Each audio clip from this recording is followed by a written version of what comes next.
So there's not like a compendium to grab stuff out of. Oh no. I wish. Now I can grab all the stuff, and since I'm quick at copy paste and stuff, and I have all the books open, I can grab all the stuff for your framework and toss it into your sheet. The free stuff that you get. That might help. Sure. So I would want elderly. Uh,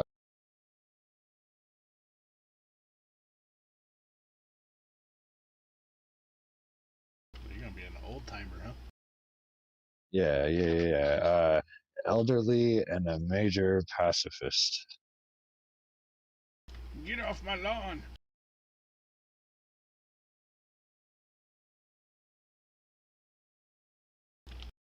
Yeah, I mean, I figure, and like, as a cyber knight, like his, what is the honor obligation thing is like built in already, right? It becomes a hindrance that you automatically get. It's not one of the free ones that you get to purchase. All right, so yeah, I'll be an elderly major pacifist. Says that, won't fight living creatures under any circumstances. They may Okay. defend themselves, but won't do anything to permanently harm sapient living creatures. But it does say that like evil stuff or confirmed evil stuff does not apply. Like it's still fair You game. also suffer a -1 penalty to agility and strength and vigor rolls, but not linked skills. Okay. For being an old guy, But you yeah. get 5 extra skill points, which is nice, but they can only be used which may be used for any skills linked to smarts. Okay. So that means you'll start out with 20 skill points, but 5 of them have to go for smarts. Okay. And then what is the pacifist thing going to do? It just gives me some more points to put towards edge or whatever. There you go. Pacifist, do you want it to be major or minor? Major. So what it's going to do is it doesn't give you anything extra like the last one does, but what it does is it's another major hindrance. So when it comes to creation, you'll either be able to raise up some of your skills, or you'll be able to purchase an edge. But I can't hold down control and copy at the same time. So just a minute. Yeah, okay, go ahead.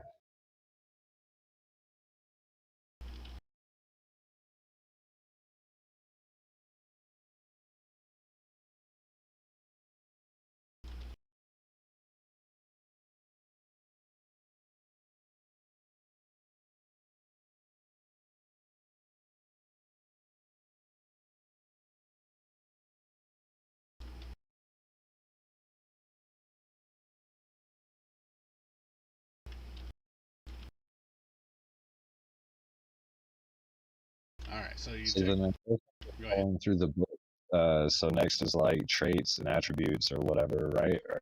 Or is there a better order to go in? Well, let's get your icon, or let's get your iconic framework in there first, and then we'll go from there. Uh, That's once we get all that out of the way, it'll be easier to read.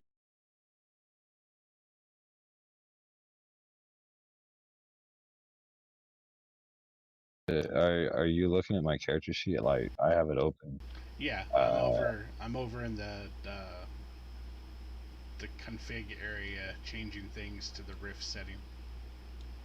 so I wonder if I close anything, if it's gonna mess it up. Sorry, Just leave it alone, I guess. I would just leave it alone for right now.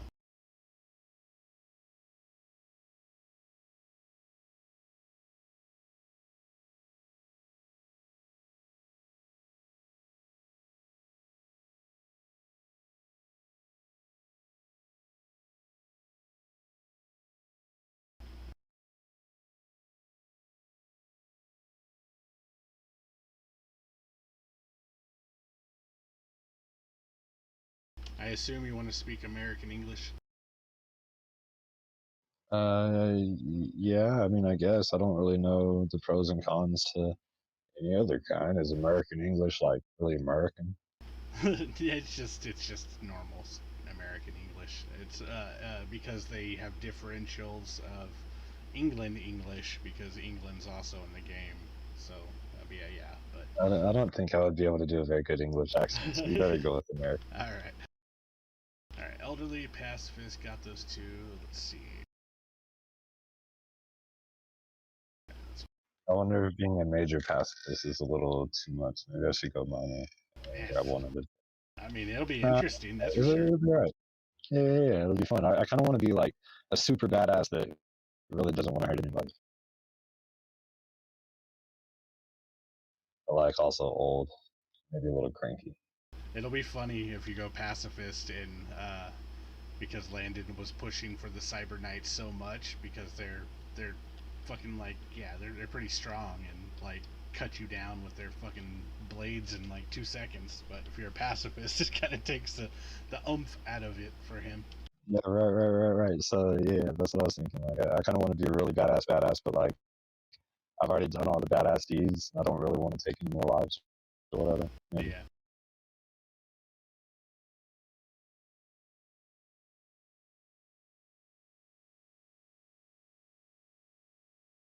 I do have a feeling that that's not what Landon had in mind when he was thinking Cyber Knight, but I do.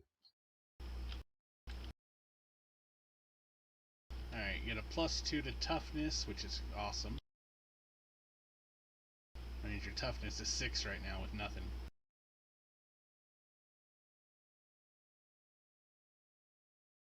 Okay, and where? So that's just from being a human Cyber Knight. I That's guess. Just from being a Cyber Knight for right now. Okay.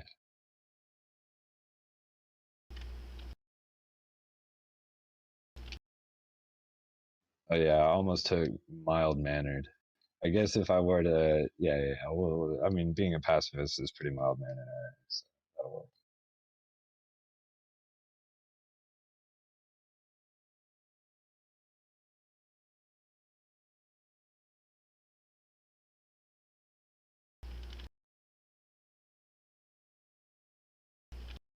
All right, you got cyberkinetic combat.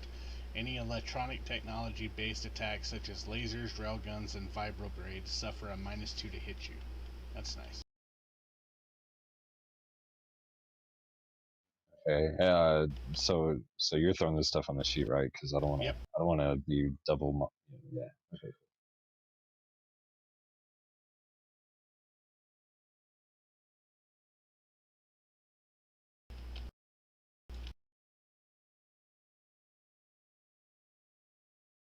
All right, +2 to your pace, which will be nice because it'll offset your being elderly. So you'll get a +1 to your pace total. Okay. Cool. Right. Yeah, I was wondering about that. I know I was gonna be a little slower. I think I'm easier to fatigue or something like that. It stacks with the fleet-footed, but you don't get the edge. Okay, so you got a D10 running though. So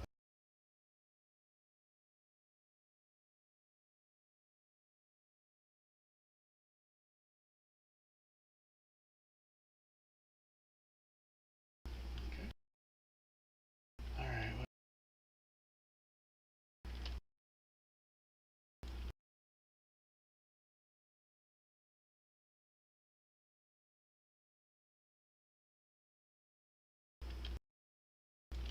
All right. Cyber Knights again with the Champion Edge.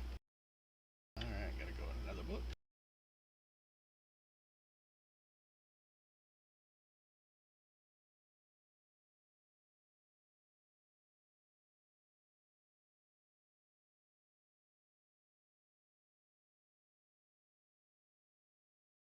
All right.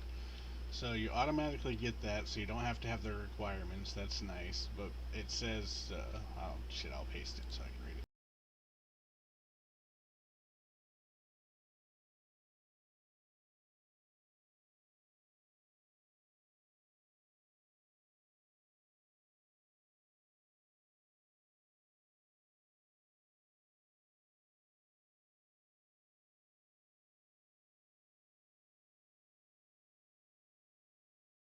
Where are you posting that? In Discord or in Roll20? Now in your sheet. Oh, okay. Yeah. See, I'm scared to look at it. I don't want to mess anything up. I'm just gonna close it on my end and see if it messes up your stuff.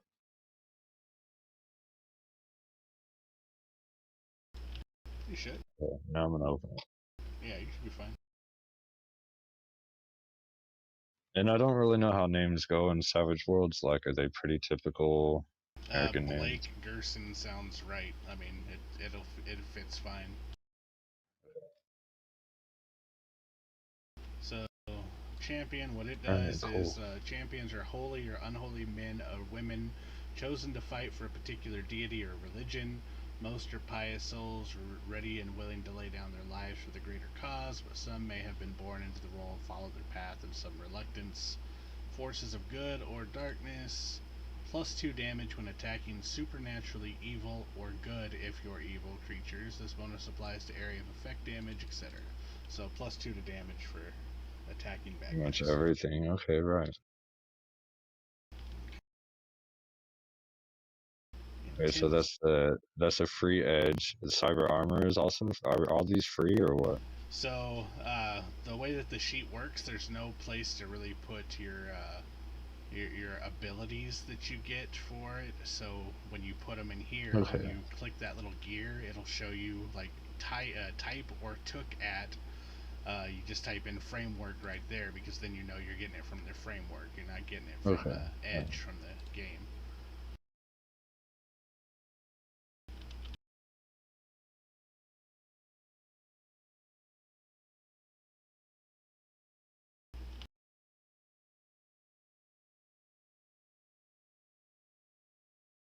Alright, you begin play with D8 in fighting and 2 combat edges. Wow, okay, nice. Alright, so while I'm adding stuff, if you want to go look at the combat edges, either in the Tomorrow Legions book or the core book, uh, you can go look at those and see. Combat edges, huh? Okay. Yeah, it'll be under edges, and then of course there'll be a subtitle called Combat Edges.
So how many combat edges do I get? 2?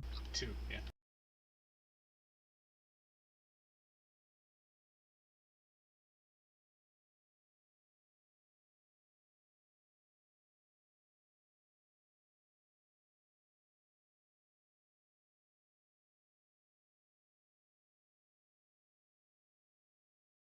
Now remember that your primary weapon is a Psi Sword, which basically is a blade that you can summon out of, from will, and it just appears in your hand. So how does that count? Like, I mean, it counts as a weapon still. Like, it's not Yeah. unarmed combat, I guess. No, it's not unarmed. It comes up and it uses your fighting. That's why you have a D8 in your fighting. So, uh,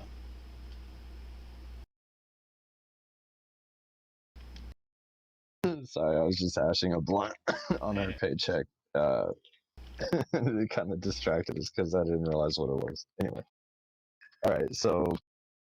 Uh, so if I got like block, because that sounds like that adds to my parry, I think, right? yep.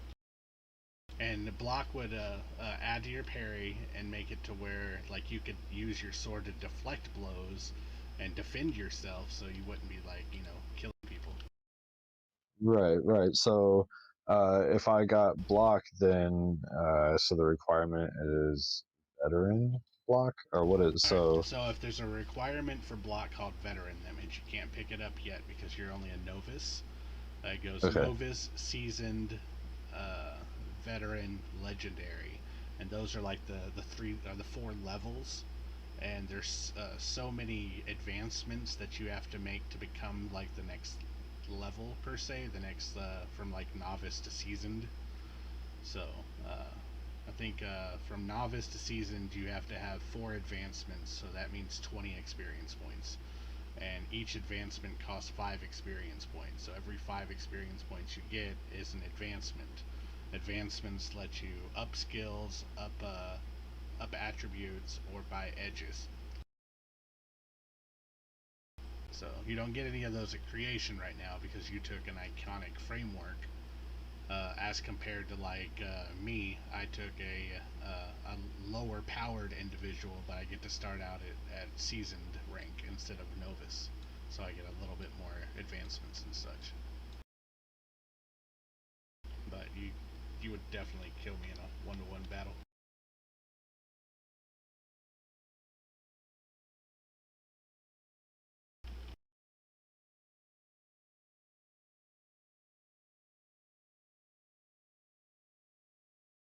Alright, you get +1 with social checks, and most folks with reactions start one level higher than normal. So I don't know what your beautification is going to be, but you're probably our talker. should so I mean, so martial artists like that's so I shouldn't really need that if I have my summoned sword, right? Or could I martially art with my sword? Let's see. Fist and feet or weapons is really the only thing. So you're always considered armed or whatever, but I can summon my shit and be armed anytime, I guess. So. Yeah. Martial arts is more like if you're gonna go a monk way, if you want to do hand to hand and foot to foot. I mean, it'd be a good backup if you didn't want to bring your sword out. Maybe you're at that age where you don't bring out your sai sword anymore because you're trying to keep a low profile or something.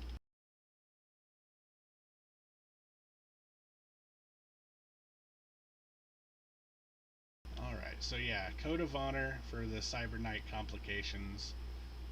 Never use your sai sword on an opponent not equal to the attack.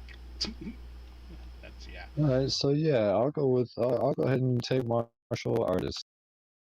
Okay. It's just because yeah, I'll probably do most of my stuff like barehanded unless it's like demon from some place. I'll mess Okay. Keep it. that in Might be mind. lame. I might be gimping my character. Who cares?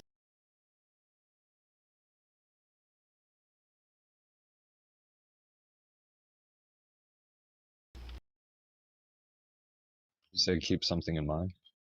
Uh, Keep the martial artist in mind. Like write it down on the notepad because I'm still adding your complications from other stuff at the moment. So Okay. I don't want to forget it. Forget about it. And I will post you the list of the Cyber Knights Code of Honor. It lists a whole bunch of them. It's in another book, but it's there. I looked on like fandom or something. There's probably those Yeah. same things. I kind of looked up the lore of Cyber Knights, but I guess I didn't really find what I was looking for. I need to look because I mean I got like some video game lore and all kinds of stuff.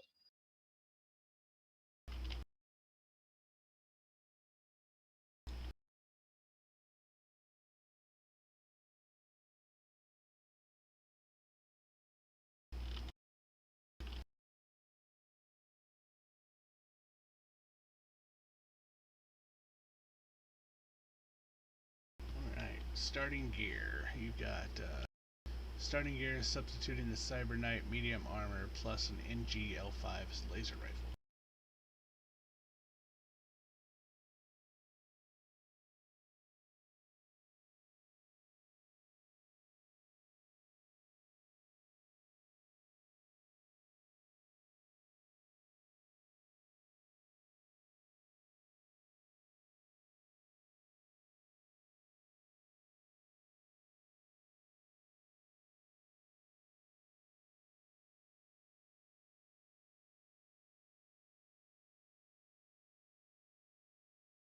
And your standard starting gear.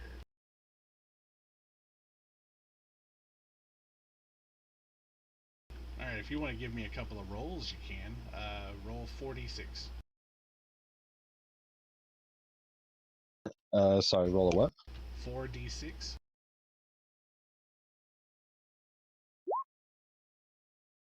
Okay. Times that by 100, so 1200 starting universal credit.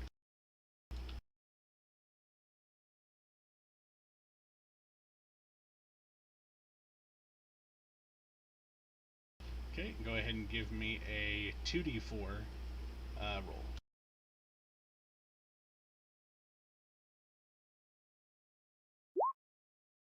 Okay, 7 times 5, what's that? 35. So 3,500 more gear stuff. More for gear, is that what you said? Yeah, it's 3,500 worth of gear or valuables, and the first one is the 1,200 universal credits is basically your pocket change that you have starting out. For some reason, they decided to, instead of like rolling one whole thing, you can spend your universal credits start out right at something, and then your buying gear is something else, and yeah, you're supposed to use all Okay. your gear money and all that. All right. Well, I mean that's fair because yeah, I guess it builds in a way of making sure characters start with what they should have, Yeah. and you have the gear or whatever. I get it.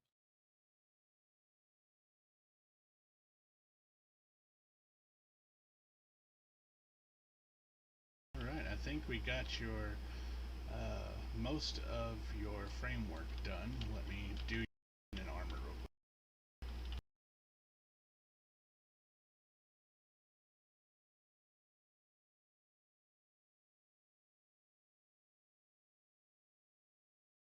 And you have the was it you that had the glitter boy or that was someone else? That's Dalton.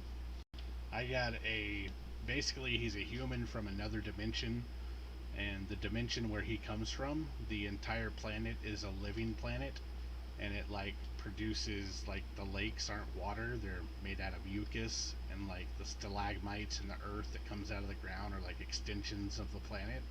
It's really Oh, grotesque that's and pretty weird. great. Yeah. Yeah. So you like created your own race, pretty much, huh?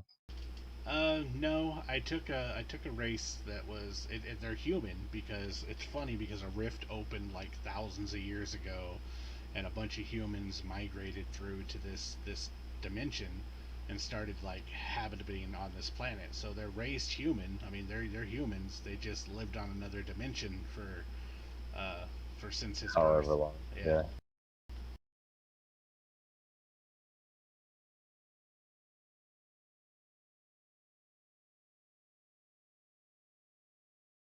Trying to find your armor.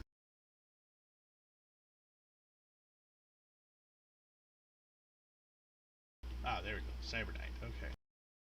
So most suits combine chain and metal plates and are customizable by the owner with everything from fantasy scrollwork to sleek futuristic lines. Alright. So you have medium. Alright, it's EBA, so that's nice. What is EBA? What does that mean? Environmental package. Basically, it seals up completely, and you have extra air and all sorts of stuff like that. Armor's +6, and it carries. It hits everywhere. It is 14 pounds.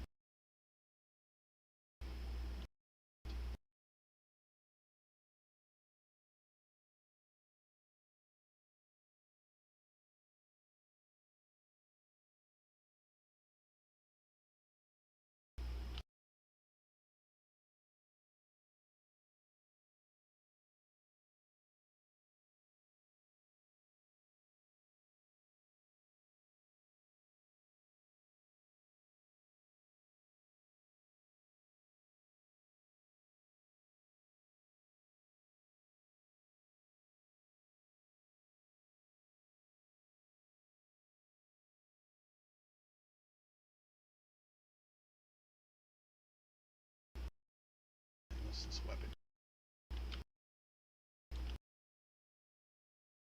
Alright.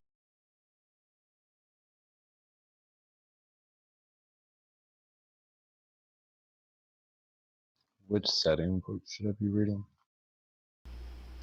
The setting book Worlds or whatever. is Savage Worlds: The Tomorrow Legion Player's Guide, Suede Edition PDF. Are you inside the mega that I put? No. Well, I downloaded all that. I'm just going through Explorer Okay. to find them.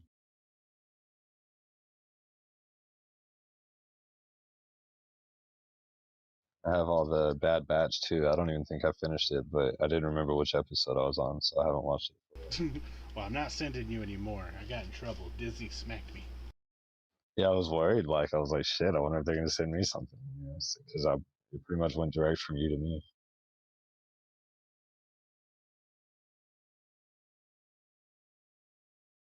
I put Savage Rift instead of Savage Worlds. All right. So you said the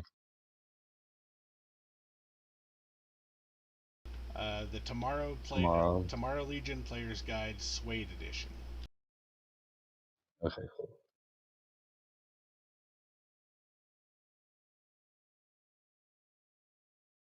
All right, and you confirm that you are going human? Yes, definitely.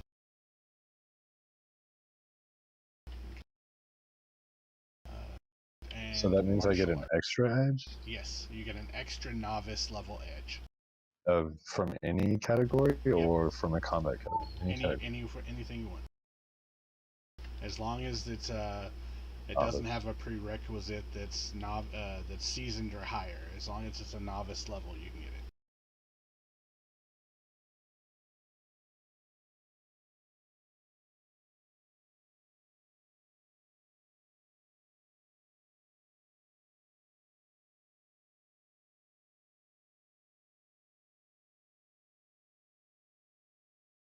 All right. Now, martial artist does require a D6 fighting. You start out with a D8, so you're good there. Okay.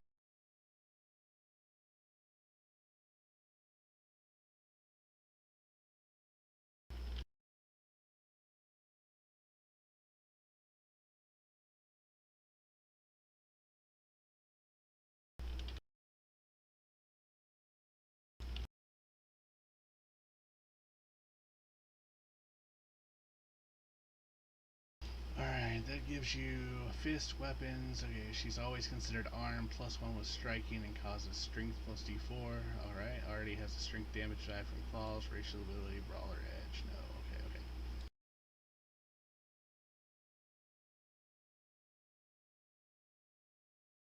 Okay, got your weapon added, your armor added, your everything from the Cyber Knight added.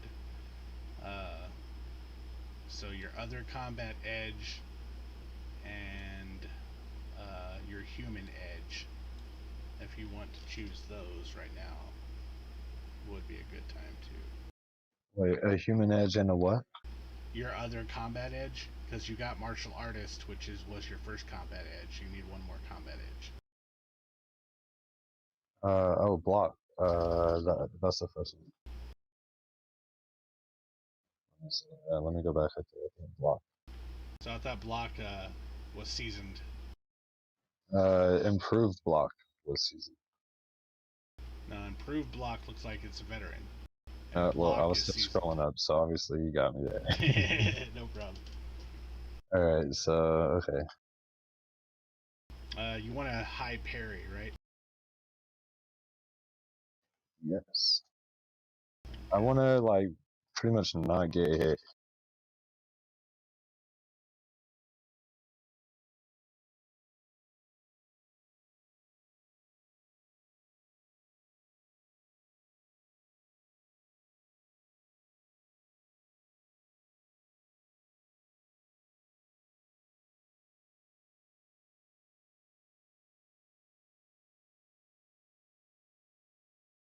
Oh yeah, season. Okay.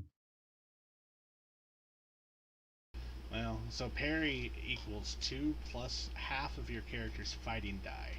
So right now your fighting die is at D8, so half of that's going to be D4, plus the 2 that you get from your cyberkinetic combat. So that's why your parry equals 6 right now, I believe. No, okay, that's minus 2 to hit. So what's giving you a parry bonus? What's giving me Oh, one now? it's That's my 2 plus half of your fighting die. Yeah, okay. So once you increase your fighting die, your parry will go up, but it doesn't look like at novice level there's any edges that raise your parry.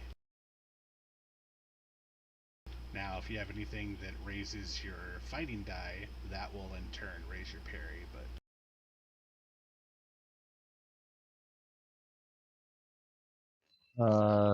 So what exactly are action cards? So I guess we draw cards. So I'm looking at calculating.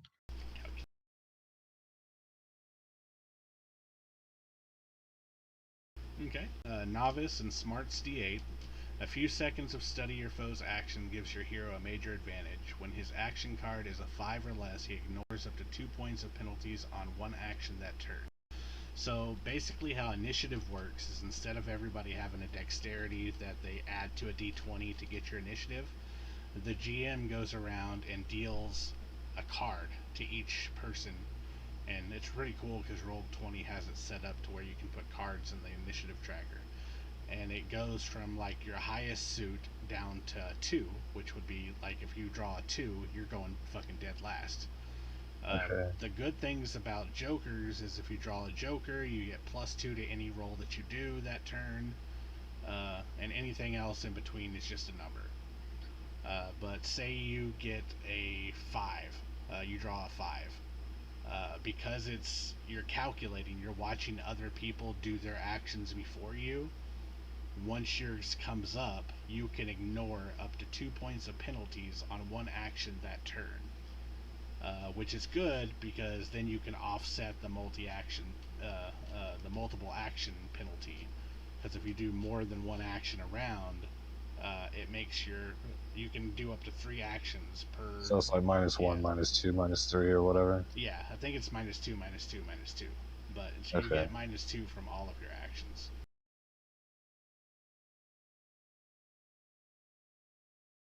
Okay. Well, I mean, I guess I don't know how useful that is, but maybe it's really great.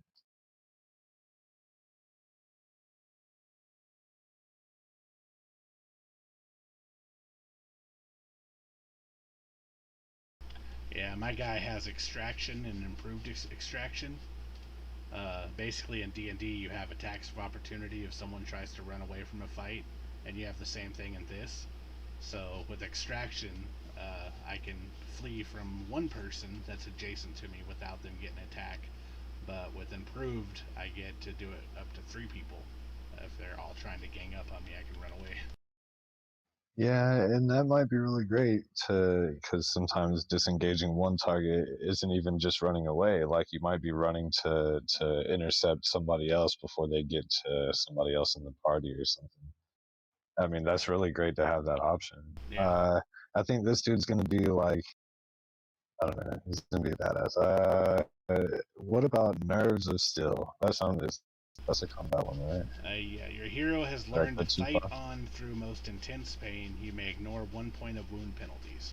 Now, you only Yeah. have, in Oh, this game, you only have like 3 wounds. And after 3 wounds, you're pretty much dead.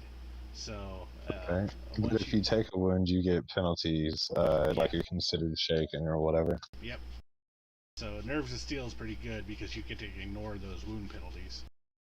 Yeah, I would like to be able to shrug off a blow at least before I die.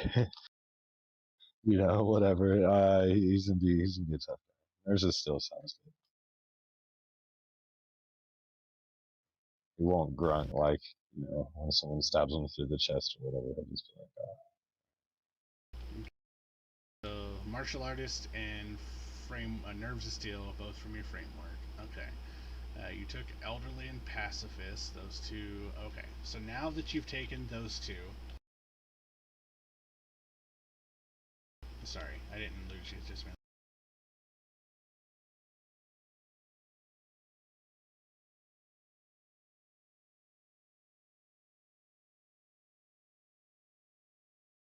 Alright. If you go to page 57 in the Savage Worlds core book, you'll have the character creation summary.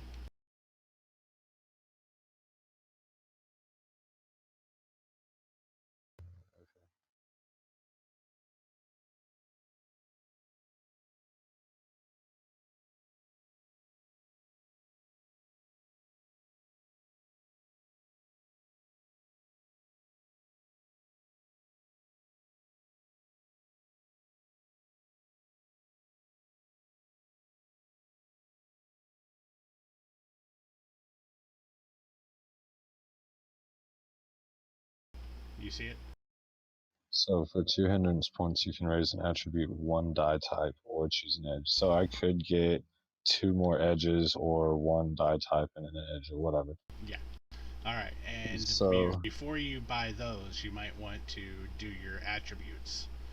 Right underneath that, so all of your attributes start out at D4. So agility, smart, spirit, strength, and vigor. They're all at D4. So now you have 5 points to distribute among them, and to raise up from a D4 to do a D6 is 1 point, from a D4 to a D8 is 2 points, etc. and 1, 2, 3, 4. So these are the 5 attributes. This is where Yeah, these go. yeah. And so it's like the Star Wars thing, like 3 pips, and then it goes to the next die or whatever. Only when you get up to a certain thing, like So there's certain things that give you a pip like in it. Like there's certain edges that'll give you like agility +1. So unless it says like +1 die type, then it'll be like it'll raise it up into a D6 or D8 or whatever, depending on what you have. But sometimes it's like D4 +1, D4 +2, and then I think from at +3 it goes up to like D6. So what did being old do to my current attributes? Did it change any of these, or was that So it just a looks like, penalty to agility, strength? yeah, including damage. So -1 penalty. So it's not a die type. It's just -1. So So I guess I need to figure out where to put that. Huh?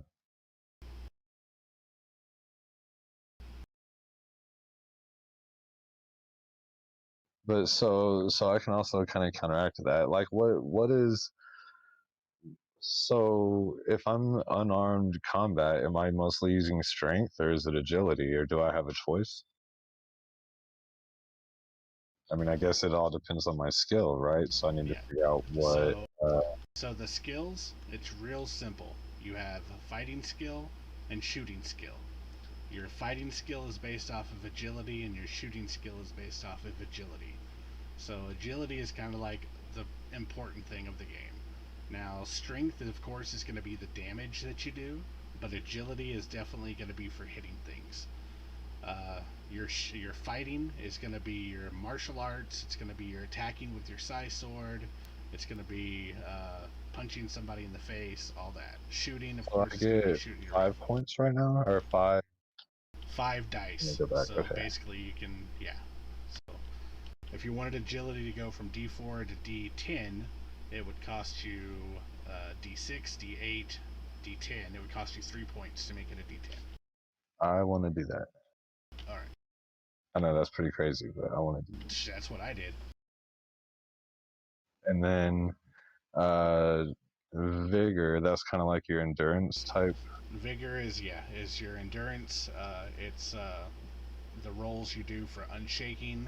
Uh, it's your soak roll if you spend a Benny, a hero point to soak a attack instead of letting it come through. That's going to be vigor. So I'm gonna roll with I'm gonna put now keep this in mind. Uh, the standard target number to hit in this game is 4. So you'll be rolling. So now with agility, you're going to be rolling a d10 and whatever. Well, no, sorry. Let me rephrase that. All right. Let me add your. Okay, your fighting right now is an agility d8. So basically, what the attributes mean, you're not rolling those dice. That's what your skills that are linked to can go up to without it costing more. right. Okay. So your fighting die is at a d8 right now. So you'll be rolling a d8 and a wild die, which is a d6, and you're looking to try to get over a 4. And the more Okay. times over a 4 by 4 that you get equals a raise. So if you roll an 8, which is good if you have a d8 because an 8 will explode, you'll get the 8, you'll get to roll your d8 again. If you get an 8 again, that means you got 16 and you're exploding again. Okay. So, but you're not going to add the wild die and your die together. The wild die is just there for the luck aspect. Like you might get it if you roll like a 2 on your agility or on your fighting die, but you roll a 6 on your wild die. Your wild die beat the TN of 4. Now I say that the TN4 is the normal thing to beat, but that's just the like your very typical TN. Uh, Look at your character and you see their parry score. If you're standing there fighting a guard, you have to beat their parry score to be able to hit them. So, say they have the same kind of parry as you, a 6, and you roll your d8 and your d6 wild die, and you roll a 7 on your d8, that means you got higher than their parry, that means you actually hit them. Okay. And so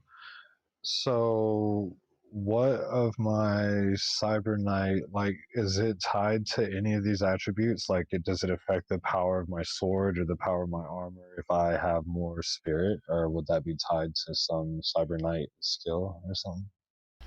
No.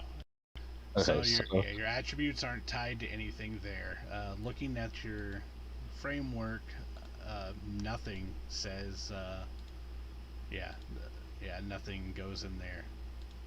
I guess I would think that one die into strength and one into vigor would be okay. I also think being old might affect my vigor. Minus So maybe penalty, minus vigor one roll. penalty to agility, strength, or agility and strength and vigor rolls. Yep, but not the linked skills. So you're not going to be taking a -1 to your fighting skill Okay, through okay, agility. okay. But if the GM ever calls for an agility check, Which is like a save or yeah, something. like a Okay, save, right. stuff like that, then you'll be taking a Okay. -1. All right, cool. So that's not as it's not as painful as it seems.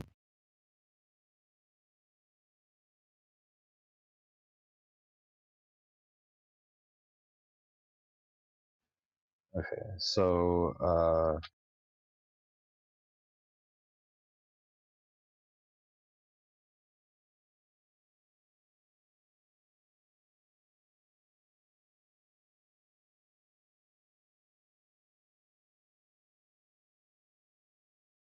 okay, so I have the 5 points distributed among the attributes.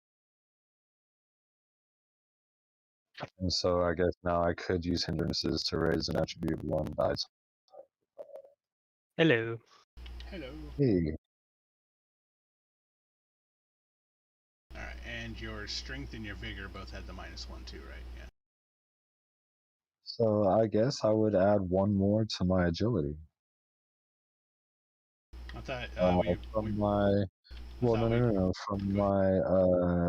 my so looking at the hindrances for 2 hindrance points, you can raise one Oh yeah, attribute, yeah, one yeah. die type. So I would raise my agility by one die type, and I will choose one edge. All right. I don't know.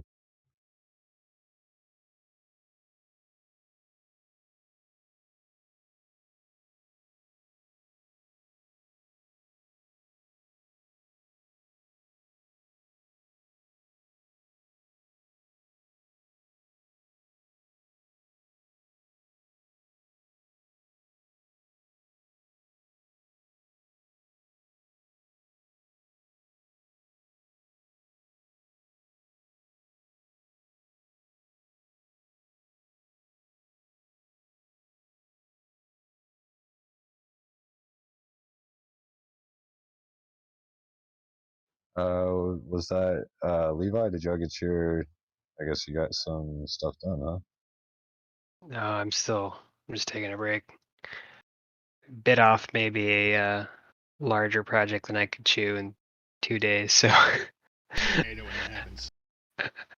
if I don't finish it tonight, it's gonna be like a whole nother day of doing this. So I'm like, I'm determined to finish tonight. Basically, all I have left is to paint the walls of one kind of small bedroom, but I have like the one coat paint or whatever. So I'm hoping that does the trick. I get a free can if it doesn't coat it one paint, or if it doesn't coat the wall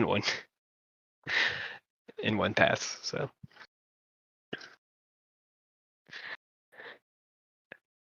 but trying to give my hands a rest because I feel like if I don't, I'm gonna get some blisters on my hands. Right.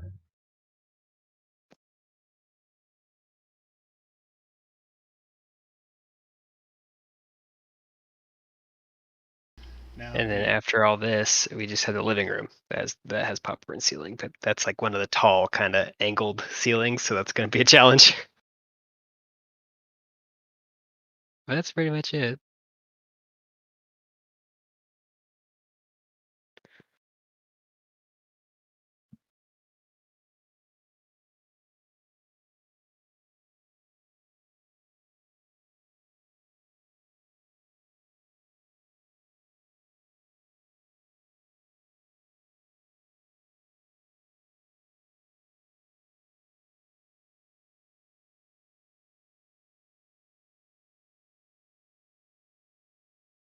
What is a knockout blow? knocking out somebody. A lot of the time, there's certain ways to get the drop on someone. That's what it's called. That like kind of like sneak attack from a rogue, coming up behind them. You're getting the drop on them. You can opt to do knockout blows instead of like straight up killing them. Some edges, like assassin, is if you have the chance to do a drop on someone, you can just kill them.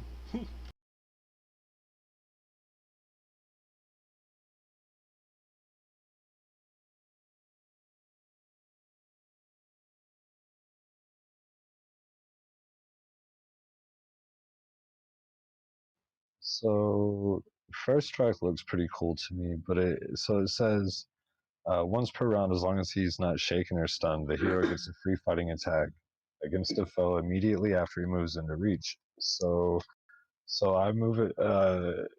So that's if a foe moves into my reach or I move into their reach. Which one is it again? First strike. Alright, free fighting. Alright, novice at once per round, as long as he's not shaken or stunned, the hero gets a free fighting attack against the foe immediately after he moves into reach. So yeah, that would be basically like an extra attack that you would get. So if you I will moved, take that. see free attacks on page 101. Yeah, that's what I was just looking for. First strike. Okay. Yep, free attack. Some edges, such as counterattack and first strike, or options such as withdrawing from melee, allow a character to make a free attack. Free attacks are single attacks unaltered by any other edges or combat options. This is usually a fighting or grappling attack, but must include could include shooting if the attacker is armed with a pistol or other ranged weapon. Okay. I'm gonna order some food before it gets too late, because I always do that.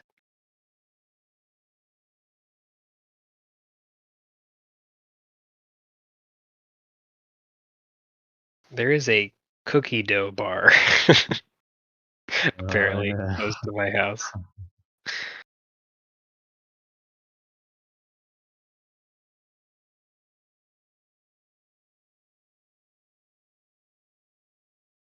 Oh man, these all look like diabetes inducing.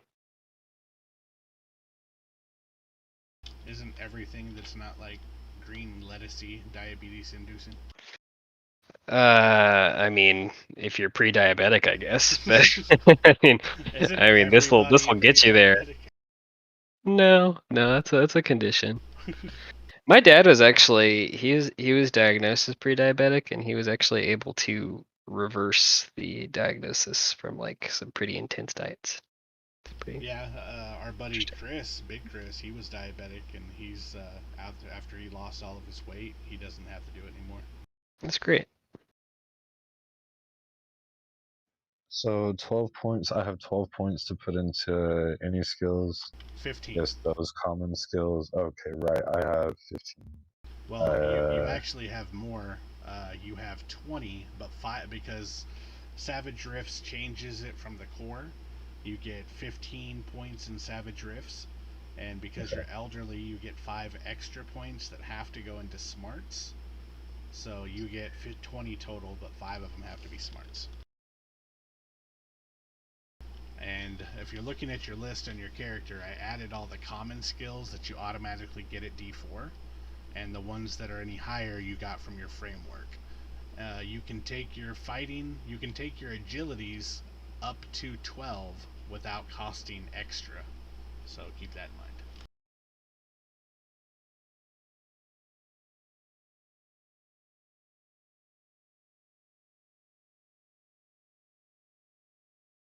Now, before you get into the nit and gritty of the attributes and buying skill points, you might want to roll on your random charts first, because it might give you points and skills, and then it'd be better to figure out those things now than to go back and be like, well, this thing gave me like +3 to fighting or +2 to fighting, and well, now you have to go back and spend those points elsewhere.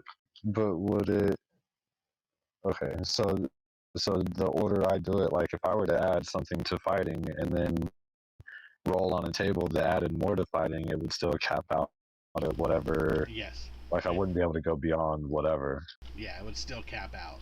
So you want to do your rolls first to see what you get, and then you can adjust your skills and attributes as you see. Alright, where do I find this table? Alright, so Cyber Knights gain 1 roll on any of the following tables: Education, Experience and Wisdom, Psionics, and Training. Cyber Knights gain 1 roll on any table except Cybernetics and Magic and Mysticism. So you get 2 rolls. You say training? That's like combat training?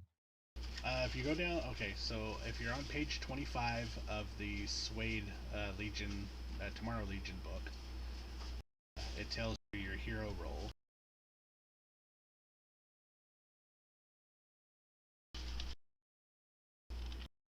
There. I pasted it in the roll 20. You get 2 rolls total, but one of them has to be from the following tables. Now, if you go down to the very bottom on the bookmarks of the Savage World Tomorrow Legions, you see the Hero's Journey bookmark, and when you click on it, it'll open up all those tables.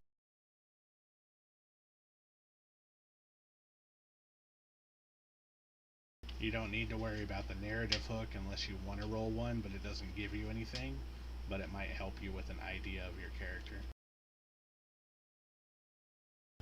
Body armor. Where did you say to find it? So, do you have bookmarks on the PDF? Oh yeah, okay, right. So open bookmarks. All the way to the bottom, Hero's Journey.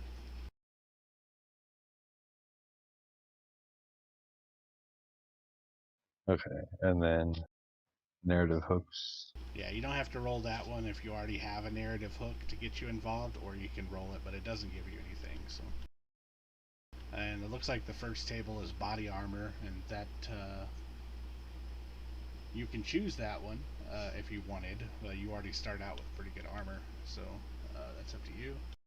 It looks like We'll do the hook here. This will be for the hook, so that's an 8. The juicer uprising.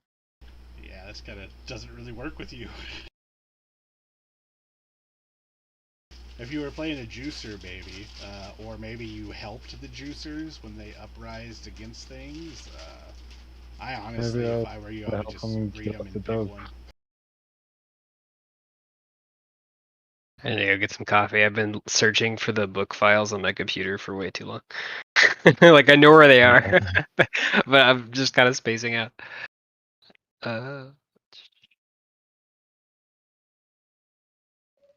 What is this from Out of the Rift? It talks about Castle Refuge with capital letters. Like maybe I So, did see something come out of a rift, but I don't know if it led me to Castle Refuge. so Castle Refuge is basically the Tomorrow Legion. It's their headquarters, and the Tomorrow Legion it's an organization that's trying to protect Rift's Earth from stuff that's coming through the rifts, but it's not like protecting Okay. it like I'm gonna kill everything like the Coalition does. It's like, well, if a magic user comes through, it's gonna greet them, it's gonna open up trade, it's gonna be nice with them. The Coalition will just like if they see a mage come through, they're just gonna shoot him in the head. So you could have been standing near one of the rifts when it disgorged something, and that led you to Castle Refuge. Maybe you took that person to Castle Refuge because they needed help, or maybe you killed something and took it. So basically, it's just like a story. It's fluff. Okay, and so I'm sorry, I changed pages. I went to the next table. Body armor. So you were saying like my body armor is like psionic body armor, right? No, it's actually chains and plates. It's like a knight's armor, but it's fully enveloped. It means that you have it's EBA, which you can breathe in it. Toxins won't affect you. It has like a heads-up display, stuff like that.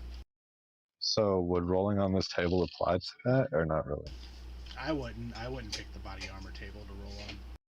There's other ones that are better.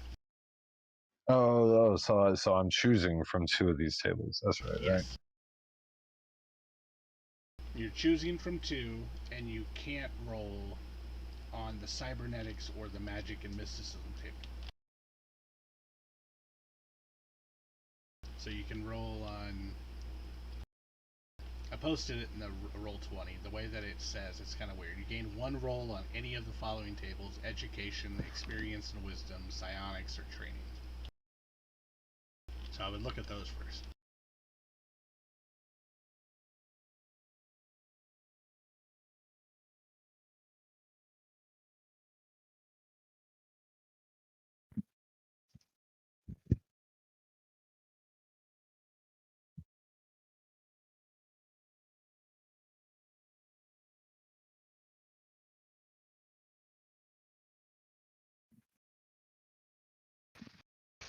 See how education gives you almost everyone is like either skill points or possibly even an edge.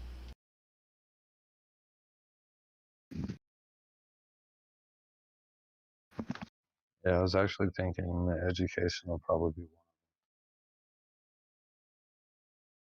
one. Maybe, I don't know. Hold on. I guess I should look at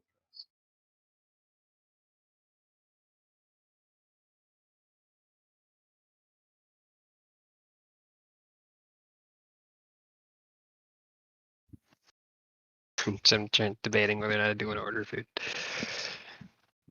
Kind of need to decide now though. Isn't it like 8:42 or 8:22 there or something? Yeah. How much everything closes in like an hour. Shit, I thought that like DoorDash and stuff in Austin would be like 24/7. Oh, there are. It's just a good places close in an hour. Gotcha. Just Oh, kind of so- becomes junk food. Ah, gotcha. So no 2 a.m. McDonald's orders.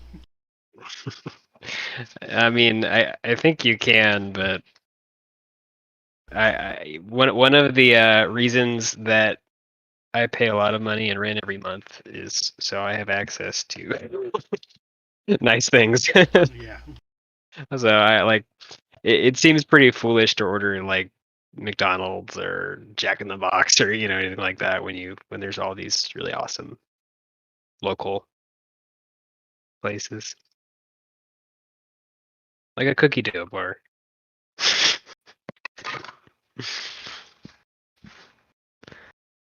There's this Vietnamese place pretty close to my house that has like the most amazing banh mi's I've ever had. That sounds good. I used to go to this little place that's it's down on Congress. It's right next to Congress and Riverside, probably about a block down or block south on Congress. Okay. And it's a little Vietnamese place, and yeah, they do an awesome little sandwich or their bowls. Their bowls are real good too. There's quite a few Vietnamese restaurants in Austin. Thai places.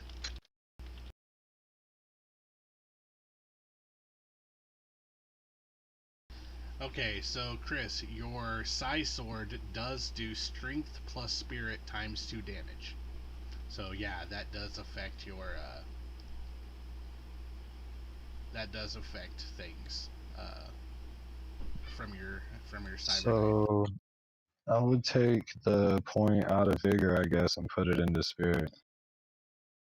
That'll just be. I mean, is that like really low damage or something? It'll be No, alright. I mean it's still. I'm not trying to kill anything anyway. I'm a pacifist.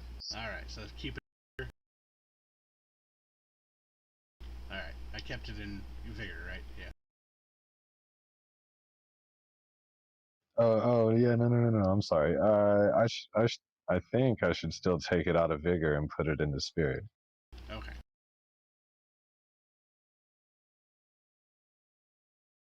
Okay, that means your strength is a D6. Your spirit is a D6. So times 2.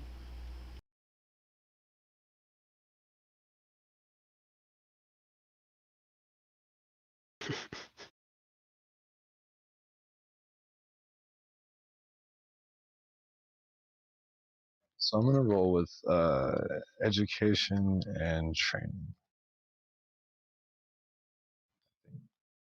Alright. Hold on. Let me make sure I can do that.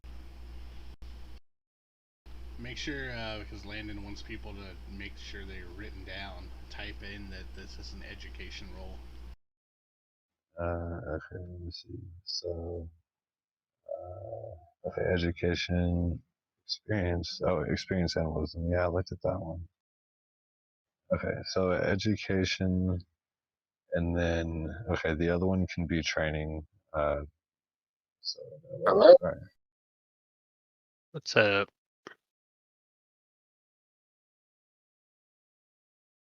Bye. Hi. 6.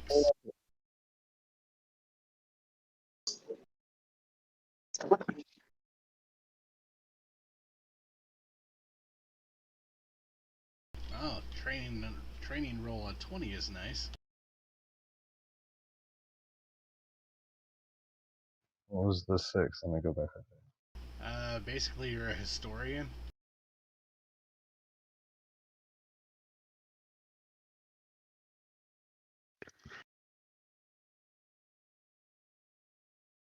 No, well, okay. Let's see. You want me to go ahead and add those? Yeah, if you don't mind, yeah. Okay. Okay, I just ordered some Thai food. So I ordered from Madam Mim's. You might have been there before. They've been there forever. On Burnett.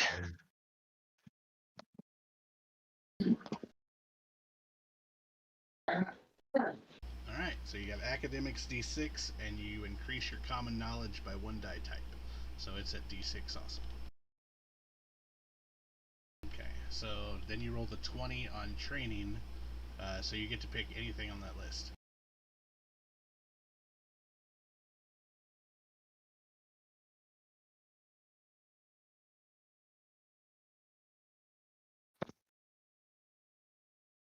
Yeah, more skill points. Plus 3 skill points. Or Well, the one combat edge, I can choose a combat edge and ignore all requirements except for other edges. oh, that's nice. You're a cyber knight or whatever it's called. Yeah. Jedi. You landed. Sorry it took me so long. Oh no, no rush at all. I got here a little bit earlier than you did. My boss called me and wanted to go over financials and stuff for the week. Basically, tell me how good of a job I did in comparison to last week. Well, that's good. It does say that you can pick up the improved martial artist feat if you already have the martial artist. Yeah, that's basically what I was looking at. I was just reading through all of them to make sure I shouldn't, do some other thing. But yeah, that's what I want to do, I think. So, okay, yeah, it's the 15 or 16, I guess. Ah! So I'll take improved martial artist. That's What does that do for you? That's a good point. It's not in the core book. I gotta go look for it. what improved martial artist.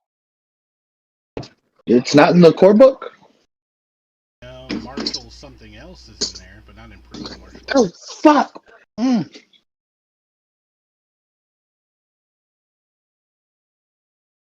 don't like your dishwasher.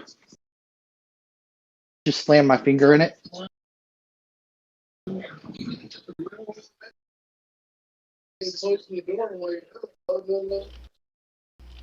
I have a 14-year-old for that. That's weird. Probably can go. Thank you, that was really good.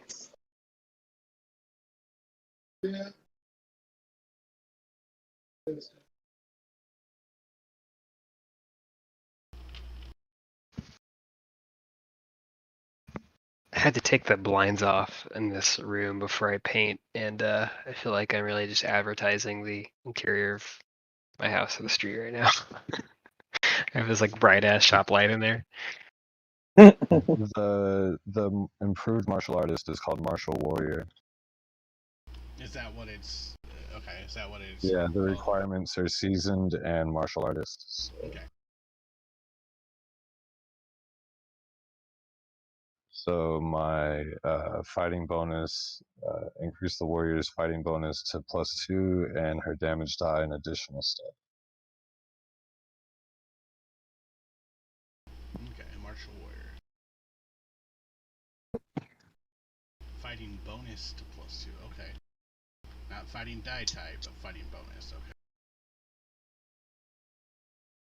So, by that, every time he rolls fighting, he adds +2 to it? Is that how? Yeah.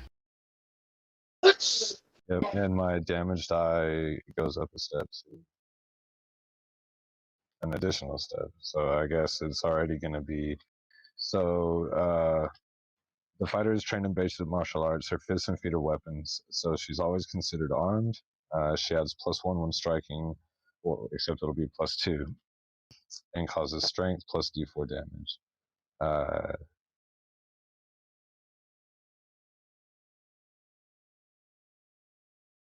So, with the improved one, that goes to strength plus D6? Right. So stepping up to the second one, you increase the warrior's fighting bonus to +2 from 1. So it'll be +2 for the fighting bonus, and the damage die would be strength plus D6. Yeah. Not bad. So strength plus 1d6 +2. No, his initial fighting roll gets a +2. Yeah, I knew that.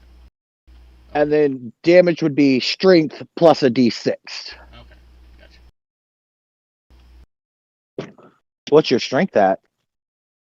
Not much really. He plugged it on agility. So you might, in My strength is hindsight, D6. unless you're gonna make your fighting go all the way up to like D12 or your agility skills all the way up to the D12, you might want to scale back that agility to a D10 and maybe put at least a D8 into strength. Might help with damage output. That and what's your spirit at? D6, baby. Because spirit also affects the power of your psi sword. Yeah, well, you missed that conversation. I did miss that conversation. What was that conversation? Well, so I mean, I guess it.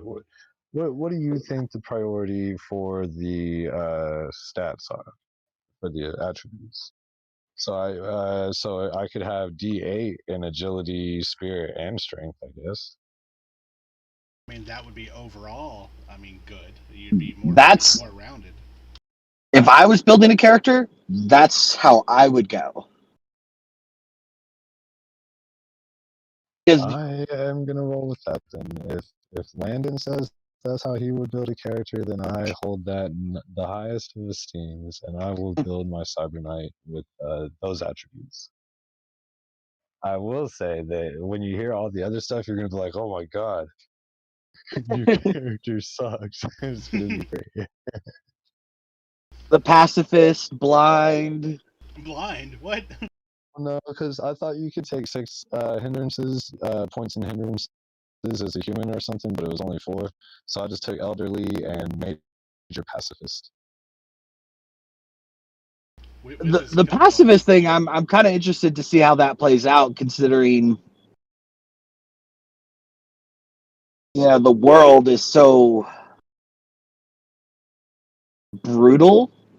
The world Well, then that was wants to kind kill of you. my idea on, to be honest with you, having a crazy high agility. I was hoping to be able to parry and block my way through almost all fights, and until I decided the threat was enough to, I don't know. Hey, I don't mind the concept. I think the concept's kind of cool.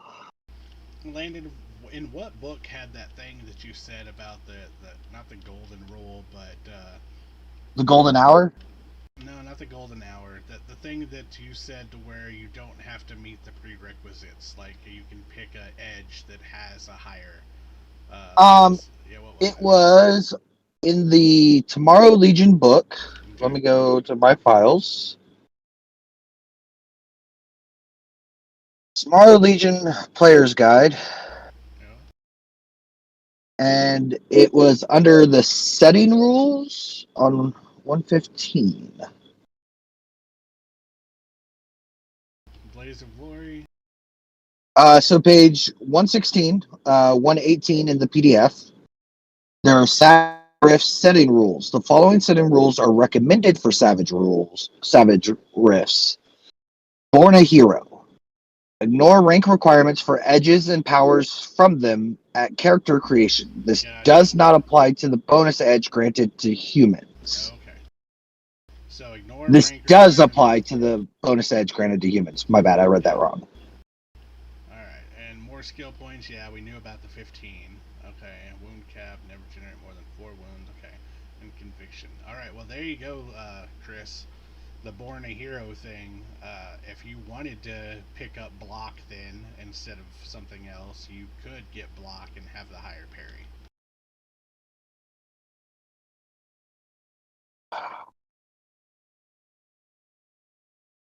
Because that Born a Hero thing would apply to both of your combat edges.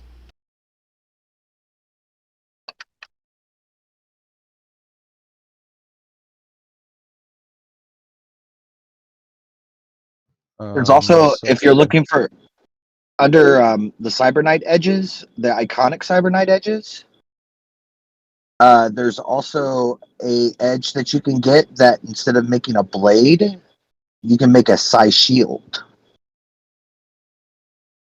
Oh yeah, I totally forgot about that one. Cyber Knight edges, cyberkinetic awareness. Psi shield.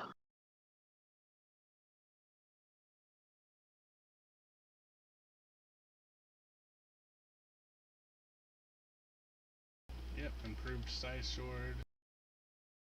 And size shield. Where is this at? Page 74 yeah. of the PDF. There's specific edges that are specific to your iconic, which I totally forgot about, so that's on me. So I'm glad Landon popped in. I mean, Cyber Knight is only my favorite iconic framework. Like, of course, I would know about all those ones. By granting a +3 parry and a -4 cover penalty to range attacks against her, that size shield is pretty good for that pacifist. Right. That. So someone tried to shoot them, and with that would have a -6. Because of their -2 already. Yeah. So yeah, it's something to look at, Chris. So that just uses one of my edges. Is that where we're at? Not the one that I used for being a human. It's an edge, and it's a seasoned requirement. So the way that we just read Born a Hero, you can take it as one of your edges. So if you wanted to get rid of First Strike, Nerves of Steel, or Martial Artist, you can trade it out with Size Shield.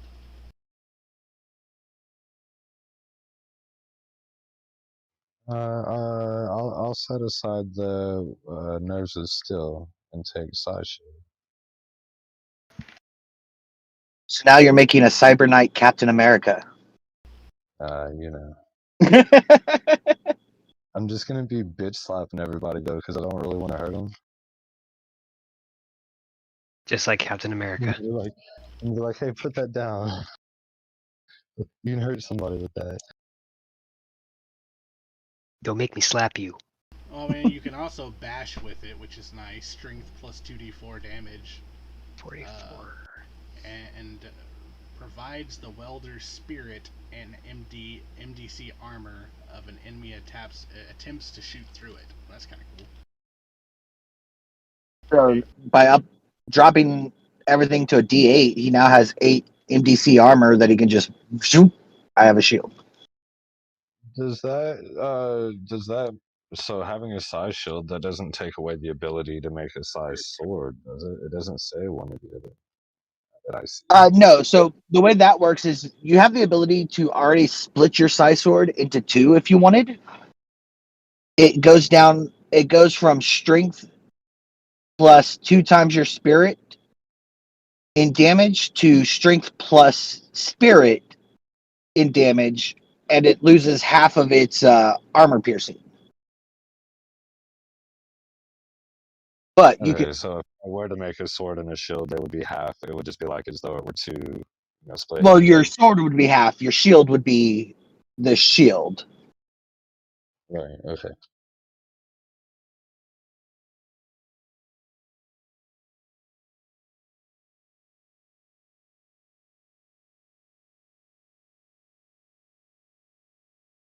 Okay, I added the size shield, and I add the weapon for that.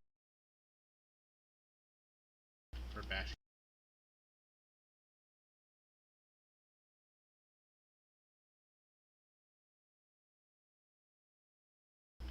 It's strength plus 2d4. That's interesting. The size sword says cannot be taken at character creation.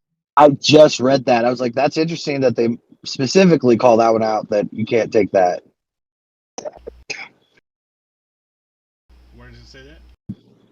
The very bottom line of improved size sword. Oh. Cannot be taken. Oh, nice. Okay. Make you a little bit too strong, I guess. I mean, 2 times strength, 2 times spirit, and AP equal to 2 times psionics.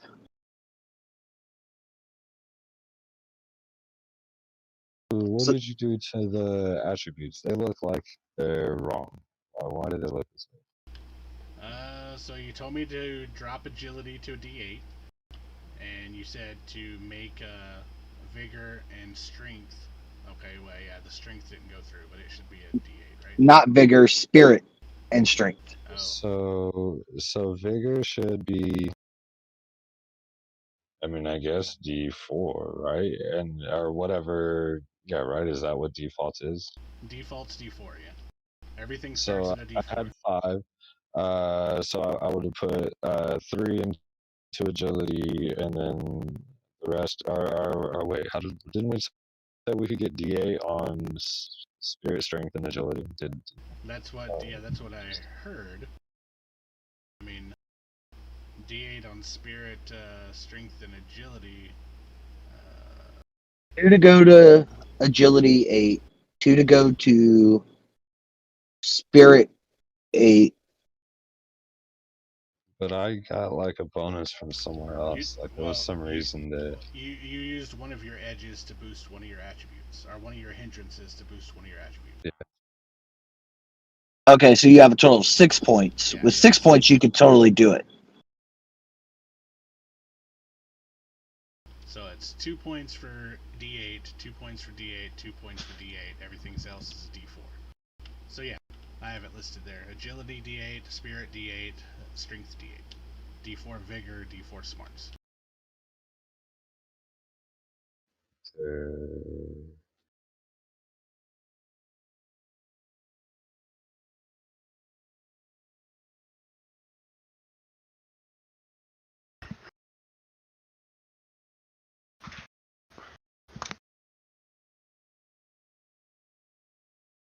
So I'm also a minor psionic.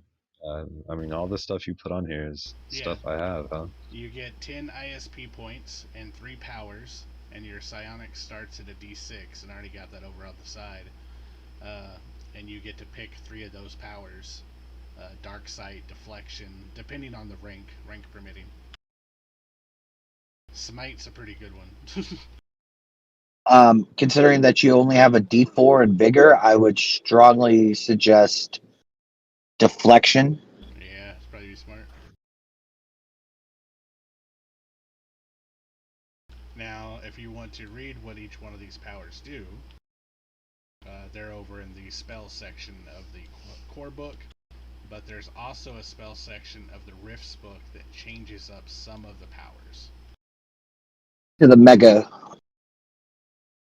power modifiers. Yeah.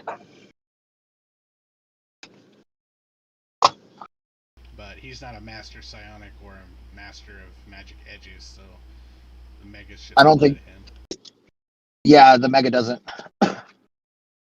What does arcane protection do? Is that protects from the arcane? Yeah, that protects from powers.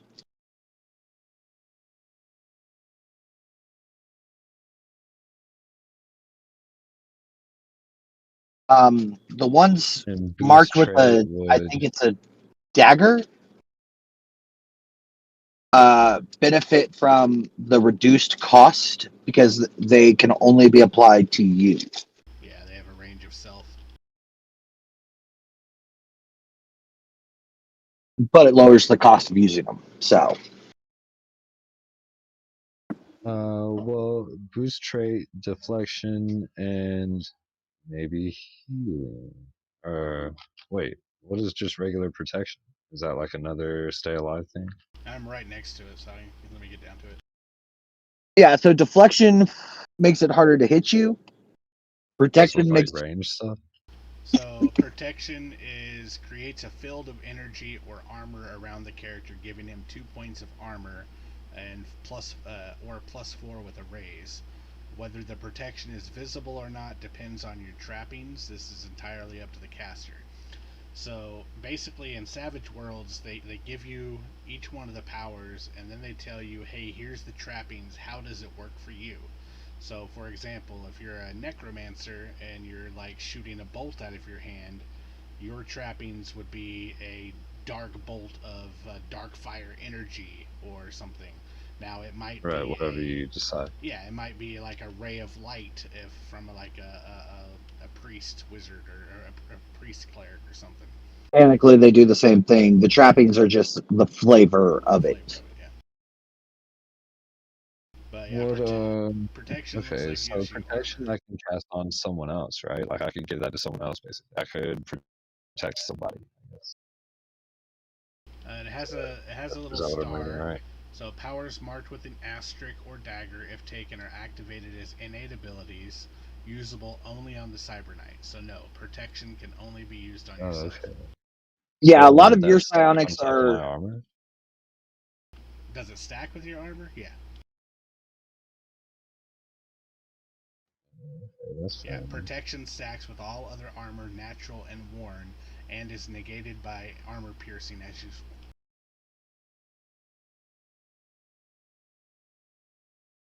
And then you were saying smite is pretty good. Like if you were to toss up smite and healing into the air, which do you think would be best for this party?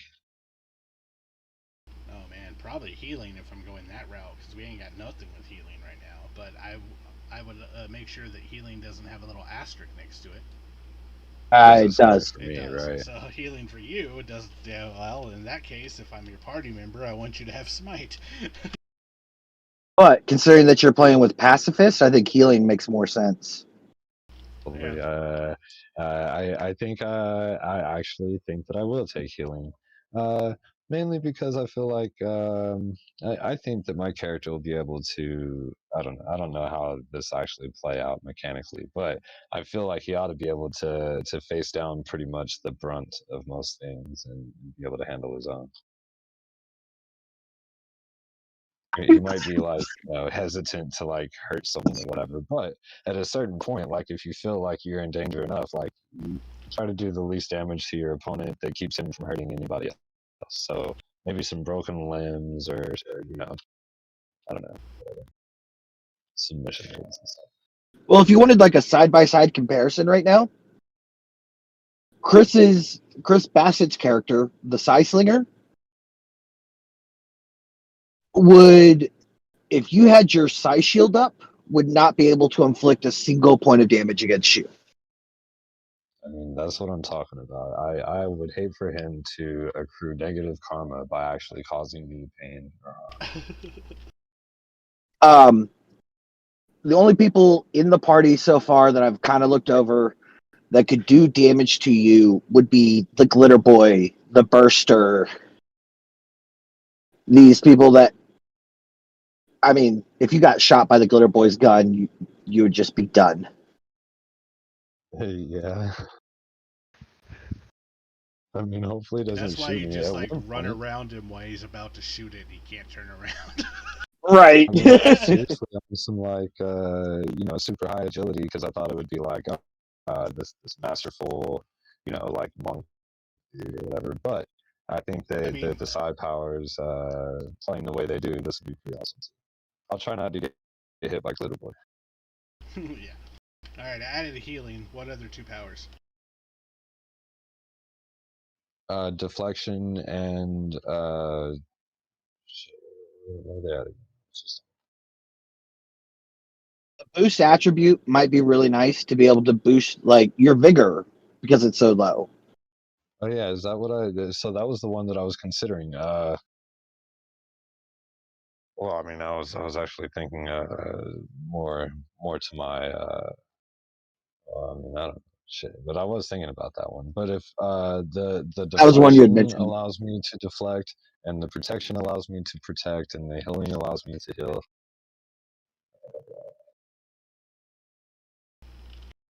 I'm an old man. I'm not supposed to be all vigorous.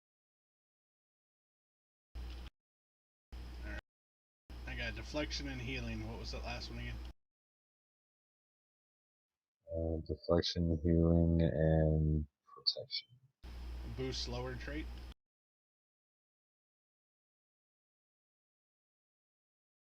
I mean, the boost trait one. Sure, yeah, that one's fine too. The boost would allow you to, for 5 rounds, pick one attribute and either raise it by 1 die type or by 2 if you get a raise. So your D4 would become a D6. Your D8s would become a D10. But that's specifically for like attribute checks. Like if you as the GM were like, oh, give me a strength or whatever. But it wouldn't really apply to like fighting or I don't know Well, whatever the skill with the is. way your character does its fighting, if you increase your strength, all your damage rolls would increase. If you increased your spirit, all of your psi sword damage would increase. That's true because it uses those base attributes, but like your fighting and your shooting wouldn't increase because those are No. you had based off your skill roll on that. Okay, right. So yeah, boost trait for sure. So the protection gave me +2 to my armor, basically. The deflection, that was more for incoming ranged attacks. Is that how it sounded? All incoming attacks. All incoming attacks. Okay, so Yeah, I this guess is I would roll with deflection, boost trait, and healing. okay.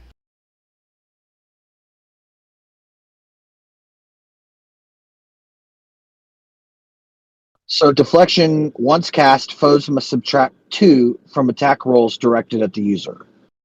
4 with a raise. So the above example earlier with the -2 to shoot you if they're using a technological weapon, -4 on top of that if they're trying to shoot you with a ranged weapon and you have your shield up. And then if you had deflection up, that would become another -2. So you're giving someone anywhere from -2 to -10 to hit you. That's pretty crazy. That is kind of crazy. Like, Okay. We got fuck it. Juicer with a chainsword. Go. Alright, I got the 3 spells there. I got their. Alright, looks like Seeker Wild Die was able to get that one off at least. Alright.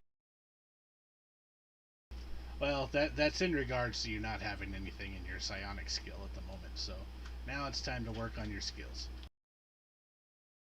And honestly, those 5 that you have in smarts, you should probably boost up at least, well, your smarts is a D4. Oh shit, okay. So, his psionics... What does he have? Where does he getting 5 in smarts? So, because he's elderly, he gets 5 extra skill points, but it can only go into smart abilities. Smart linked skills. So he's gonna start with 20 skill points to spend, but 5 of them have to go into smarts. But his smarts is only a D4, so he can't raise his psionics past D4, and it's already D6. Yeah, he can't. You can raise past your attribute. It'll be devil. That's true. Yes, you can do it. It just Which, I costs mean, with +2. 5 free points, I would just drop 4 points right off the bat into psionics, and you're sitting at a D8 Yeah. that didn't cost you a single thing, and then you have one more smart skill that you can pick. Yeah, that sounds good. So it starts out, well, it's already at a D6, so that's good. So the D10. D10, so that's what, yeah, 1, That 2, 4. starts deflection and those boost rolls easier to get those raises on. Alright, so what other smart ability that you, I mean, you can look at all the skills if you click that little hammer and gear thing right above the skill section. If you hit it, it comes up with all the skills. I don't know if it doesn't show the linked attribute. what are you talking about? Are you looking at your sheet? Oh, you're not in your sheet because you don't want to touch it, right? Oh yeah, no, hold on. Yeah, I can go. I was in the PDF. Okay, so okay, hold on. So under attributes and abilities, or Under the skills. character sheet? Under the character sheet. Are we looking at Blake Garrison? Yeah. Yeah.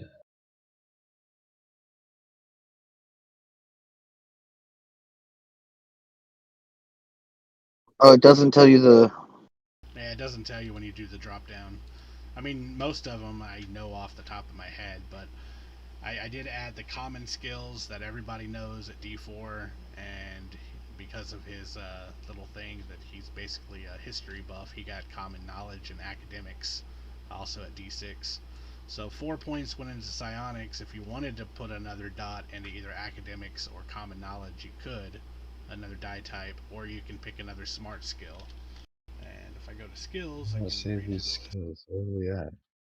I'm missing something somewhere. Okay, you're on the character sheet page, right? Yep. It has the big icon that says Savage Rifts in the upper left-hand corner. Yes. Oh, okay, right. And there's a couple of few different things in the top left corner. Oh, are you on the wrong one? No, you're probably on the gear, aren't you? Go to the little face, the little head. Okay, I'm on the head. All right. All right, you see attributes From right that there. corner, scroll down to skills. Yeah, straight down. Oh, I swear that was minimized a second ago or something. Okay. All right. Okay, so that's what your skills So are the right one that now. say smart or SMA. Yeah. Let me actually bring it up in the book. I can all of the skills that are. For the sake of fluff and character, research at a D4 would make sense. It's a hobby for you. You like to know things. But it would also mean that there's at least someone skilled in how to research in the group. Yeah, and you're old, so you should know everything. I mean, definitely after a certain point in my career, I took a stand back from the, super violent, always fighting, whatever, to maybe doing a little soul searching and So- reading. So, common knowledge, just so you know what it is, it's characters roll common knowledge to know people, places, and things in their world, including etiquette, geography, culture, popular technology, contacts, and customs. I have a pretty good common knowledge that's not for Rift's Earth. So that'll be kind of useless for me. That's pretty fun. I mean, so this is just the last point in a smart link skill. If I guess so, I don't see research on this list, but I guess there's more than this list or whatever. Well, So I can add research to it. There you go. I mean, whatever makes the most sense. I guess if the DM is like, oh, maybe this would be a good idea. Like, it's hard to be like, Well, if you're no, if you're still looking at that page where the skills are, did it just open up and a bunch of red X's appear for you? no, it shows research. Okay, so right above unskilled, right next to skills, is that little hammer and wrench. Do you see that? Yes. Click on it.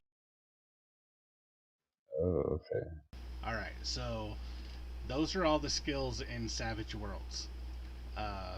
Now you can click on them to make them green to add them to your sheet, but you don't add them all to your sheet because, I mean, if you're unskilled, you don't have a skill point in it, then you're rolling at a D4 -2. So you don't need to add them all. But if you're looking at any of those and you want to know the linked attribute to them, I'm on the skills page and I can tell you. Like occult, for example, is smarts. Notice is smarts. You already did psionics, so. Research is smarts, yeah. Science is smarts. Taunt is smarts if you want to taunt people. No. So the other point from being old will definitely put into research. All right. And so then I guess I have 15 more. And now that you've spent your 5 in smarts, yes, you have 15 points to up purchase skills or up the skills that you have.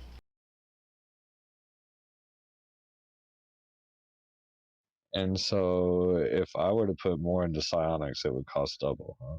It would cost 2 points instead of 1. So to raise it from a D10 to a D12, it would cost you. It would just be 1 pip, so it would cost you 2 more points.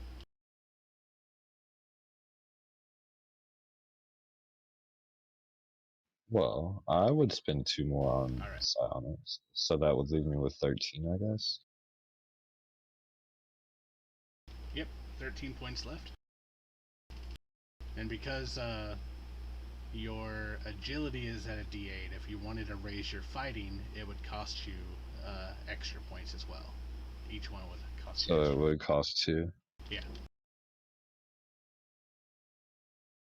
I would also be willing to spend 2 points on that to raise my fighting to, I guess, D10. Okay. D10 is another 2 points then. So that's 11 now, 15. What is notice? Is that Notice like is your perception? Perception, yep.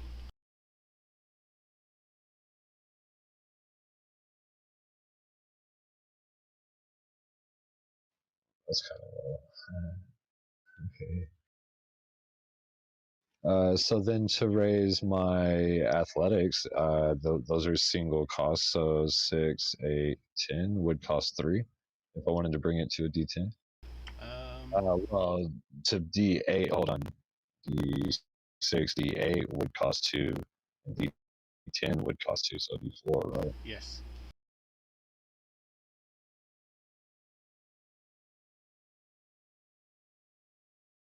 Okay, I'll do that. That sounds like something I would So a D10 for athletics. do. Yeah, and that should leave me at 7. 7 points. Don't forget that you do have a rifle also. I don't know if I should add shooting to this list. Shooting's at D4 for right now for you, but it's an agility, so you could be able to get it high just in case you didn't want to punch. But I don't know if your character. I'll bring it to 8, so that costs 2, D6, Yep. D8. Well, it's D4 to D6 to D8, so yeah. Actually, you're purchasing shooting. It's not a freebie, so the D4 costs. So the D4 costs 1 point. The other So skills. 4, 6, 8 would cost 3, Yeah, I guess. yeah, it would cost 3 to get it to 8. You know what? I'm not gonna take shooting. All right. I feel that will be. I don't know why I have a rifle. There you go.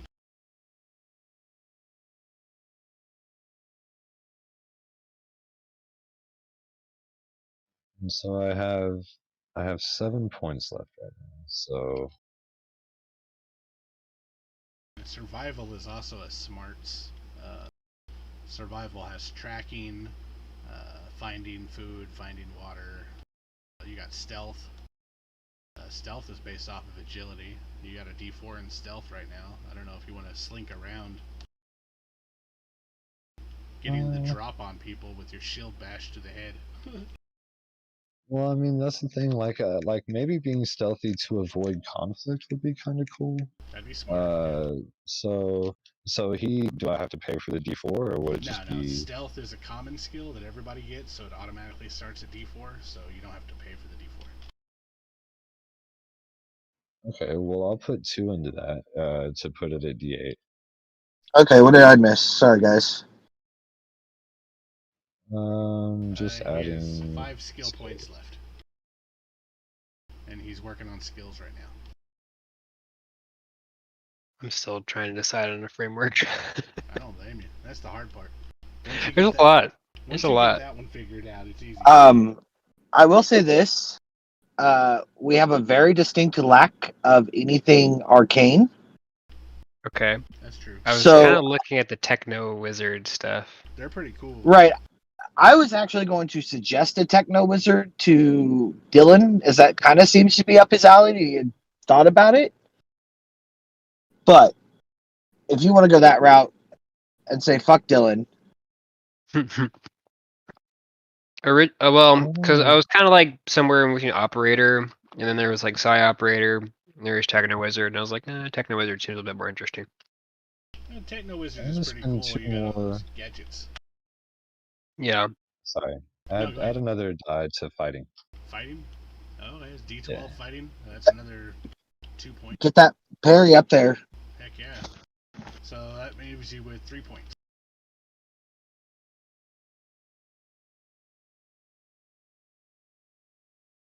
Yeah, his parry right now is 11. Oh, wow. Granted, that's with if he has his shield active. I don't know if I should actually take that 3 mod off of there. I mean, it doesn't. It only takes him 1 power point to.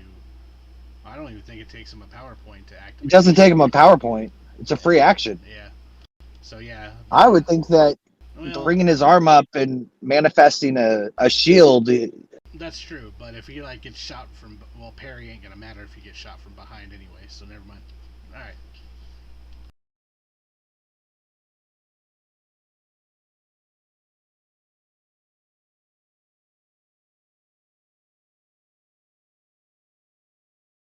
What else? So, Riding. Does your old guy want to ride on anything? oh yeah, A so young girl's is face. like I do want to be literate, not illiterate, but illiterate. I think your academics fixes that. Okay, Yeah. all right. I think you're the only one so far that has academics. I know I wasn't raised on a demon-infested slave planet with learning how to write and read.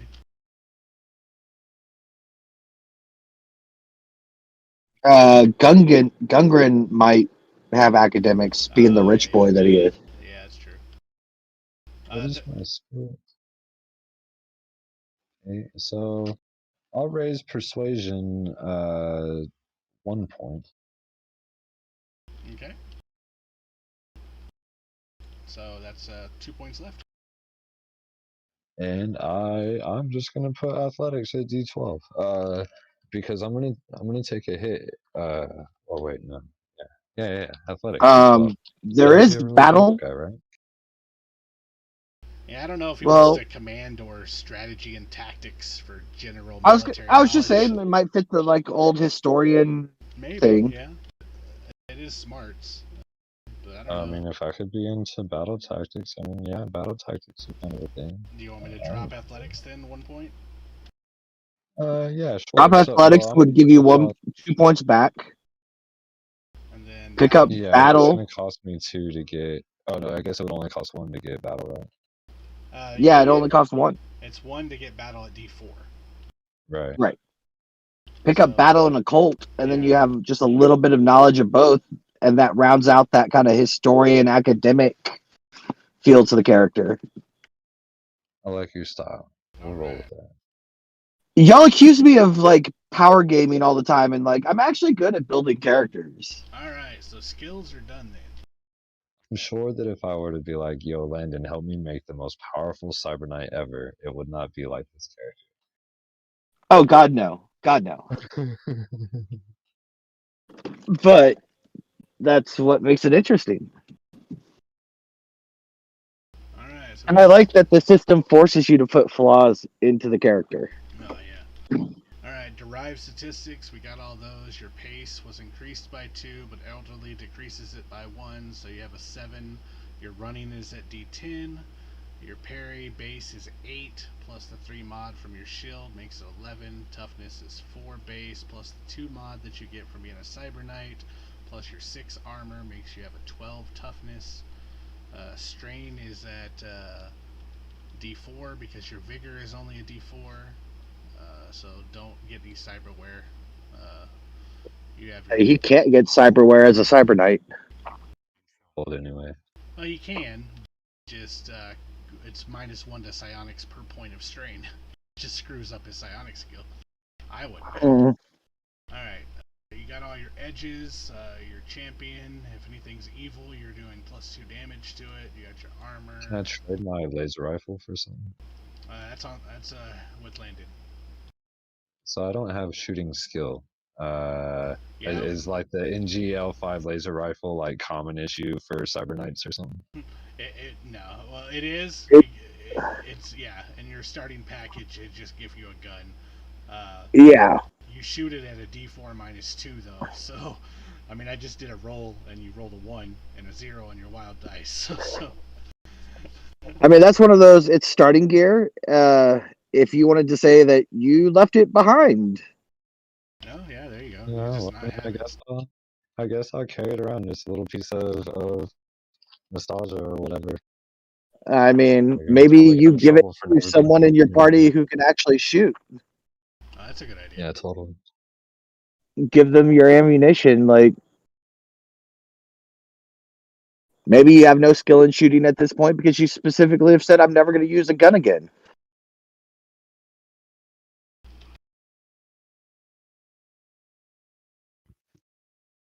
but you just keep getting drawn back into it.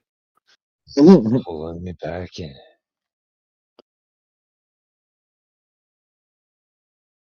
So during the siege of Tolkien, Lord Coke, who is the leader of the Cyber Knights, expressly forbid anyone from getting involved in the siege of Tolkien. Eventually, about half the Cyber Knights broke ranks and went and fought in that war. Which side were you on? Probably the wrong side.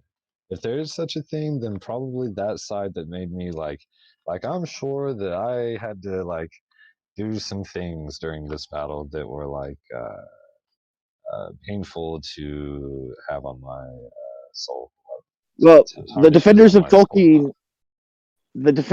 Tolkien ended up summoning demons and shit, and then they had a very strong counterattack called the Night of the Sorcerer's Revenge, where they used a lot of dark magic against the coalition forces. This is why Lord Coke said for none of the Cyber Knights to get involved, was they were using demonic magic.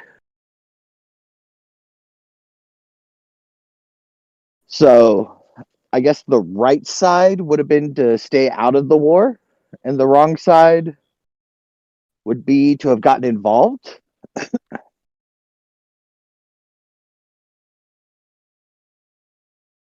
Well, I mean, so what happened to the people that got involved? Were they like cast out of the society or something? Were they? A bunch of them were able to return to the Order of Cyber Knights, but it kind of it illustrated that within the group of Cyber Knights there are ideological fracturings about the code and how it should be applied, and what is okay use in the defense of a city. Not all the Cyber Knights returned. Some of the Cyber Knights did. Did Well, you I come would back? say like the events from that are probably a key aspect in why I've chosen to be extremely pacifist. Yeah, that's kind of how I was thinking they could play in. Like, you saw something, you were a part of something at Tolkien that just made you go, nope. So I'm looking at this boost or lower trait, and what you copy pasted specifically says increase or decrease a target's trait, and it mentions boosting an ally's trait increases the selected trait. Yeah, that's for But also you within though. myself. For you though, it's specific, and the framework is Yeah. specific that only affects you. Okay, cool. But instead of costing, I think it's 2 power points, 2 of your ISP, it only costs you, I think, 1 to activate it. Where does it say that? Because I'll confirm it, and then I'll adjust the PP activation cost. But minor psionic. It is under the it's under the Cyber Knight itself. If taken I or also notice activated, here. this is innate ability. See page 68. Oh, because it's an innate ability, it's a little cheaper, huh? Maybe. What is the duration 5? Because I see 5 duration rounds. instant. So 5 rounds. So I would have to focus for 5 solid rounds before focus or boost lower trait would kick in. And then 5 rounds is like pretty much the same as a D&D round. Like a round is everybody taking their turn. Whatever. Yeah. So you would use it, and then for the next 5 actions, you would have that boosted trait. Okay. All right. Cool. All right. So innate abilities. Many powerful beings of the Megaverse are able to activate innate powers, unless specified otherwise. The first such power initiated each turn activates as a free action. Innate abilities may be activated using power modifiers, paying power points as normal. So he gets to do a free action if to pop out those things like deflection and stuff like that. So that's nice. Right. But I still don't see where it says the reduced Powers marked with an asterisk or a dagger, if taken, are activated as innate abilities, usable only on the Cyber Knight. Those marked asterisk have the reduced power point cost from the range self limitation, while those marked dagger have both the range self and aspect limitations. See trappings in Savage Worlds. Okay, limitations. Okay. All other aspects of the arcane background psionics remain the same. So, Savage Worlds. Limitations. Alright. So each limitation placed upon the power reduces the total power point cost by 1 to a minimum of 1. If this would normally reduce the cost to 0, you gain a +1 bonus, +2 maximum if the arcane skill total to the arcane skill total instead. Alright, so do all three of those have asterisks or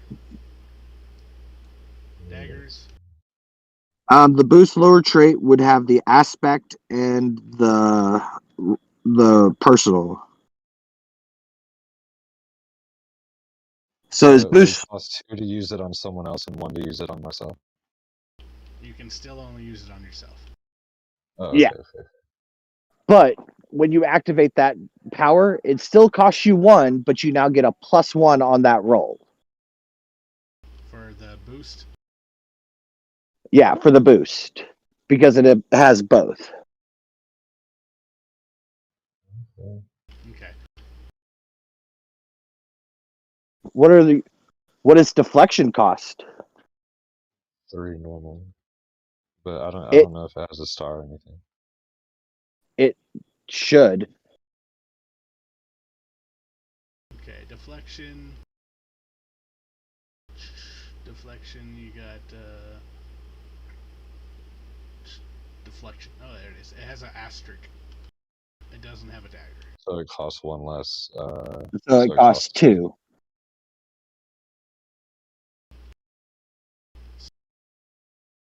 And then healing. Healing costs 1 less. Okay, so healing's 2.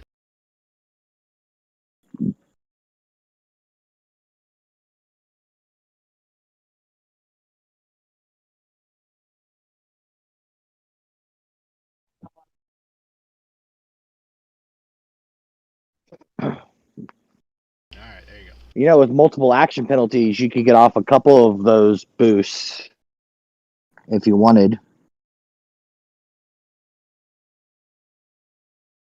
You need to do 1 and 8.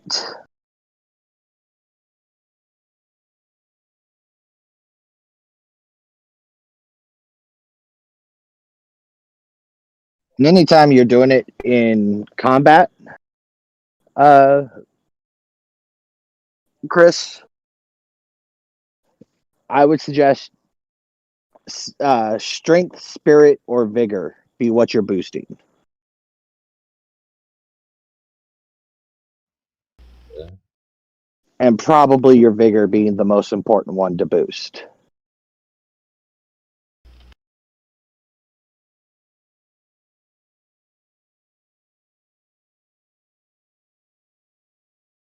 I decided to list what's in your survival pack over in the stashed area. The survival pack comes with a whole bunch of shit in it, so it's all listed there on your character sheet. Okay, thanks. And I'll remove the cybernetics thing from your sheet at the very bottom because you don't need it. Because when you start using cybernetics, it'll be bad.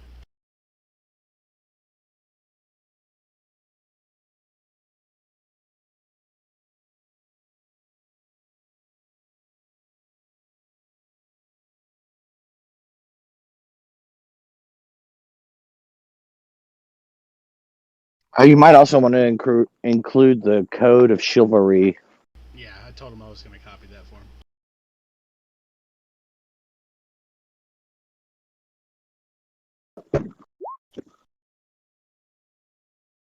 Oh, just the code of honor. Yeah, that's a little different. You actually have a Different whole than this code one? that I'll paste for you. Oh, okay.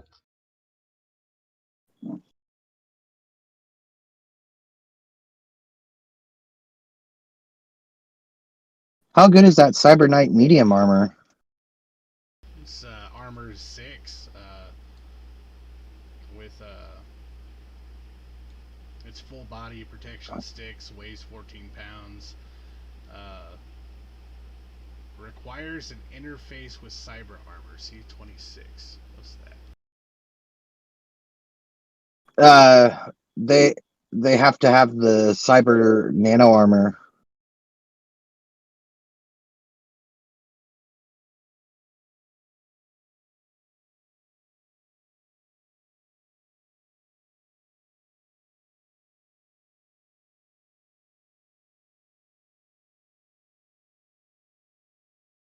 Does PPE stand for PowerPoints? Yeah. Yes.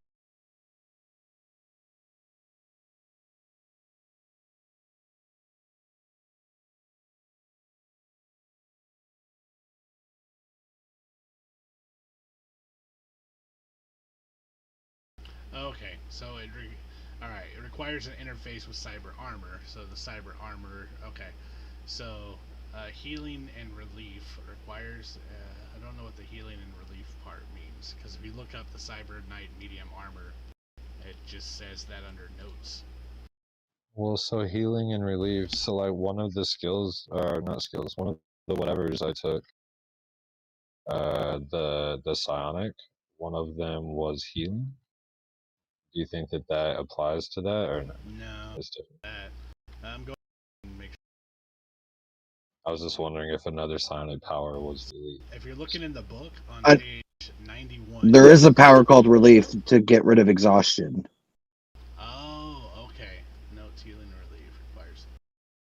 Okay. What page is the cyber armor on? Page 91 for the Cyber Knight medium EBA. It says healing and relief. They're an asterisk, so it must be talking about the powers. Healing and relief requires an interface with cyber armor C26 to function. So he has to have his cyber armor activated for it to work. Okay. And no one that doesn't have the ability to summon cyber armor can wear that armor. Yeah, that's true. Yeah, I knew that.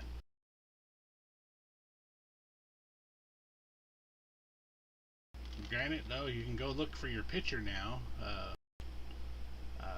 If you're in your armor, it's like fantasy scroll work to sleek futuristic lines that glow with different effects.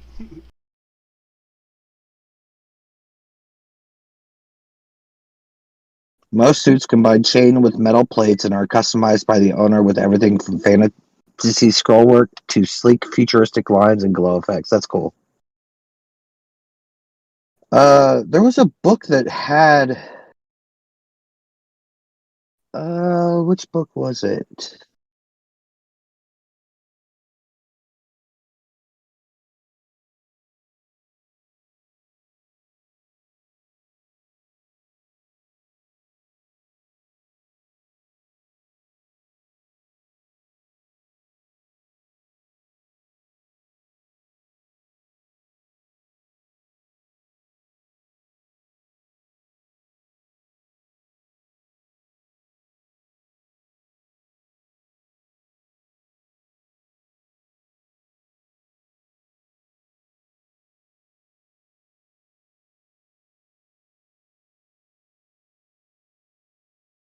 I mean, honestly, any token or any picture will work whatever you want. That's honestly, you don't have to be in your armor in the picture. That's true too.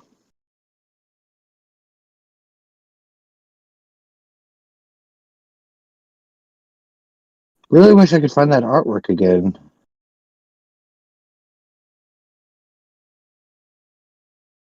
I just went to Bing and typed in Cyber Knight riffs, and it just comes up with a bunch of them, but none of them are old people. Get off my lawn! Put elderly Cyber Knight riffs. I did. Just put elderly knight. There we go. Yeah, there we go. Old people.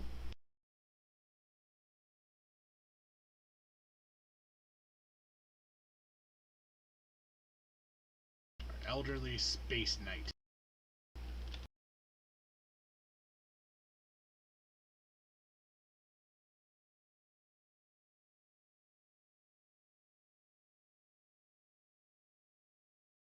It's a Shutterstock, but this dude, he looks old.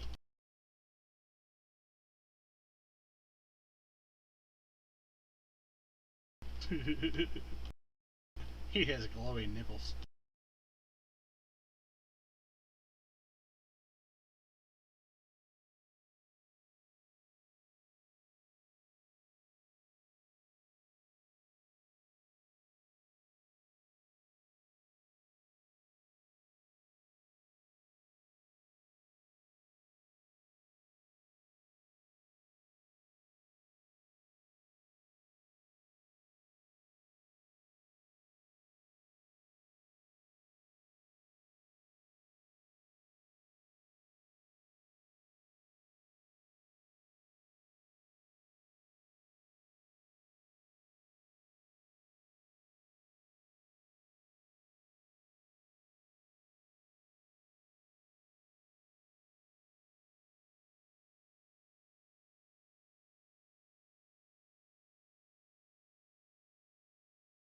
You could also go with that image. That's what I thought of at first. They actually have Templar frameworks.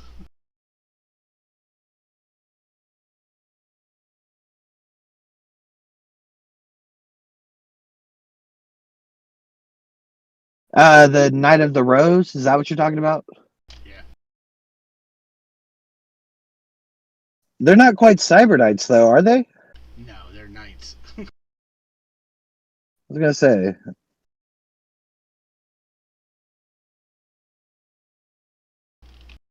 So that would be like your iconic image of one.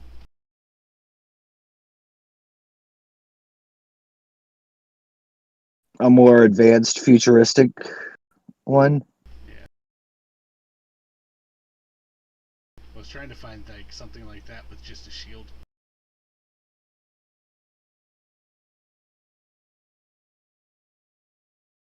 I'm sure you could do some really good Photoshop with like a Captain America image.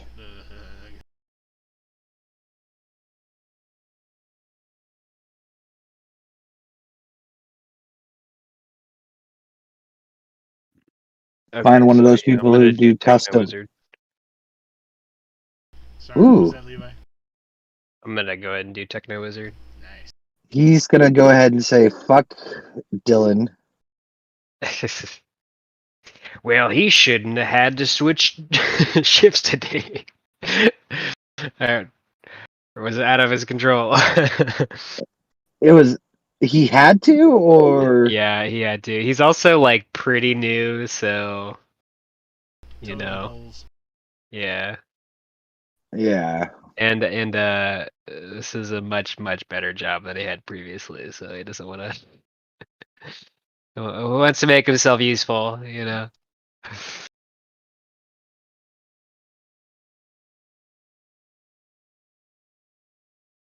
He's making I mean, he hasn't been there very long, but in this kind of slower period, he's making almost twice as much as he was at his last restaurant.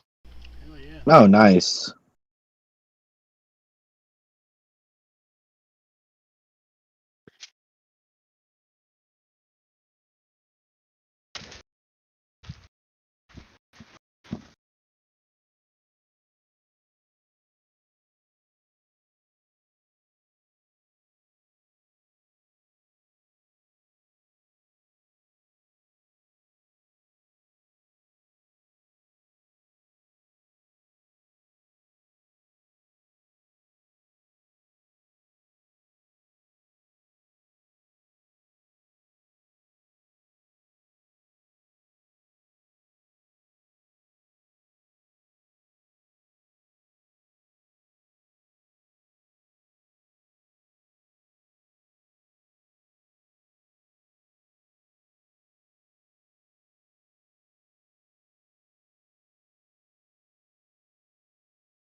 Alright, well, that being said, I believe Chris's character is done then. He just needs to work on his backstory and everything like that, but all of his mechanics are complete.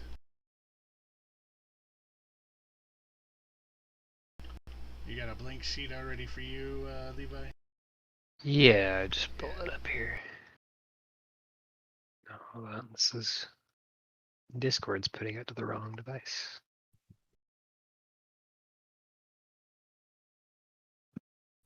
There we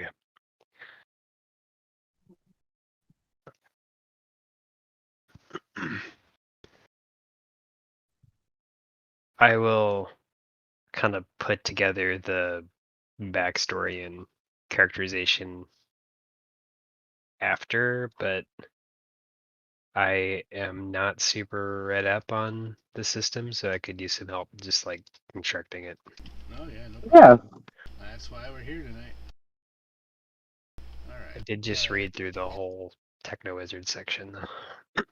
Alright, I'm going to go through the configuration on your sheet real quick and change it over to a Rifts configuration though, so. Oh, okay.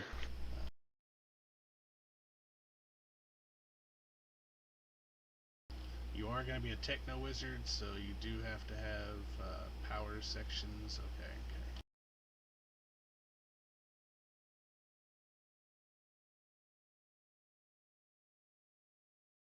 Like a pretty good character sheet.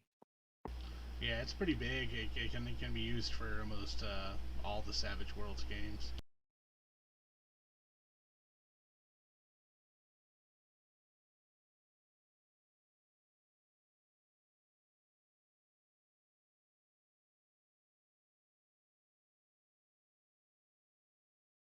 Okay, and you said you were a Techno Wizard, so you're going to start out as a Novice also.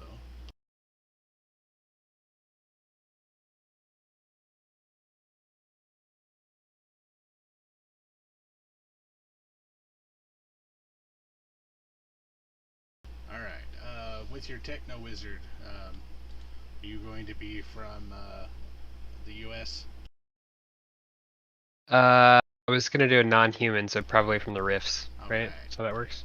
Well, yeah, Yep. I mean, it'll be from a different world, but you probably won't be taking American English as your native language, so whatever your native language is. I have Rift English. That's entirely possible. Alright, so what kind of race then are we looking at? Well, so okay, let me pull up the sheet here. So I was thinking to do like, wait, this isn't where it was. So if I wanted to do, if I wanted to do like like an anthro character that was kind of based off a dog boy, but not a dog boy, how would that work? Would I just use the So, dog? there is actually a Savage Worlds book out there that has anthropomorphic animals in it, Okay. so it is possible. So Where is that? Alright, I have to go find. Okay. Is it in the folder that you had? No, I didn't. Okay, I mean, and it's up to Landon too. I mean, Dog Boys, they did that because of the obedience when the Coalition made the Dog Boys, but Yeah, they kind of have their own like flavor that yeah, wasn't necessarily like. any kind of anthropomorphic animal works. And if you wanted to go through, you could actually do the custom races, which is on page 54, and that'll let you go through and actually pick. 54. Is that Tomorrow Legion or yeah? Tomorrow What Legion is Tomorrow Legion? What is this book particularly like? The Tomorrow Legion Player's Guide is everything that a player needs to play the game. Okay. Okay. And that is your window into this world. Yeah. Okay. It's the setting book. So the way that Savage Worlds works is you have your core book, which has all the basic Savage Worlds rules in it, and then there's different supplements that have come out that are different settings. So you have Savage Rifts, Spanish or Pirates of the Spanish Main. So we could play a swashbuckling pirate game using the same system, but you would use their core book for the setting book. So, but you would still use the core Savage Worlds book for creating your character. So you still need the core book and whatever setting book and then the GM gets to pretty much Frankenstein anything he wants together for any kind of Savage World settings. But it looks like you have, when creating your original races, simply follow the rules for making races in Savage Worlds with the addition of the following negative racial abilities listed on the following page. So, over here, under... Okay, so there's another book. Savage Worlds. Now, it should be the Adventure Edition, core Adventure book, Edition. 5.7. It's right below the Rifts book. What's the page number? Well, is it listed here? So I'll making just search it races here. is page 20. Page 20, cool. Page 20 of the PDF, page 18 of the actual. Oh yeah, here we go. So races and cultures begin with 2 points of positive racial abilities. Additional positive abilities must be counted with the equal value of negative ones. A +2 ability, for example, made to counter a single -2 ability or 2 -1 abilities. So you should be able to make one with that.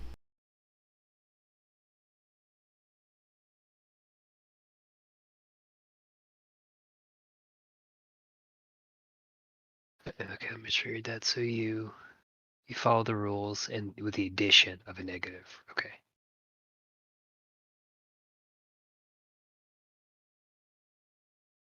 Here, let me get a piece of paper.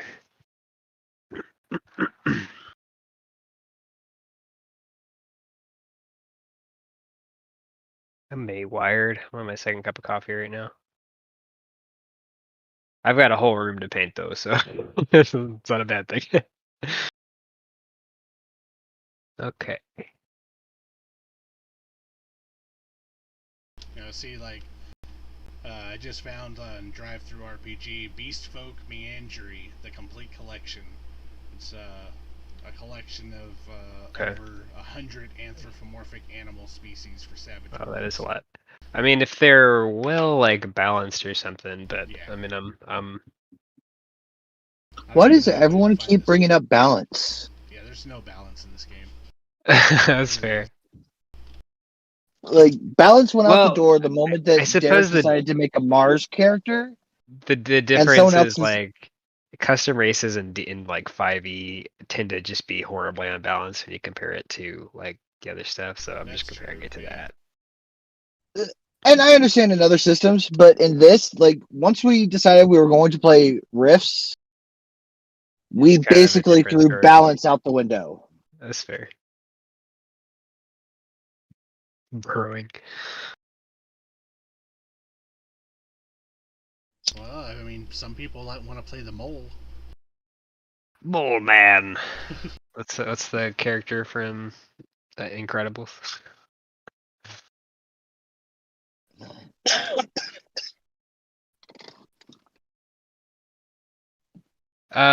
Free novice edge. Okay, is it? Where is the chart of edges?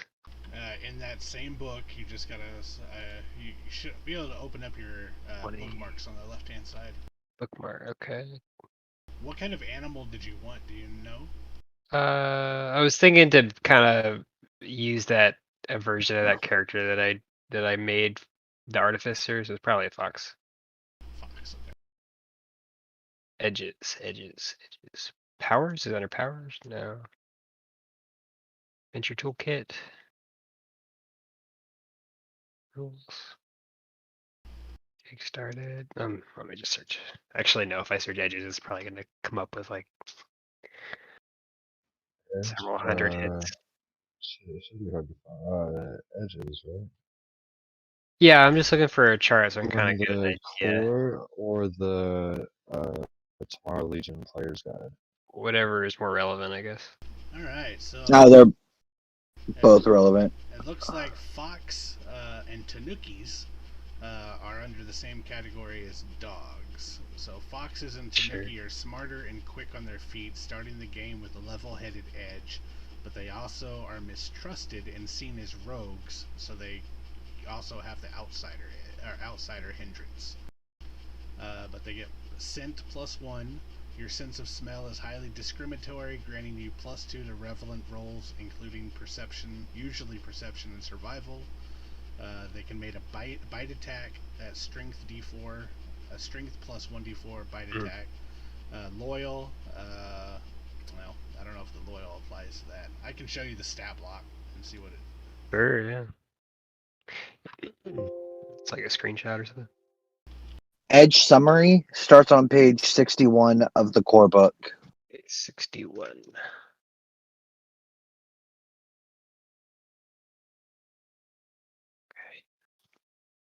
And these are the ones that are just specific to the base game.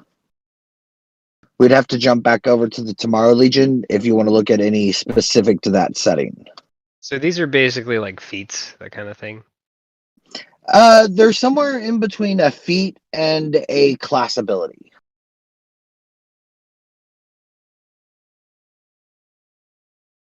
Attractive, very attractive. Oh yeah. I've got the level up version. Yeah, I would definitely Can you probably just use that old guy, Derek? Huh? Sorry for my poetry. I was just gonna say, could you just use that old guy with the blue nipples? With the blue With the nipples? blue nipples. Dude, no, I'm not going to use a Shutterstock picture. I thought for sure you could crop it. I just. It would take too long to do that, but It's got Shutterstock on his face. Rich and Filthy Rich evidently are really good edges to start with. I mean, it would make sense for a techno wizard to be pretty wealthy. They give you extra rolls on different charts later. yeah, it's true. And that's the only reason I mentioned them as being a techno wizard. Like, those extra rolls could be pretty. I noticed there's a lot of credit based stuff, like parts and stuff. Yeah. Well, getting you some magic items, like having a techno wizard hoverboard to start off with. Radical.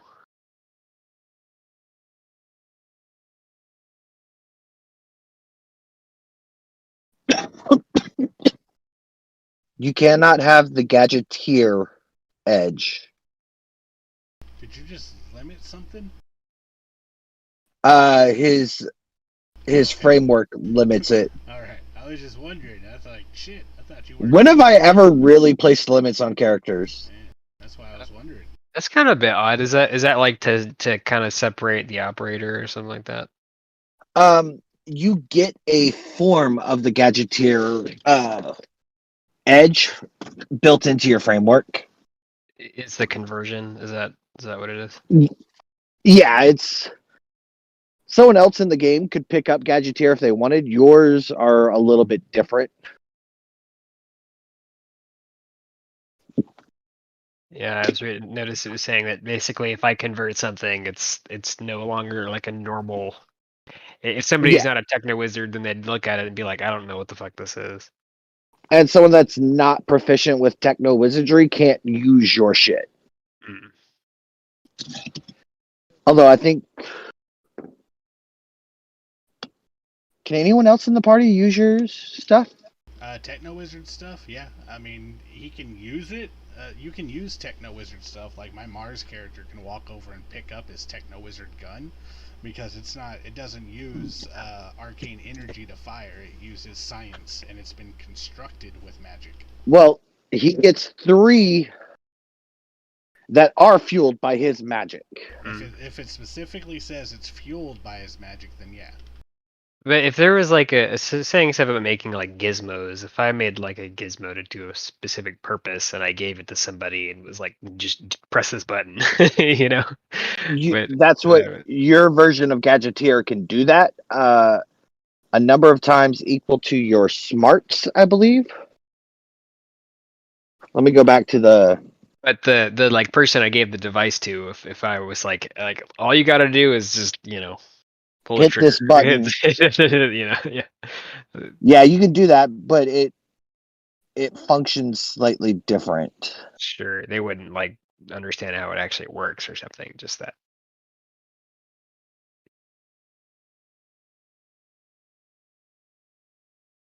Line Walker. Where did Discord go? Oh, weird. I got like set to the system tray. All right, so you have Arcane Machinist. Techno Wizards begin with a variant of the Gadgeteer Edge, which functions quite differently through the creation of arcane gadgets. As often as half her smarts die per session, and as an action, the Techno Wizard produces a gadget replicating any power available to Techno Wizards and power modifiers available to the creator. Creating a gadget requires a Techno Wizardry skill check at -1 per rank the power is above her own. Techno Wizardry gadgets have their own PPE pool equal to half their creator's normal maximum PPE pool, round down. With a raise, the device gains 5 PPE to its pool. The gadget can only be activated using its own PPE pool. Once used up, or at the end of the session, it ceases to function. Okay, interesting. So yours, you don't have to spend PPE to make a gadget. So it's like functioning on its own kind of thing. Right, Once I make but it. with the Gadgeteer, you also have to spend 3 power points to craft a gadget. You don't have to do that. You can do it half your smarts dice amount of times per game, per session. Nice. So say your smarts die is a D10, you can create 5 gadgets per session. Nifty.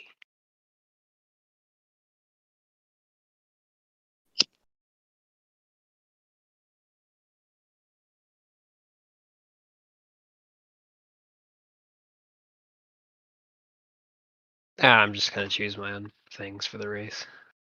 Yeah, I don't blame you.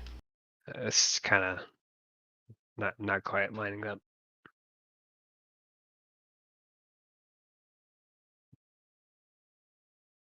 Points.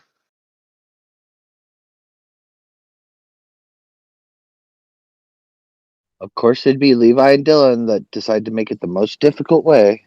Oh, I did find another one for Fox and a Kitsune. What's that?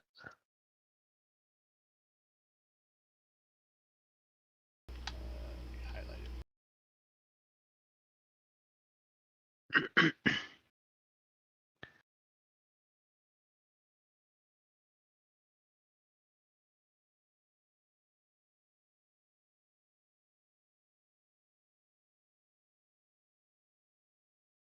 So basically, you have to like zero it out. Is that right?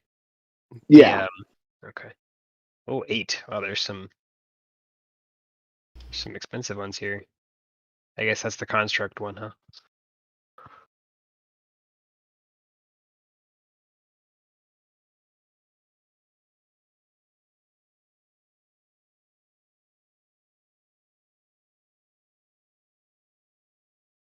A card. This is if you actually wanted to be a fox.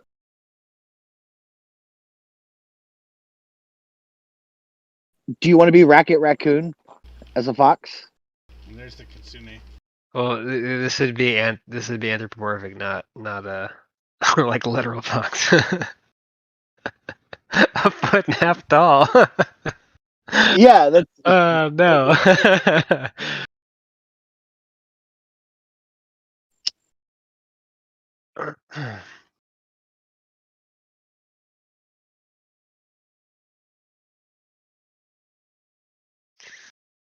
Yeah, no, not quite. Alright. Not a yokai.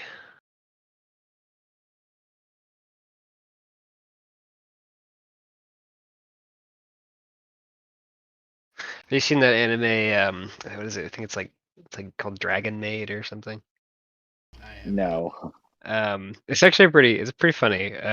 It looks like kind of one of those just trashy animes that's like basically to sell waifu merchandise.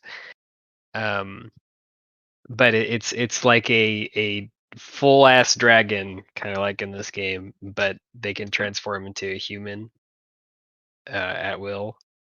And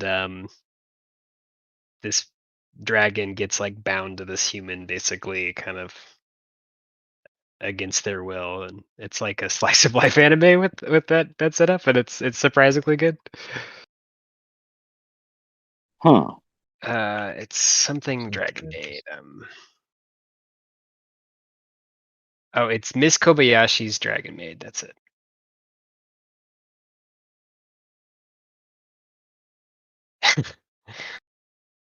On the top, people also ask on that Google search is Dragon Maid appropriate? Where did you find the adventure deck stuff, Derek? So the adventure deck is just a supplement that you can buy from for the game, and I found the cards on the download in a PDF from the big old gigantic directory that has all the Savage Worlds books in it. Do you want a copy of that, Clink? Yes, please.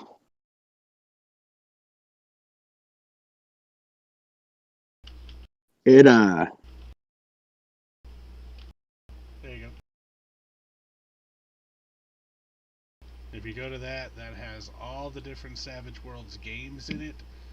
The core, the fan, the miscellaneous. I think the adventure deck was under core.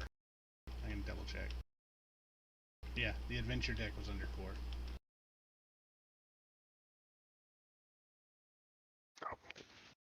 Kid is outside. it's not loading on my phone. Oh yeah, AllSync has a hard time loading on phones. Okay. What did you learn about it? Like the rules of how it works, or just to look at them? Yeah, okay. Both. From what I found and what I read, it sounds interesting. Like, so at the beginning of every session, you deal out an adventure card, and players can play them during the game. Yep. Or they can trade them immediately. Like, say that you deal the cards, and I get one that's like my piece of Tech Wizard doesn't jam this session or something. I wouldn't use that at all, but I would trade it to our Tech Wizard.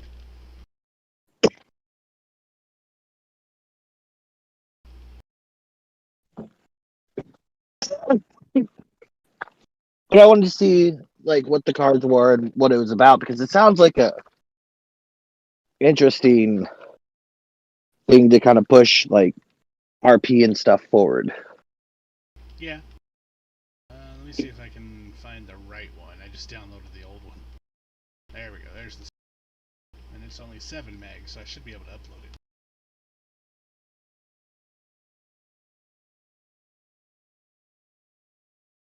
We're just gonna add tentacles on. Oh my god, what the fuck are you creating? No, I'm just kidding. Why I'm not? just reading It's through a the fox. stock ones. Yeah, It's a fox. it's just like go like I want this, I want this, I want, and make like a horrifying creature. Alright, I there want you go. poisonous touch. I want. Bloodgorth. There you go. So, like, here's the first card. Ace. Play instead of rolling to automatically succeed in a trait roll with a single raise. Adrenaline Surge. Your hero gets an additional and immediate turn, including new movement. But I just posted it in Discord. You should be able to download it. Yeah, I'm looking at it right now.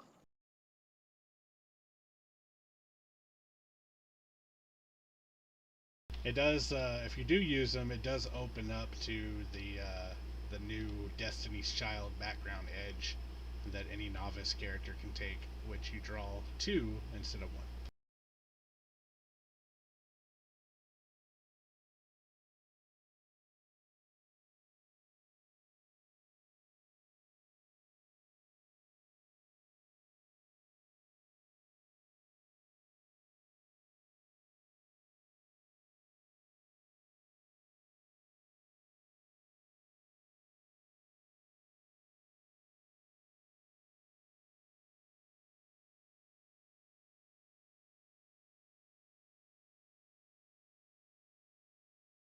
well, I'm pretty sure there's no image on the internet of an old Cyber Knight, so I can't help. Here, I'll find you something. Just a minute, buddy. You're right, it's cool. I'm gonna go out and smoke a cigarette before I pull my hair out. I'm trying to find a Cyber Knight.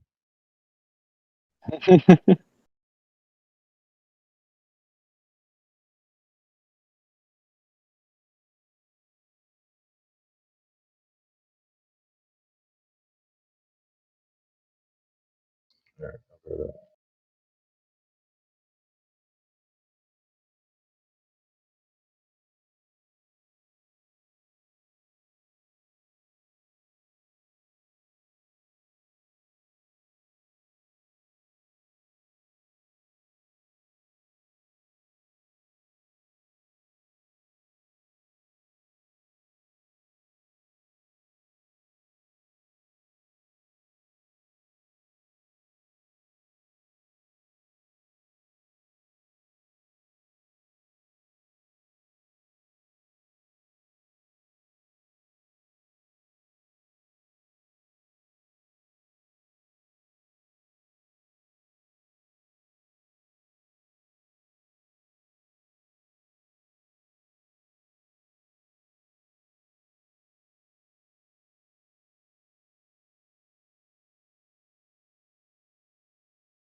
You smarts.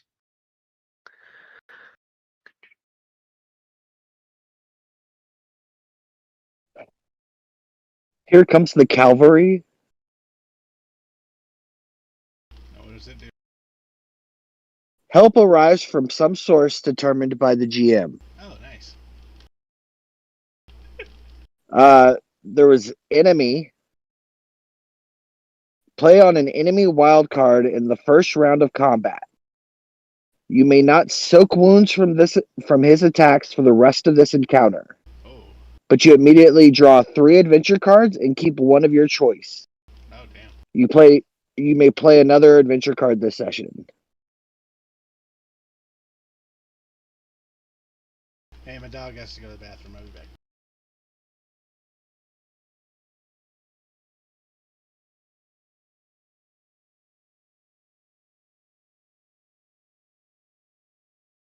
Pace.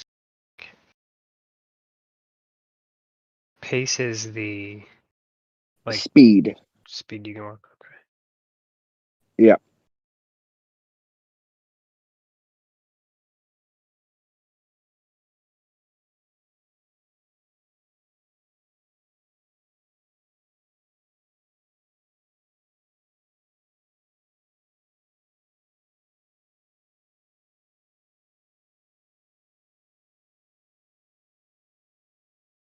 Pace.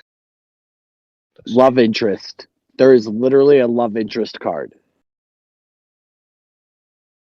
Where do the cards come into play? Okay, so normally in Savage Worlds, we use a deck of 52 cards plus the 2 jokers for a couple of different things. Initiative is 1. So every round of combat, you're dealt a card. So initiative changes throughout the rounds. There's no set rotation or order. Dramatic events, which is something I have to go read further up. I just kind of browsed over it. But it's another one where you're trying to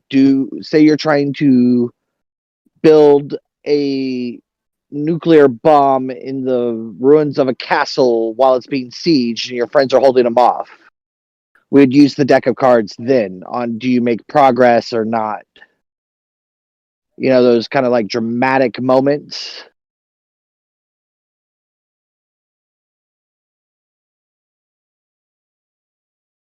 The adventure deck, the thing I'm reading about, at the beginning of every session, everyone would draw one adventure card.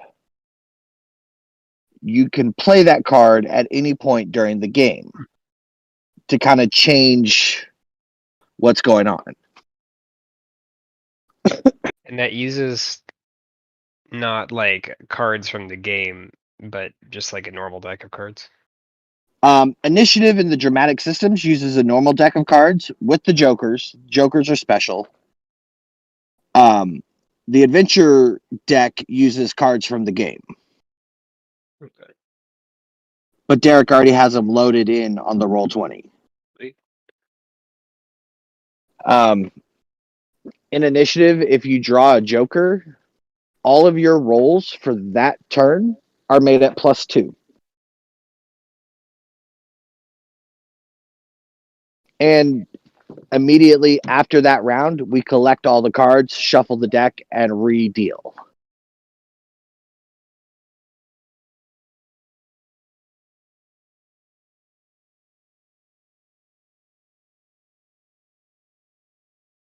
There was an edge I was trying to talk the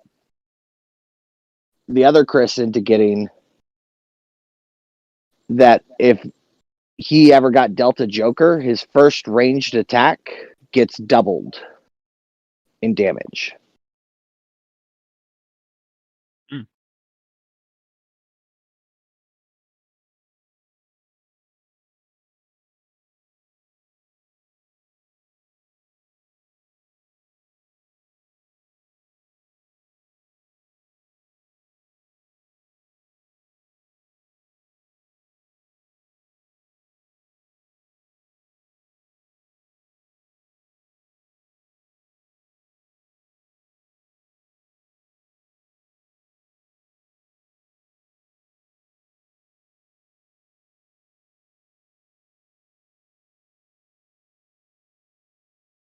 Power Surge, immediately recover all your heroes' power points.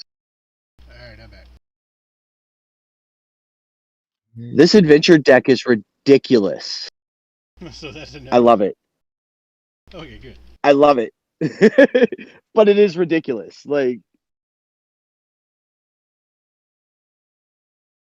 there's an enemy one.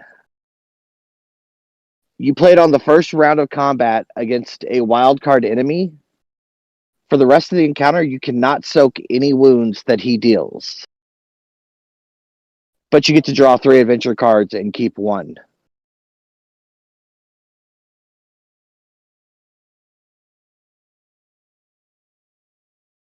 There's a fucking love interest adventure card. You play it on an NPC and they will eventually fall in love with your character.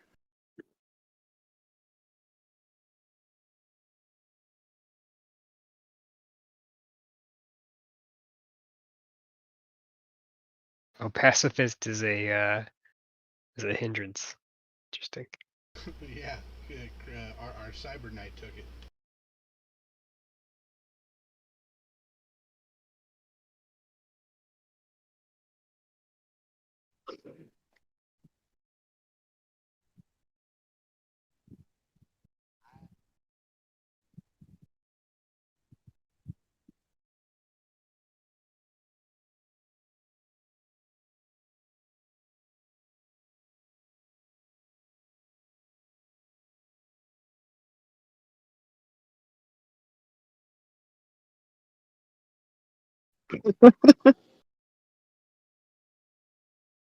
I would love to see when y'all would play this.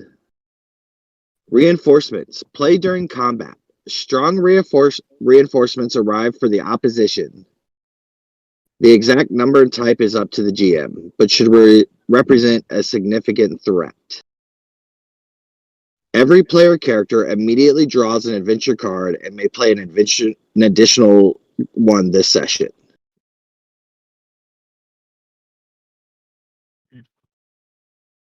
It says on my combat edges for the Cyber Knight, from intense combat training, you begin fighting with D8. Begin with fighting at D8, and 2 combat edges meeting all requirements except rank. So that was the seasoned or veteran. Yeah. or novice, so I didn't have to take. I mean, the rank didn't matter, I guess, for the two combat editing. It didn't matter for those two because of the Born a Hero thing from the Savage Worlds or Savage Rifts. Oh.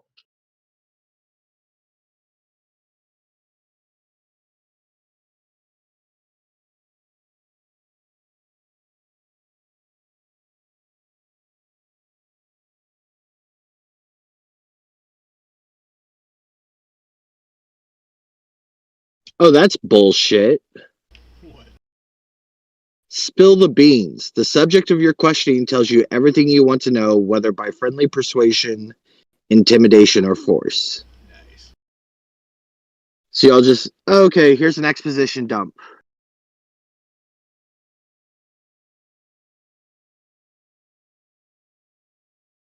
Oh, so this character would be a DB, dimensional being? Yes. Okay.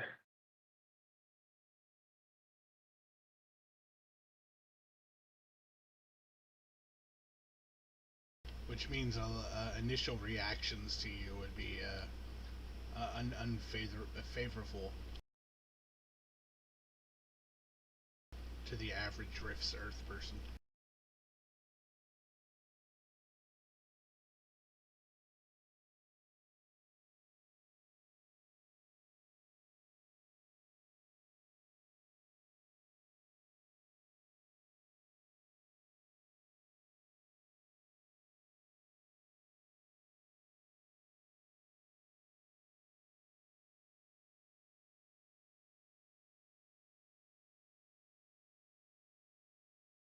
Villainous verbosity.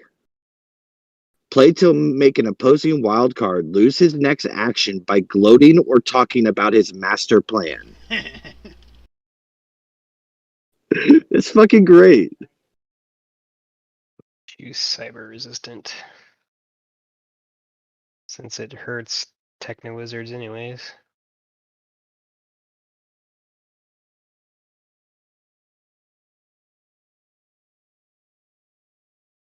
Three, 4, 5.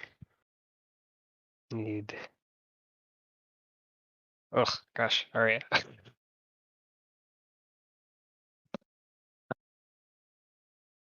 Hey Chris, how old were you? How old did you want to be? I put 61. Is that too old? How's that guy look?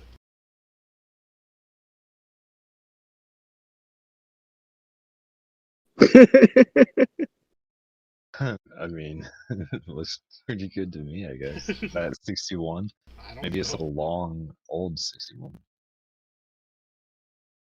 He's got some miles on those treads.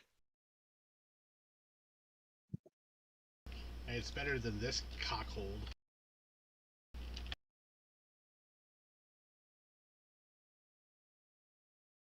Yeah, he doesn't look old enough. The other guy looks, I mean, maybe a little too old, but it looks alright. I'd be the old, decrepit dude that could whoop ass. I mean, he might look a little too frail, I guess.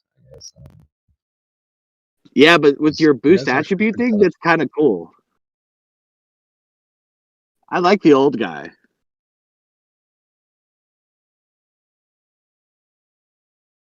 Yeah, he definitely looks like he's seen some stuff, so that might be okay.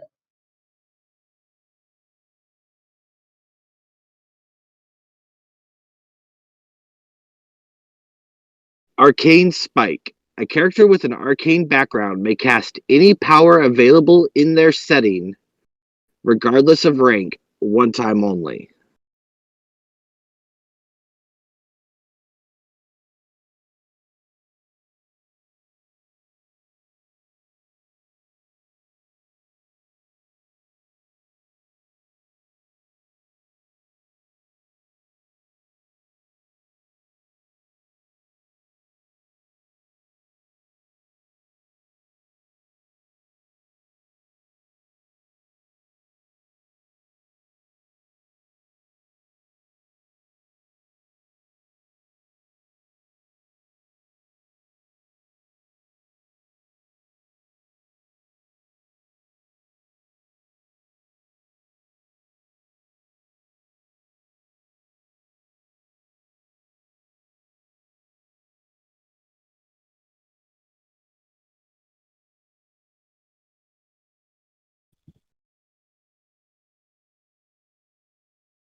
I'm gonna take off pace. I don't know that I really want to put any more negative modifiers on this.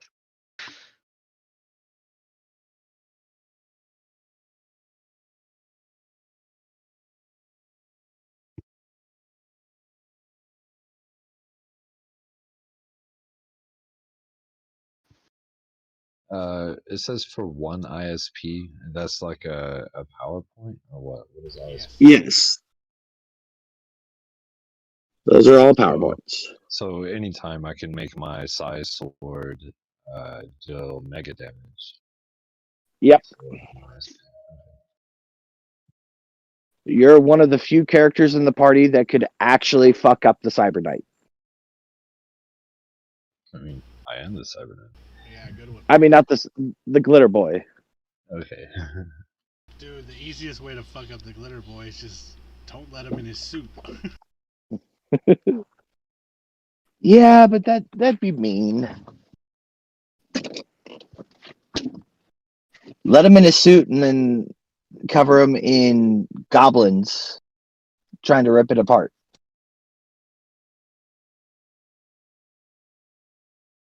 So the cyber armor, I mean, I summon an organic metal shell, so I don't have to like summon it, right? Okay. Yeah, it kind of grows out of you. It's like the And I'm Iron pretty- Man from Iron Man 3. Or 4. Or Avengers. Whichever one he had the nano armor. I dig it. But that's a different type of armor than your medium EBA armor. Yeah. Your medium EBA armor is your typical suit of armor, but all of its systems require interface with the armor that you summon to function. Okay, all right.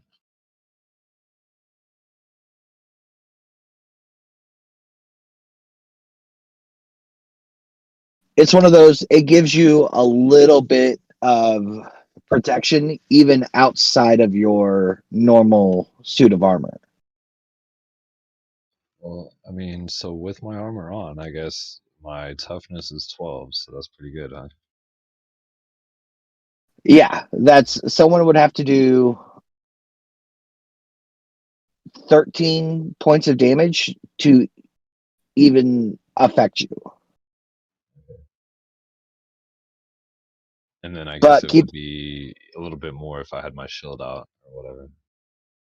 Right, like, well, say you had your shield out and the Slinger with his Desert Eagle, his full smite ability, got a raise. His bullets do 3d8 plus 12 damage. Okay, all right. If you have your shield out, all of that damage means nothing to you because you have MDC armor at that point.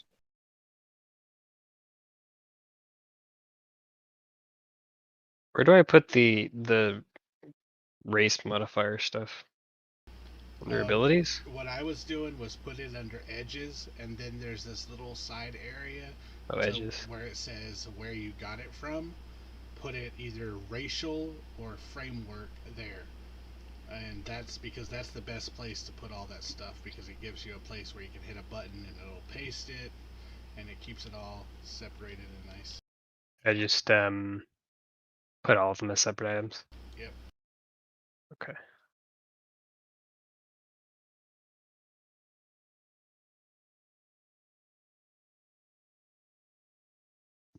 Oh, a new face appeared on the board. Low light vision.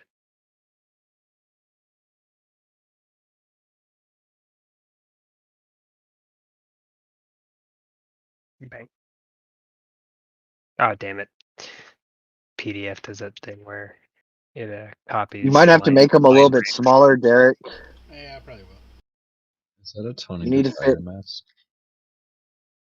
No, it's just actually, I think it's supposed to be an otter.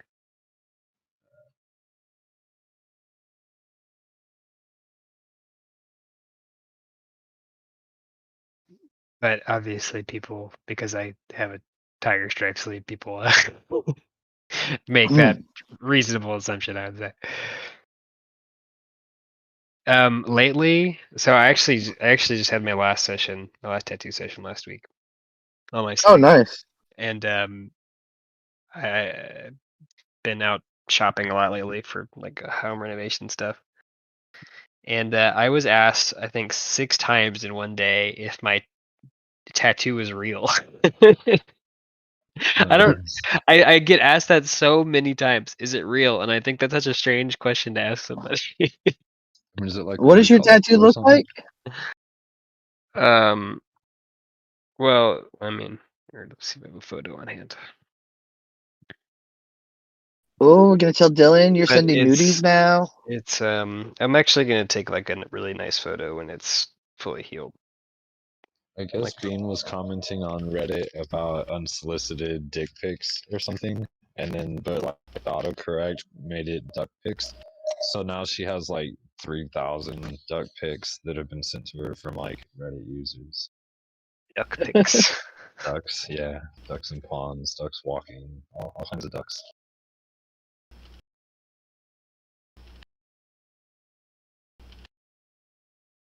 Okay, I took this a couple days ago.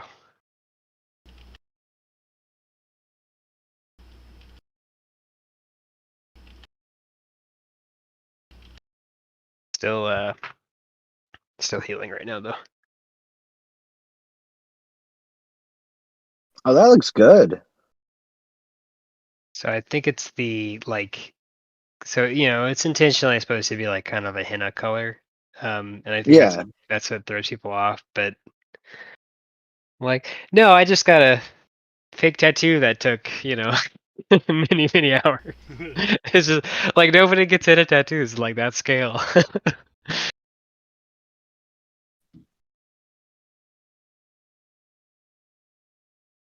Oh, that's really great. Nice.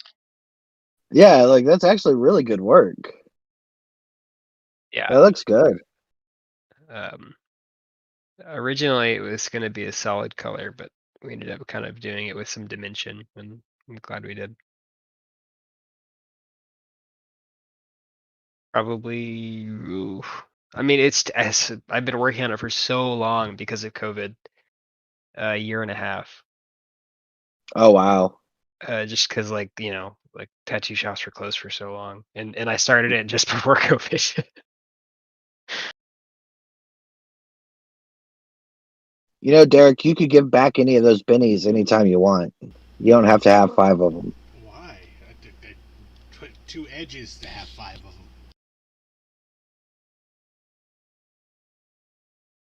Oh, yeah, that reminds me. I gotta add one more. So for adaptable, should I just add the edge separately that I'm gonna give myself? Yes. Okay. All right, write that down. Remember to do it. Pick novice edge, and it's just anyone that only has the novice requirement. Yes. Okay. So you can raise any target number pretty much any time to get the raise status or whatever. Yeah, anytime that you exceed the target number by 4, that is a raise. Okay. The target number for most activities is 4. Except for fighting. Then your versus their parry. And their toughness. Okay.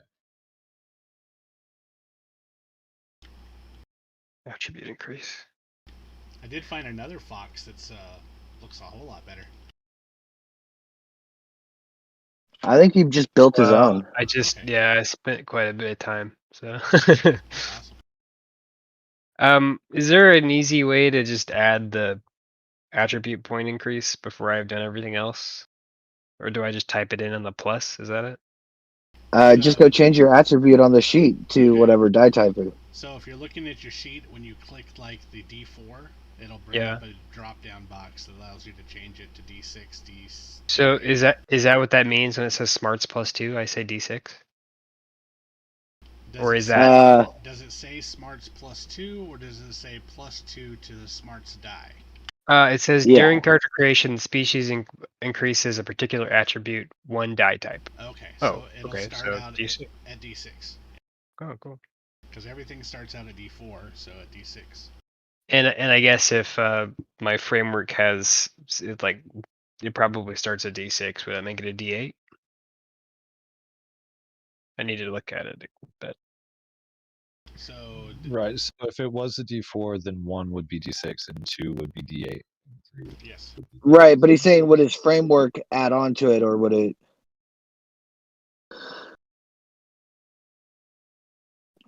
I mean, if you get 1 from your framework and 1. yeah, it just says one die type, so it sounds like it's one for both. So if you get one Yeah. from your race, then it adds +1. If you get one from your other one, then it adds another one. and then I'm choosing If I'm right hearing you for correctly. some reason. I don't know. Choosing what? I'm adding bite for some reason. I don't know why. Hell yeah. You're an anthropomorphic animal. You have to have a bite. I didn't write it on there. I feel like the only use that would be with the class would be like, yeah, if you were like in an emergency situation, you know, something like that. There's that fox folk from that book I just found. A photo. Yeah, the photo's pretty bad. Can't tell if that's the dog or the fox. Yeah, palette swap. That's really hard to read. Always right. And the on the second page they've had it that way. Racial.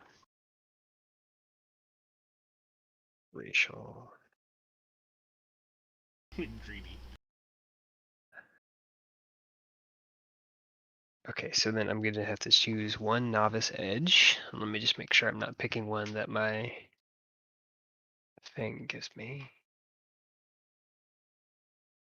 I think the portrait for the Techno Wizard looks kind of lame. I don't know, just like that gun looks so terrible. and it's like kind of it's just robes that he's wearing. It's just a little bit boring.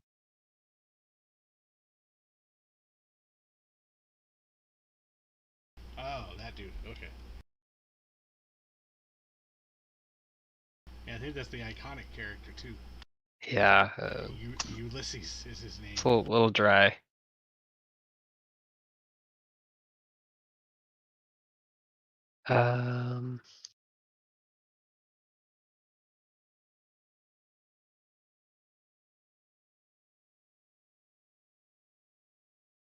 What is parry?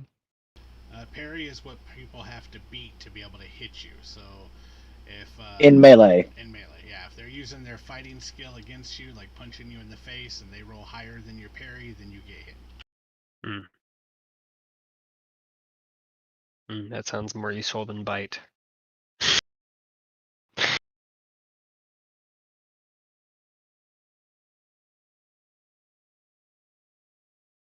There it is. Alright, so edges. That was 53 or 52? Yeah, 52. Oh, Woodsman is a. I'm not gonna use that.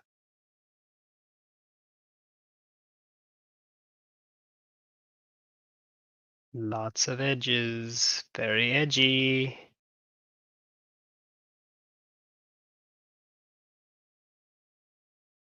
Okay, background. Yeah, I guess alertness would make sense.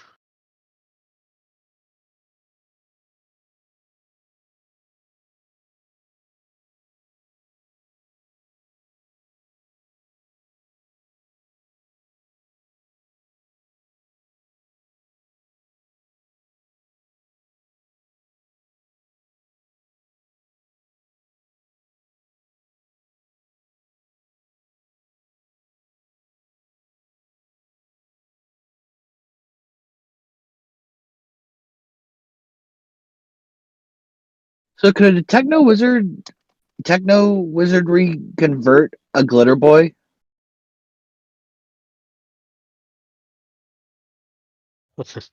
Just like while they're asleep. Convert their armor, be like, what the fuck?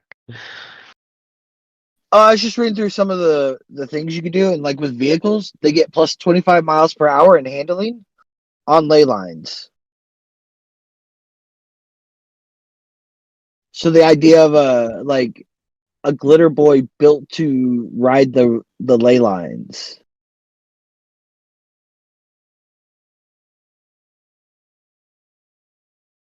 Can I give my character rich from their adaptable trait?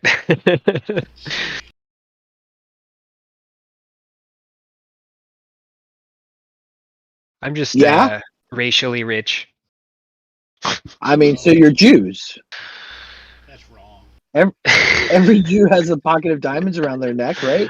I don't know. And you know, if you take the Mormon trait, you just have special underwear. Yeah, you know, it makes it all makes sense. That's the Cyber Knight special armor.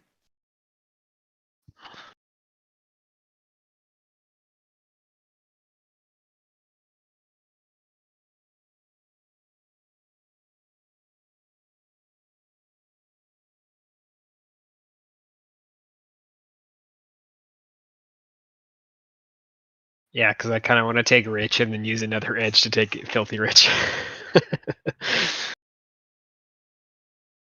Okay, so I keep forgetting that I'm putting the sheet behind the other window. Okay, so that'd be an edge. So we're gonna say rich, racial, adaptable. Actually, I'll just say adaptable.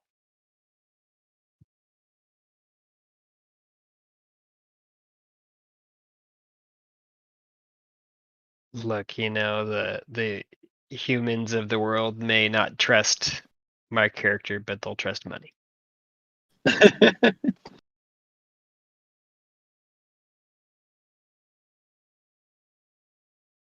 Well, rich works slightly different in Savage Rifts because you don't have a yearly income. You start off with more rolls on the tables.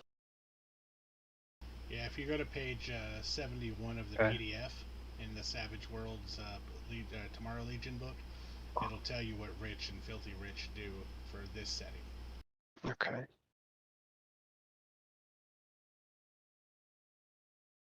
Okay, that's. Oh, I didn't have the negative ones. Let me do that quick. Excuse me. Oh, it's gonna be a long list on the edges table. Unless the hero is planning to remain in one location for a serious length of time, an annual salary isn't part of the wealth equation. She's managed to accumulate a bit of money, but more importantly, extra gear. She begins with 15,000 credits and gets 2 rolls on the body armor, close combat weapons, cybernetics, enchanted items, mystic gadgets, or ranged combat weapon tables. The hero may give up the 2 rolls to instead own 1 personal weapon, body armor, or adventuring gear item of her choice. That's rich. Filthy rich. The hero made some major score before the current adventure. She has a total of 25,000 credits saved up and gets 4 total rolls on the above listed tables.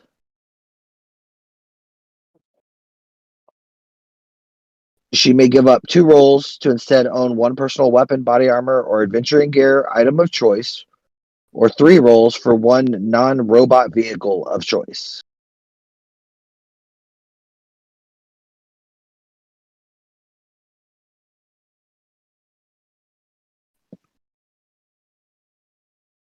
But 4 rolls on that table, and you can make the choice to convert 2 of them into the 1 after you've rolled.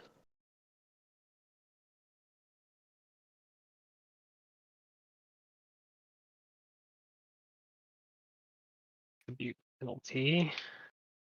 Oops.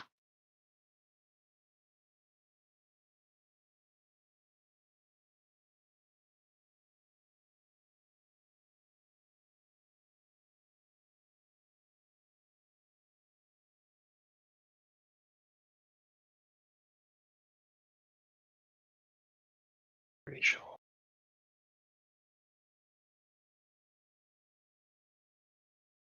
And now this one seems to be One attribute suffers a -1 penalty. That's just a -1 though, right? Not the die type. Is it under Mhm. race? Negative racial ability attribute penalty.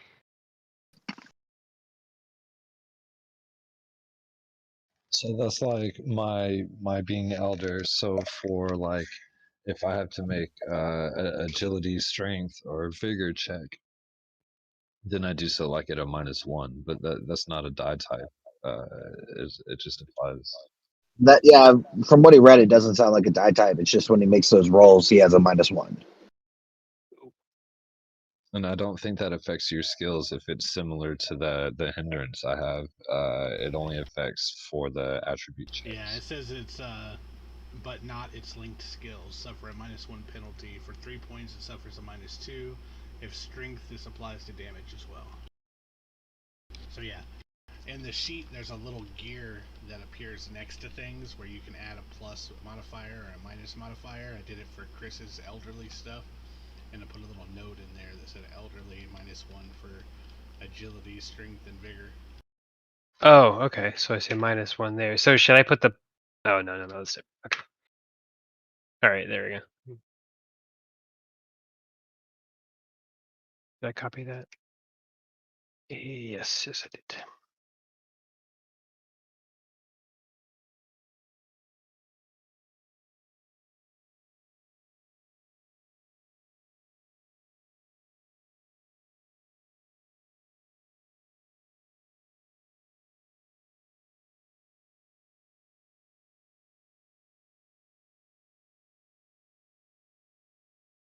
Boop. And last one, cyber resistant. You're cyber resistant. Yeah, it Oh, said that's from that your. it gives you a penalty anyways for using cyberware, so I was like, I'll just do that and that will even out my character or my customers.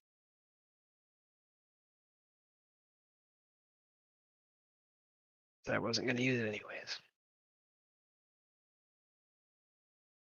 Why is it sometimes whenever I start to edit the like took at ... it just erases the first 3 letters I type. It's done that on every time. I don't know. Weird sheet. All right, so that's done. Finally, that's done.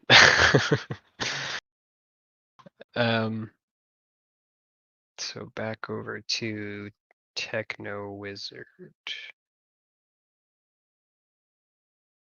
Techno, okay, hold on. So you start with the hero's journey. Techno Wizards gain 1 roll. Okay. Gonna have to like duplicate this. Actually, I'm gonna print out these pages here. One. You can wait on your hero's journey rolls. Did you take the rich and the filthy rich edge? Well, I took the rich, but I haven't done anything for the framework, and I was intending to do the filthy rich. So I would wait to do your hero's journey until you finalize all that, because then you can just roll them all at one time. Okay. Oh, hold on. Print on one side. Print. So what do I start with then? Like for building out this character sheet.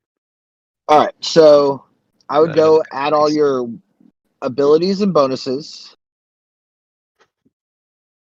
and your complications.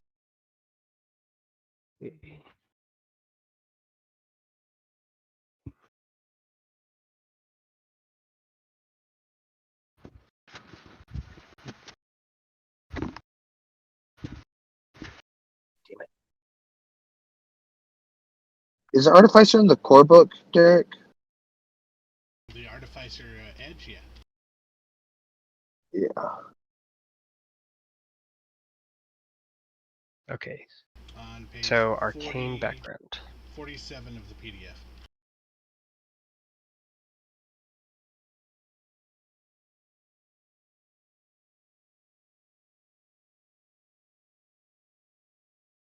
So this should also go under.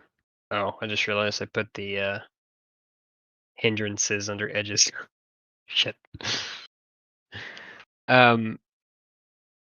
The so I would put arcane background under Under edges. edges. Yeah. Yes. Gosh, I need like another section, so it's not all the same.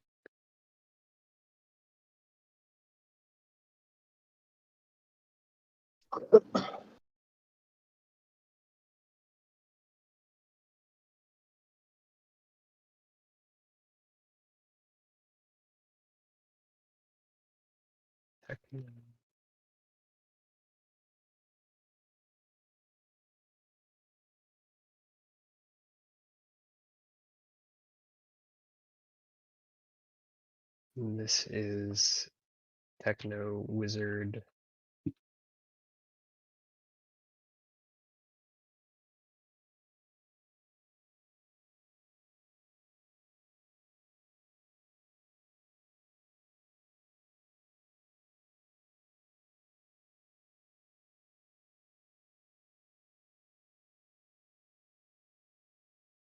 Racial.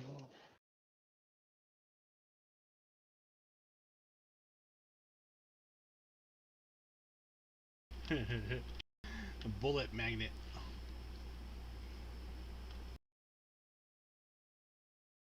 It's a major hindrance.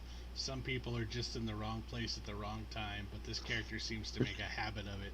This poor unfortunate soul is hit by accidental fire using the innocent bystander rules on a 1 to 2 for single shot weapons and on a 1 to 3 for shotguns or full auto.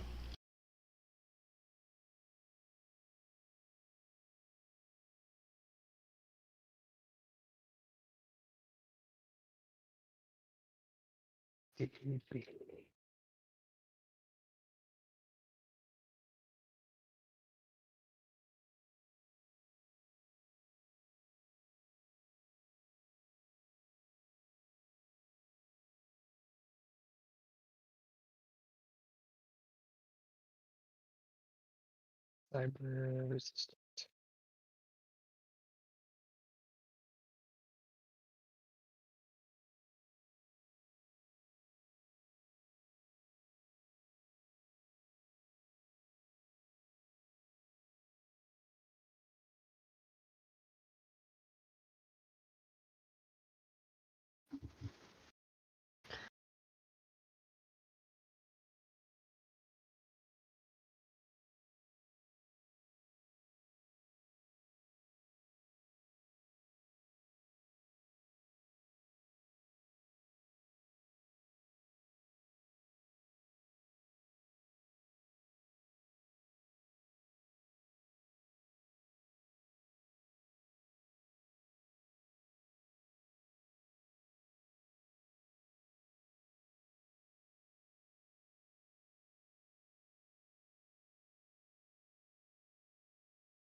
Are the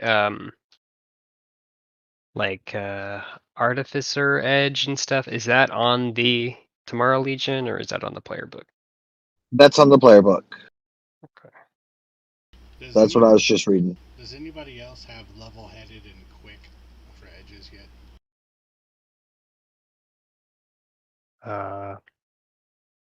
No, not me at least.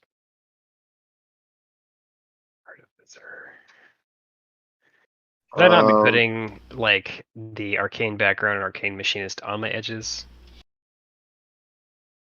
Like the text there? It'd be helpful for quick looking up what it does as we all learn the Already edited system. it, so I'll just leave it, I guess. What am I looking for? Level-headed and quick. Elgato does not have it. Okay. I think Chris's character might have something. I think he has quick, but not level-headed. He has quick. Okay.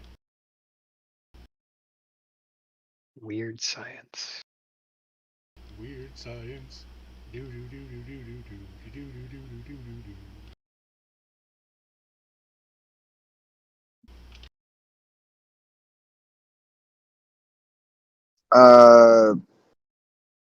Gungren does not have it.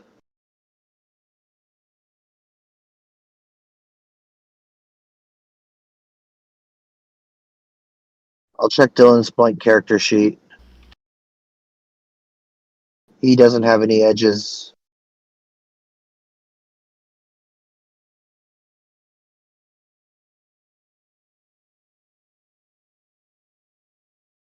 Techno wizards begin with 3 power should list above. What list?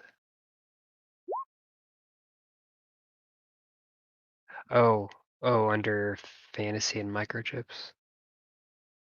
No, that's different.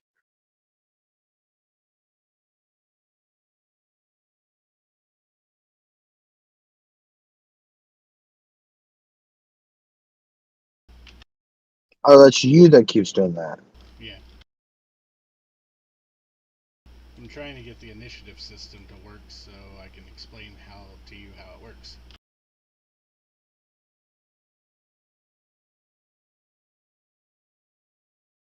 I should probably be in on my computer and not out on my phone, huh? Don't worry about it.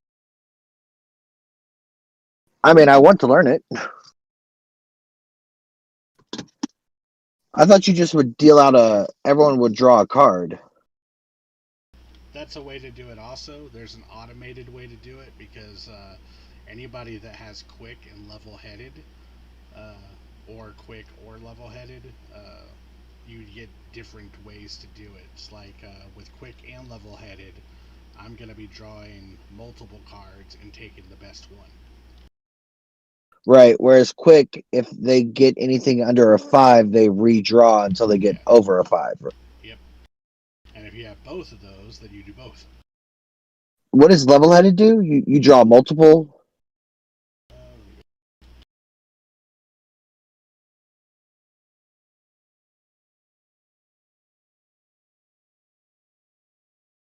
I just look at my character sheet.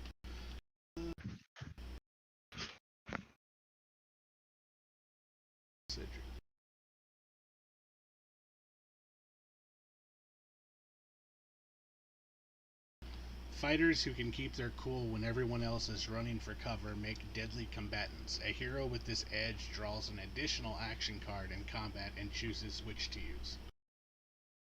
Okay, so when we come to initiative, I would deal out a card to everyone, and then I would deal out an additional card to you. Everyone would look at their cards. If any of your cards were 5 or less for you or for Chris, you would trade those cards in and get a new one dealt. So this is what Quick says. Quick characters have lightning fast reflexes and a cool head. Whenever you are dealt an action card of 5 or lower, you may discard it and draw again until you get a card higher than 5. characters with both the level-headed and quick edges first draw their additional card and choose which to take. If that card is a 5 or less, the quick edge may be used to draw a replacement until it's 6 or higher. Okay, so your quick only applies to one of them, but you get to draw two first. Yeah. Okay.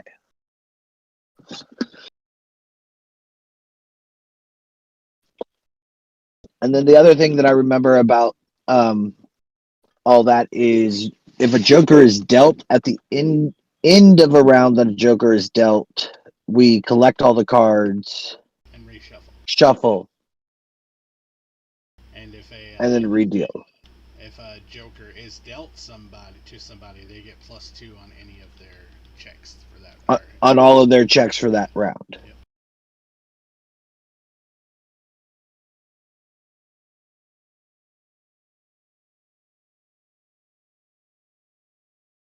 You have 5 characters so far. Well, that's not too bad. I'll get 7 bennies a game for my bad guys. Yep.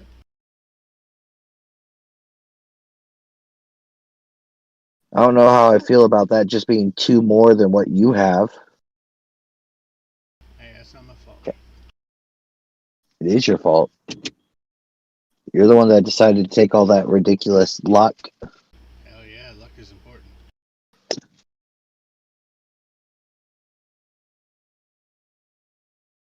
I don't know how much luck would be that big of a deal in this game. I think if you really sat down and got into the number crunching, you could probably build something that could negate luck in a lot of circumstances. I mean, like having a big fuck off gun along with a really good shooting score. Yes. Yeah, right. But while you're getting into your armor and powering it up, and I'm like standing beside you, crawling up on your thing, sitting next to your head where your gun can't reach. I mean, that's kind of why I have a sword. So Yeah, so that gun is actually shoulder mounted. I realized after I traded up my van braces, that the gun is shoulder mounted, so I can have my sidearm that I come with, the 3-round burst pistol, along with the giant fuck off blade. So it's gonna be a very interesting wombo combo. That's great because your Cyber Knight is an elderly pacifistic knight. Yeah, I mean, that's going to be a fun interaction to watch between y'all two. No, I think that we're gonna have pretty much the same the same ideals, because I really don't want to shoot my thing until like there's no other option left. Because I feel like that's what comes with having that great power is I'm gonna go ahead and coin a term here that has probably never been used before, is great responsibility. You should patent that. I should. Yeah. Trademark it, like sell it to somebody. Like maybe DC would be interested in buying that one. They could use it for not their characters. Mm-hmm. Okay, so I need to get back to painting here. So if Derek or Landon, if you're by our computer, I'm not going to ask you to do this, but if you're wanting to do this, if you could I'm talk me through it. Finish. Yeah, because I need to like physically be doing this painting. You do the painting. Derek or I will do the typing. God, I've got my headset on. I'm just in the room over. Actually, I don't have too much time left for the Waking World. Did you look over my character sheet? Is everything good? Oh, let me. Everything looks good. I was pretty careful with it. Who are you, Bastion? Bastion Jean-Baptiste. That dude has a punchable face. Yeah, like I wanted like the cocky teenager in there. It just kind of looks like a guy. Like it almost looks like a selfie with a like some kind of filter on it. Yeah, not like a painting filter. Yeah, I'm sure that was on one of the Snapchats at one point or another. The villain Everything has looks this, good like though. tape drop cloth thing that I've never seen before. Well, I'm seeing that you have Code of Honor, Heroic, and Enemies, CS, and the True Federation. Are any of those the hindrances that you took, or are those all from your framework? No, Code of Honor, and Heroic are the ones I took. Enemies comes with the Glitter Boy. Okay. I thought they had a Code of Honor for the Glitter Boy also. I guess not. Oh no, they I don't thought give a Heroic. fuck. Well, there's the Sons of Thunder, which are basically like Hell's Angels in Glitter Boy suits. I thought Sons of Thunder were the the mercenary types. So I don't Yeah. think they have a whole lot of honor built in with their stuff. Oh, I like The minute your stealth being -8. You're never gonna go quiet. Yeah, that comes with the armor. Okay, I definitely don't want to interrupt his painting time either. So if y'all I'll just mainly see if there's anything wrong with it. No, it looks. I didn't good. see anything that You want me jumped out to- glaringly. You want me to take the power section off for you so it's not there? No, I want to look at what will never be and then Okay. be jealous. All right. Well, yeah. I'll keep it there for you then. Who knows? My mom will take a dip in something, you know. Yeah, never know. Pick up a arcane background edge and. Yeah, and then I'll never be able to cast an armor, but it's always for that what if. It looks good for right now. Now the NG6 or S2 survival pack comes with a lot more than just that. If you actually search for it in the book, there's a whole list of shit that it comes with. Oh, okay. Yeah, no, I grabbed it right from the starting character equipment guide stuff. Yeah, it lists. Oh yeah, that survival pack is like loaded. It lists it there, and for some reason it says knife and wooden cross and a wooden fucking stake. Yeah. But then they reprint it later, and it doesn't have the wooden cross or the stake or the knife in it.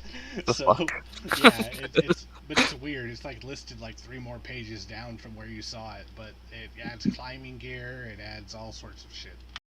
You mean shit I'll never need since I have built-in rocket jump jets. Yep, exactly. Okay. I'll make a little note of it to put in there. You're not a quiet thing, are you? No. Rocket jets, bright shiny metal armor. Although I do like, so my favorite thing about this, this little thing is the sensory boost. It has a built-in. Let me find it. Yeah, built-in advanced comms, optic enhancement with 50 times magnification, audio pickups for 100 yards away. Hear whispers from that far away. I mean, fuck, it's. Now I don't. Now it only has a +2 in notice, so I guess that is the mechanics reflected in that, or if there's a bit more. Yeah, that's kind of the mechanics side of it. I normally wouldn't give someone a chance to hear a whisper from 100 yards away, so it's like it gives you the ability to make your notice check at that distance. Oh, okay, yeah, I can appreciate that for sure. All right. For a backup character, for this character's inevitable demise the second he steps out of the armor. So vampire seems like it's kind of touch and go. How do you feel about Werecat or Barbarian? We have a Rakasha as a character already. We have an anthropomorphic fox. I think he's saying it's okay. Yeah, so the furry crowd is already there. Okay, cool. Yes, the furry crowd is already there. Yeah, join the party. Yes, my next character will be a dragon. I mean, yeah, might as well. Might as well. I really thought someone was going to take that. Wait, how did Fade become a GM too? Don't ask questions. Oh no. Okay, no, it's not GM. You've been hacked. It puts it puts a little icon on the front page next to your head, and I thought but it means that you're actually in the game right now. So, okay. I'm a special boy. Control everything. I was going to ask you for your character. Did you want to start knowing the Tomorrow Legion, or did you want to start as a part of the Minutemen? I mean, I just like put in like the first little name that came up because I don't really know the real city we're starting in. The Tomorrow Legion would probably be better if that is the focus narrative of the story that you're making. Yeah, that's kind I'll of just. Mhm. most characters are going to start there. I have a way I'm going to introduce uh, Mr. Wormwood over there. Yes. All right. So he will be tacked on as we go along. I'm just trying to figure out who starts where. Mm-hmm. Oh yeah, if the Tomorrow Legion has like a little sect of glitter boys that's like already in the area, then that's good. I was thinking like joining it like a fellow chapter of them would be really interesting narrative wise. But if that's not really a thing in this area, then I'm super Well, you happy could. just for. That's Mhm. what area were you originally planning on being from? I guess would be a better. Oh, I remember you posting that we were starting like north in Louisiana, so I was really kind of wanting to be like a native lad, like Okay, a native lad. yeah, like so somebody that's like already used to being from that area. Native That, lad sounds like a really lame superhero sidekick. hence the very Louisiana name and everything. He knows where everything is. Wow. And I have almost Um, nothing in common knowledge, but so it's not going to be like that much because it's lived in a bubble most of his life.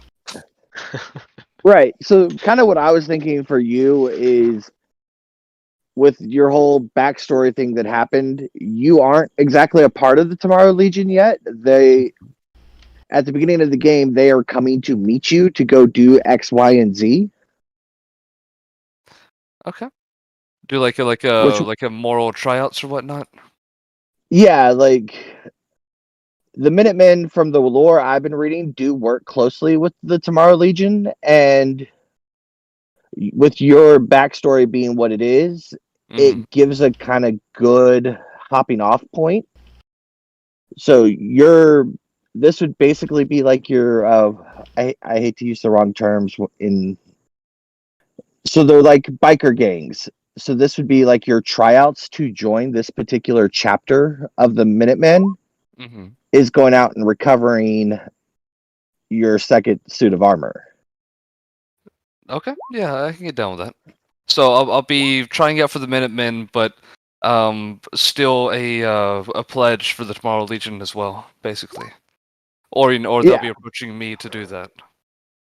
you're pledged to the Minutemen, but they're like, "Hey, you're gonna need some backup for this, and we've got some friends that are doing some stuff in the area. Why don't you hook up with them, and y'all help each other?" Okay, yeah, definitely. More than one faction's interest sounds really interesting to have in play. I like it.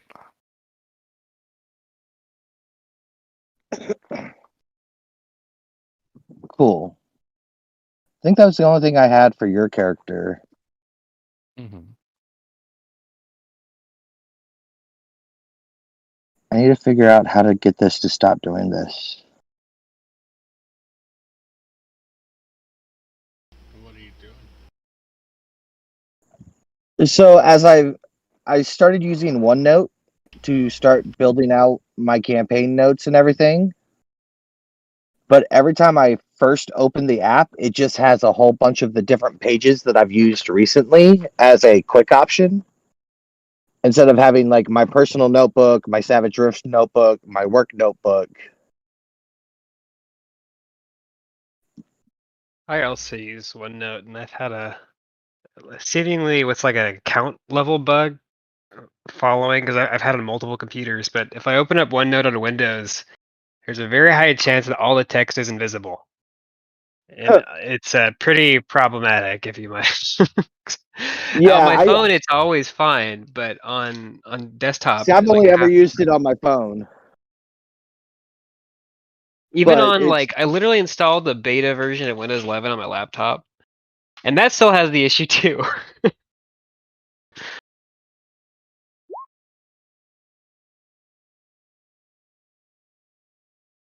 I do like it though. Like it's a good way to organize Yeah, thoughts. I like OneNote. It's just that bug is. I've even Like submitted a complaint about it, and they never responded. I've got for the Savage Rifts game, I've got a notebook for characters that's just my notes on you guys. I've got another notebook just for plot stuff and mapping out plot. I've got one for lore, one for gear. If I make up special gear for y'all to find, I have a place to quickly keep it. Taking the tape off of the ceilings of paint. Tearing in some places. You said Chris had quick, right? Mm-hmm.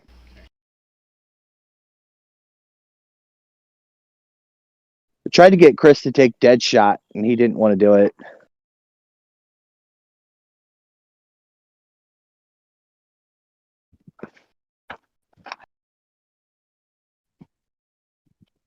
Oh, speaking of which, was the combat ace professional trait okay? Yes. Okay. Yeah, I mean, I can't move and fire the boom gun anyway in any round, no matter what, because that's just the basic rules it has.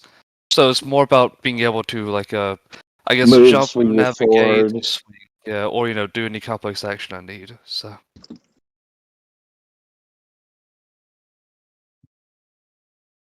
I would have removed the edging tape while it was still wet.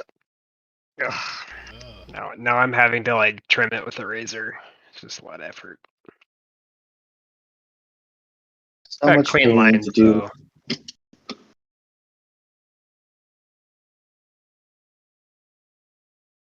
All right, Kitty, you're gonna have to get out of my chair.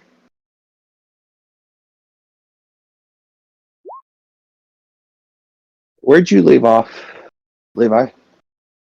So I was just starting the framework stuff. Okay. Basically I was well, I haven't rolled anything, so I just added the weird science Okay. stuff. We'll go through all the stuff that doesn't require a roll, and then we'll determine if you want us to roll for you or not.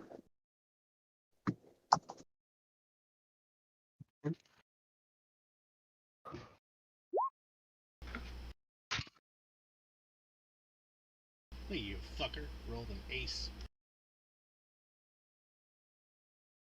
Alright, so Landon, are you back to the computer? Fixed to be. Okay. fucked. I think I figured this out for you. Okay, I'm just fixing the resolution on my TV real quick.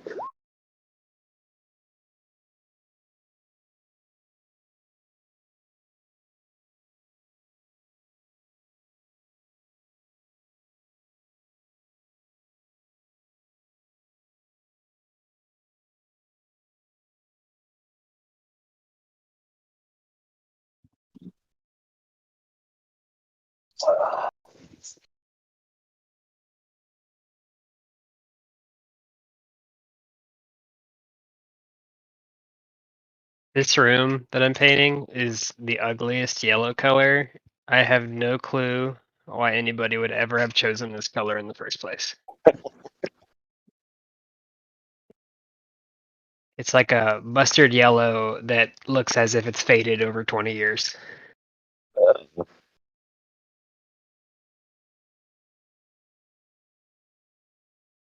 All right, so I'm in the game, Garrett. Okay, so as a GM, after you've gotten the map in order, or if you want us to use that, however you plan on doing it, at the very bottom, does it show you new round, new initiative, and clear turn order? 3 little buttons. Um,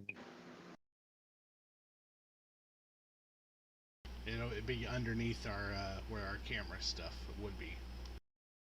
no, I see Chris B. character soak roll. Under. So I thought no, not on. No, not there. Let me fix my size. Messed up my resolution myself.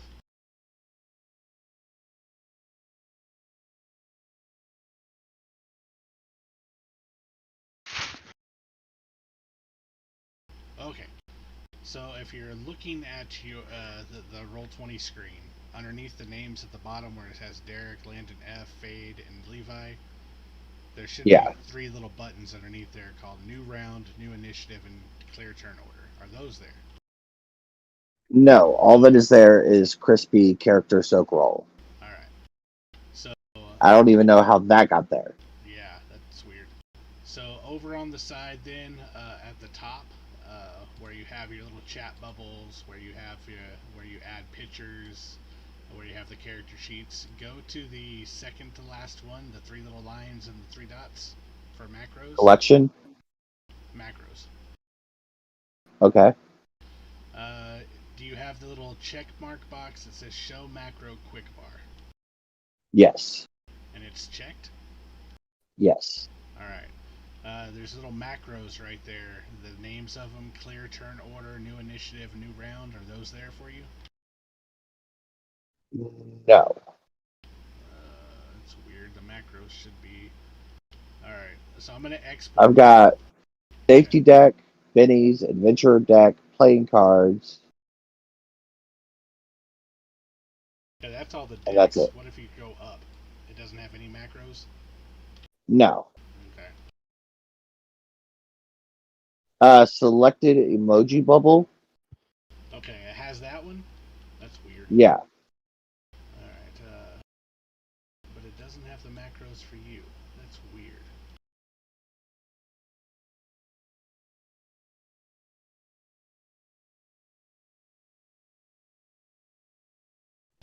I guess I can tell you how to make them real quick. It's not hard. Okay. Okay, so go to Add. Yep. Alright, this one should be called Clear Turn Order, and it's all one word.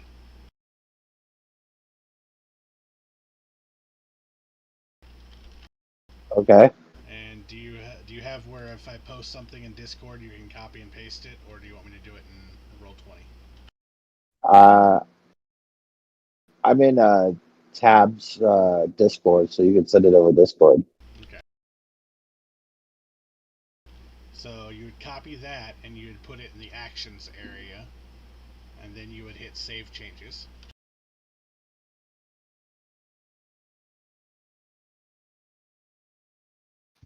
Actions area, that save changes. Okay. The next one, do Add Macros, another one. It should be named New Initiative with a dash in the middle, or all one word, it don't matter. New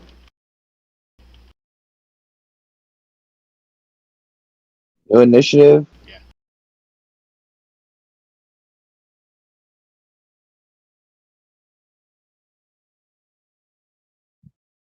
And I pasted in the Discord what that one should be under actions. Okay. And then save changes. Done that. And you got one more. And make it, it's called New Round. One word.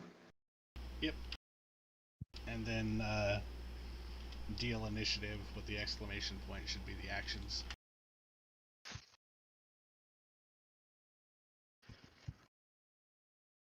Save changes. Okay, so how do I get rid of this crispy thing? You might need to screenshot. I don't know what they're talking about.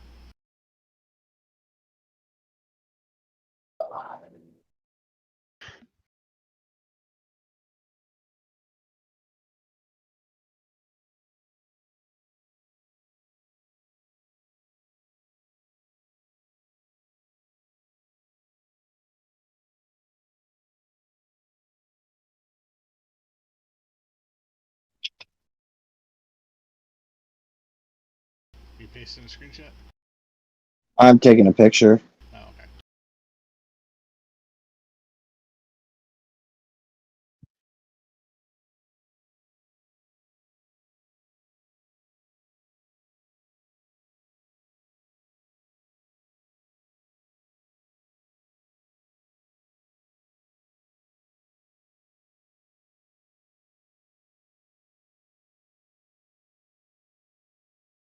Yeah, that's not coming up for me. I don't know why that's Chris B. something soak. What Should is it be it? something on his sheet? It might be. Let me check his sheet and make sure he doesn't have any kind of. Has it been there the whole time? Yeah.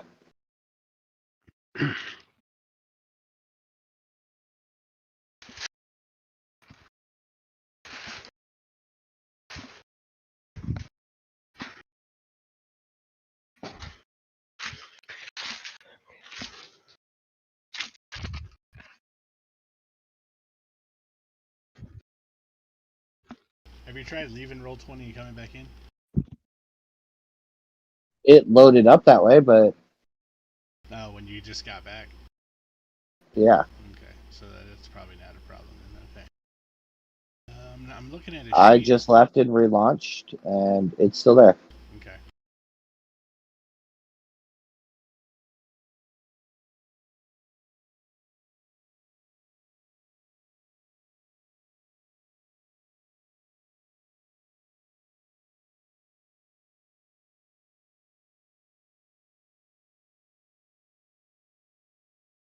On a small side note, where y'all are troubleshooting, is there?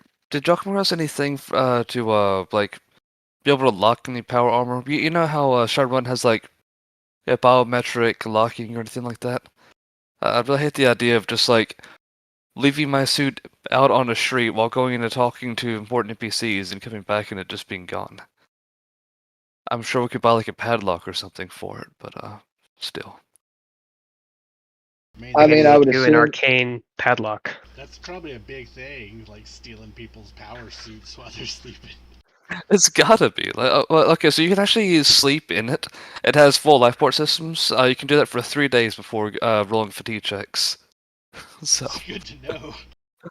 yeah, and then after that, you some of actually the don't upgrades get. you could have gotten is you could have done it for like 30 days. Yeah, I mean, I don't know. I don't want to like be that guy. That's just why like most upgrades aren't even like combat all flavor. Like Yeah, fair I'm enough. I like that this isn't like a super uh combat group. Like y'all have some capability come combat, but oh, without a doubt. Mhm. you've got the old pacifist cyber knight. Yeah. The bars, the scrounger from Wormwood.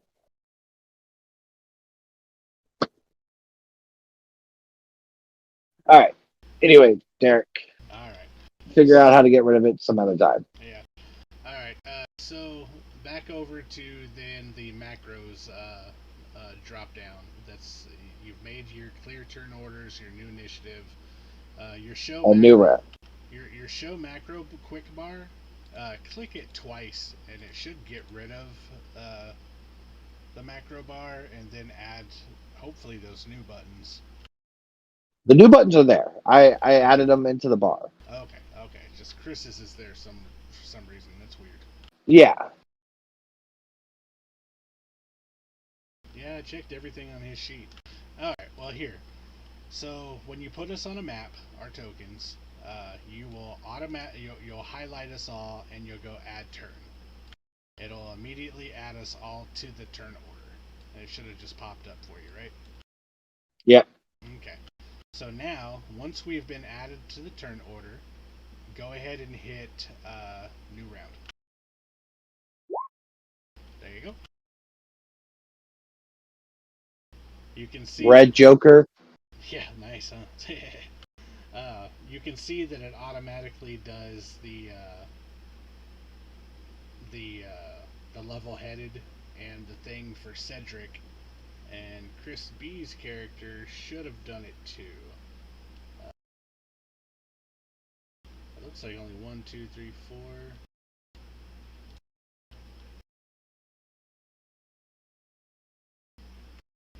Rolled for everybody, so yeah. But then clear turn orders is it'll get rid of everybody, and then new initiative. That's to reshuffle all the jokers back into it. Now, remember that you have to add everybody to the initiative tracker first. So if you highlight everybody and right click on them and go add turn.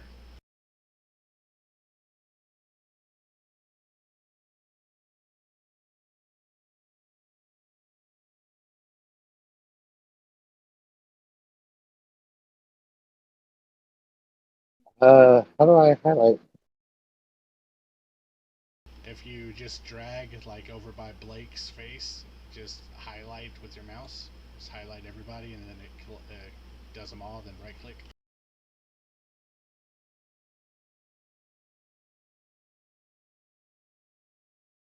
Add to turn under. Okay.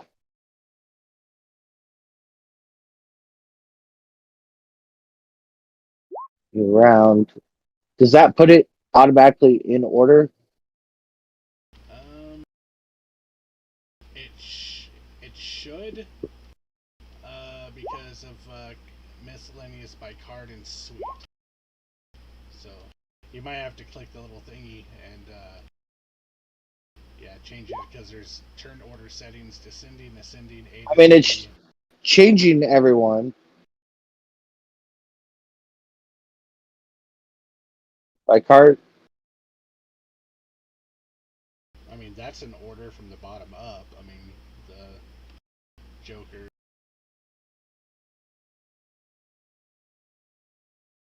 Is it?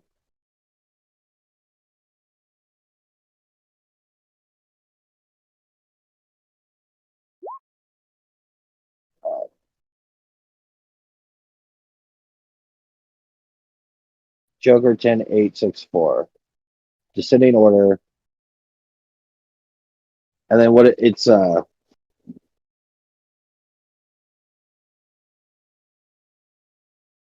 spades first, hearts, diamonds, clubs. Yeah, I think so.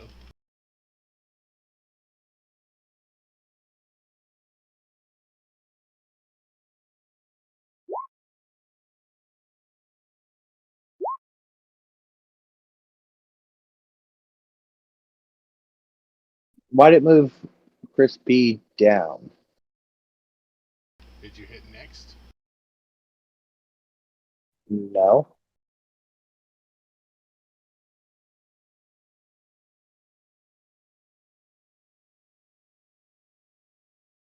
All right, guys, I'm off. I hope you all have a good week. You too, man. I mean, Oh, it seems like it takes a second with like yours. Yours comes in last. Well, that's because I have two different things for the level-headed and the quick. Okay. All right. That's something to play with. Yep. Levi. This room is like I'm over here taping off like spots and just marveling at how poorly painted it was the first time around. Where like the windowsill is painted on one side of the windowsill but not the other, and the underside of every like trim accent is painted.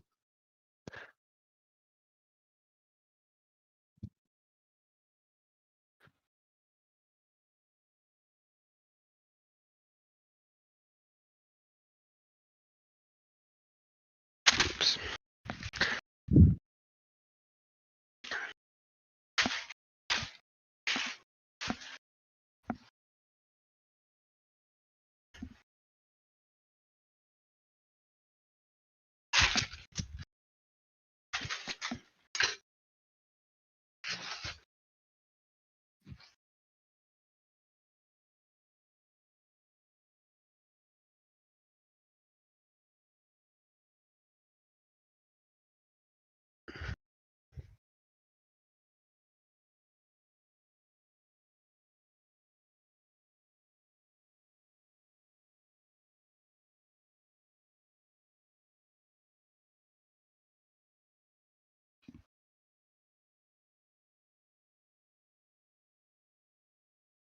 Artificer.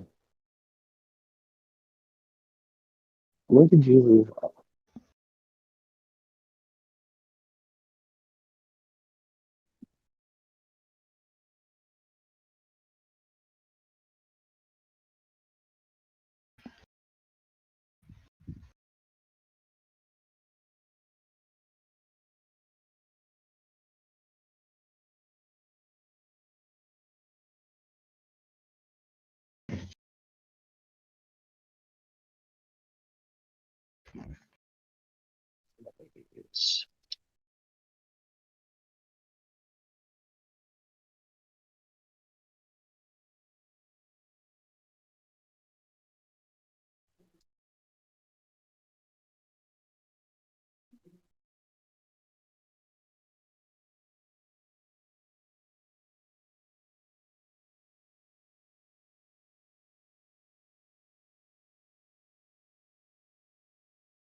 Okay, what does quick hindrance do?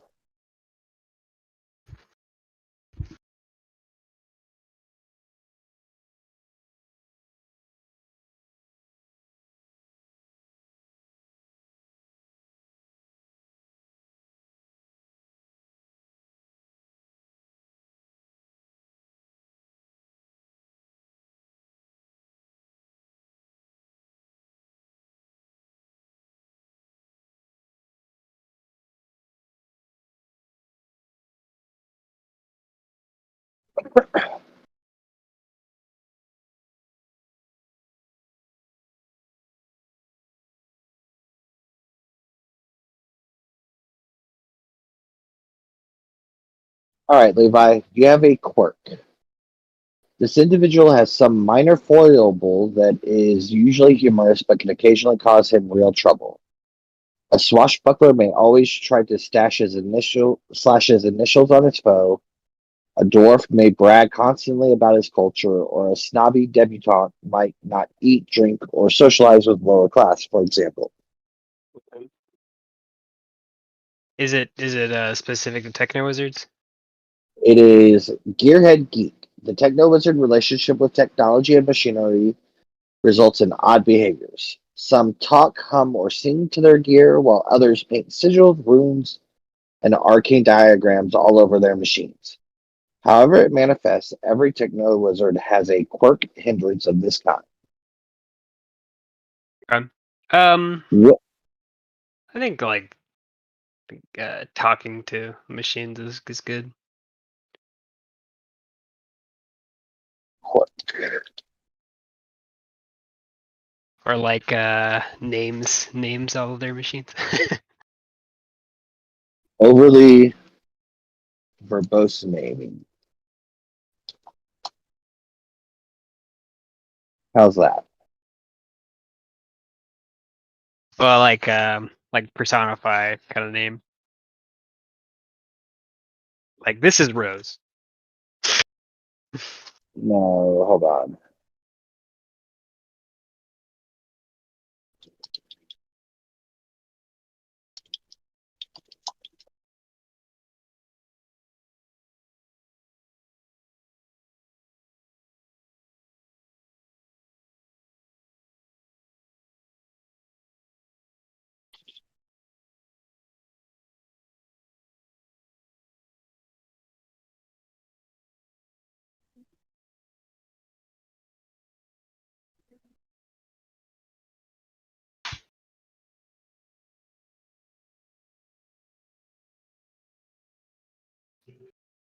I can't find what I was looking for.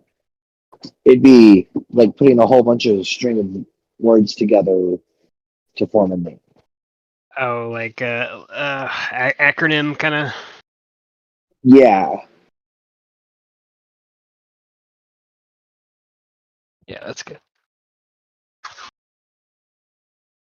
Or we can leave it as talks to your machines.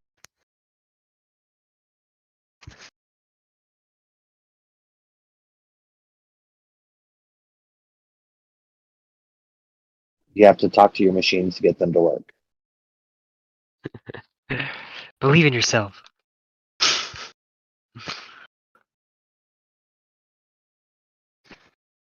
Did I ever tell you the story of the little engine that could?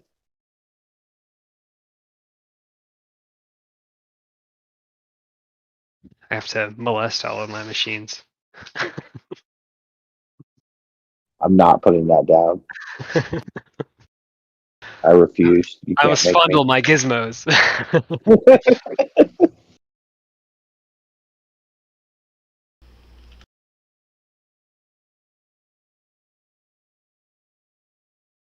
Oh, Jesus Christ. Oh. They won't let me go to Black Ops. They say I'm too little, and no one ever lets you do anything when you're too little. Ah, phooey. What about all the stories about the little people that do big things? Like Little Red Riding Hood. All right, so what does it mean by this, Derek? Begin with standard starting gear, substituting adventure, survival, light armor, and a TK revolver, plus a toolkit. So he gets the normal starting gear, but he has to change out for those items there instead. Okay, so instead of the body armor, he gets those ones. Yeah. So, adventure, survival, light armor, and a TK revolver plus a toolkit. So yeah, he gets a What does TK mean? fucking. I don't know if it was a misprint, but it should be TW revolver. Oh. Okay. It's like a special. Well, it's Techno It's Wizard. a techno. It's Yeah. it's an item for Techno Wizard. Okay. So I would assume that it would kind of be something of my character's own creation. Probably. Something you've tinkered with a little bit.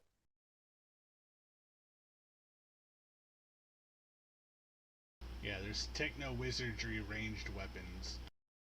Techno Wizardry is TW gear. So yeah, that TK, I don't know, that was a misprint. But there's like a fire. Isn't the K next to a W? Yeah, that's why I guess no one found it. I mean, I don't know. The W is pretty far over there. Oh, that's pretty funny. You want to help with putting this Oh, gear yeah. on his feet? Oh, you want me to take over? You got it. I want to step out and finish the bowl that I had earlier.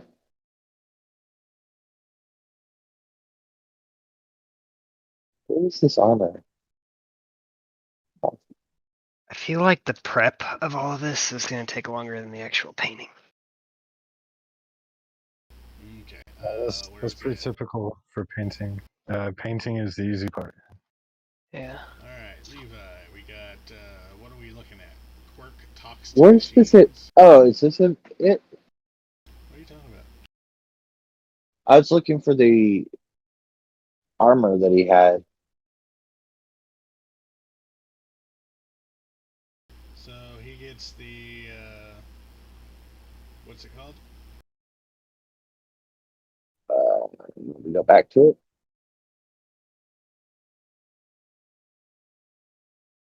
Baseboard stuff desperately need to be repainted. Adventure Survival Light Armor. Yeah, it's TW Armor, Techno Wizardry, page 90 of the PDF.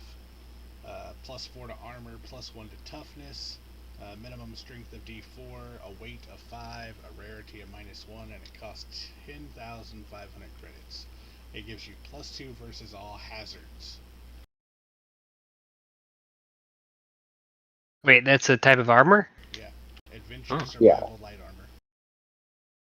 And Techno Wizard Armor Activation. Techno Wizard Armor requires 1 power point per hour to function, or it loses all special abilities, including its EBA. But this isn't an EBA outfit. That one doesn't happen until combat heavy, combat mage. So So is the idea that it's like normal body armor that can be powered? Is that kind of? yeah, it's body armor, and it uses a little bit of your But I can like juice it yeah. more or something. Well, you are. It is considered that you are juicing it. All the It says, time. Techno All the wizardry time. gear. Characters with an appropriate arcane background or special ability may use the power techno wizardry TW gear with their personal pool of power points, whether PPE or ISP. Activated techno wizardry gear embedded powers using the welder's PP and arcane skill or spirit. Critical failures cause technical difficulties. See techno wizardry gear on page 82. Yeah, going back to 82. I mean, that's the other part of this thing taking forever is that we're learning a whole new system. Right. So, techno wizardry gear. Charging. Instead of rounds, charges, standard fuel, or chemical batteries, techno wizardry gear operates with a flow of mystical energy which can only be used by those able to manipulate ISP or PPEs, usually from an arcane background, magic, mysticism, or psionics, or a special ability. Techno wizardry gear loses all special properties if unpowered. Unless stated otherwise, it takes an action and costs 2 PPE to energize the internal PPE storage of a TW ranged weapon. As a free action, it costs 1 ISP or PPE to power a Techno Wizardry melee weapons for 5 rounds, or Techno Wizardry armor for 1 hour. Techno Wizardry vehicles and items activate as an action and use their size in ISP or PPE per hour. Techno Wizardry batteries. All Techno Wizardry items are able to store energy and collect it as PPE. It's converted to PPE on a 1-to-1 basis. Techno Wizardry gear with PPE storage recharges 5 PPE per hour on a ley line.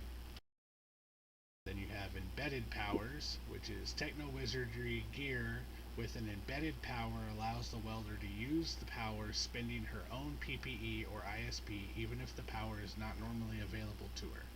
Embedded powers do not use power modifiers unless noted otherwise. The welder rolls her arcane skill or spirit, her choice, to activate the power. There's no backlash for rolling a critical failure. Instead, the item suffers technical difficulties. Page 117. Maintaining a power from a techno wizardry item does not inflict penalties to arcane skill rolls, but does require spending necessary PPE. And you can repair the items. Techno wizardry items are repaired using techno wizardry. Without this skill, the lower of occult or repair or science may be used at -4. The failure destroys the item, utterly ruining it.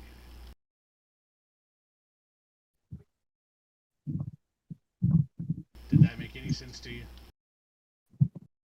Yes. Yeah. Okie dokie. So you can use the armor when you wear it, but as a free action on the first round of combat, he has to power it up. Yes. In base, I mean, unless I was running low on PowerPoints. Yeah, unless you were running low on power points. But it does stay on for an hour after you have powered it. So Can you turn it on as a reaction or just a free action, like on your turn? it's a free action. Free action, so that would be just whatever. Yeah. Well, that's good.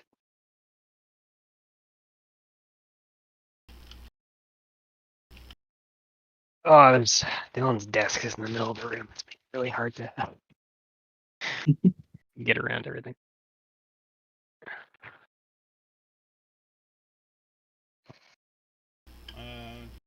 Techno Wizards begin with 3 powers from the list and 15 PPE. Okay. So what powers do you want? What are the powers? Oh, you that have was a most- pretty long list, right? Yeah, they have arcane protection, barrier, blast, blind, bolt, boost lower, which a trait which allows you to boost or lower a trait, burrow, burst, confusion, damage, damage field. Sorry, Crap. I should probably go through those, huh? Yeah. I mean, most of them are pretty self-explanatory. I mean, like Bolt, for example, is going to be your main attack spell. Drain power points, drains power points from other people. Entangle. Is Bolt part of the revolver? If you have a revolver that uses the bolt, that's if that's your tech weapon uses it. Okay. I mean, I kind of want this character to be a pretty well-rounded, kind of like jack of all trades type character. If Bolt is the bread and butter attack ability, then yeah, of course I take that. Is barrier a personal thing, or like kind of like a group shield? So for you, it's going to be your trappings are going to be based on what kind of gizmos and gadgets you add it to. Because techno wizards are weird science maestros of Rift's Earth. Their arcane background grants them access to the following powers. But when you use your trappings, you're using these powers kind of like a wizard would, but you're putting them into like say you have a belt that offers you protection, and you press a button on your belt and poof, energy field appears around you. Yeah, or like an artificer in the. Yeah, that's how those work. How many do I get to choose? 3? 3 starting spells, yeah. Restarting. Okay. Well, but for barrier, that we said that was just you, basically. Yes, I think it's deflection. Like a single person kind of thing. They don't have a little thing that says specifically like the Cyber Knight did. So let me keep on. Cannot take them. Okay, I've got weird science, techno skills. Okay, I'm trying to find it just to make sure. I know you can use any trappings for their powers except for necromantic.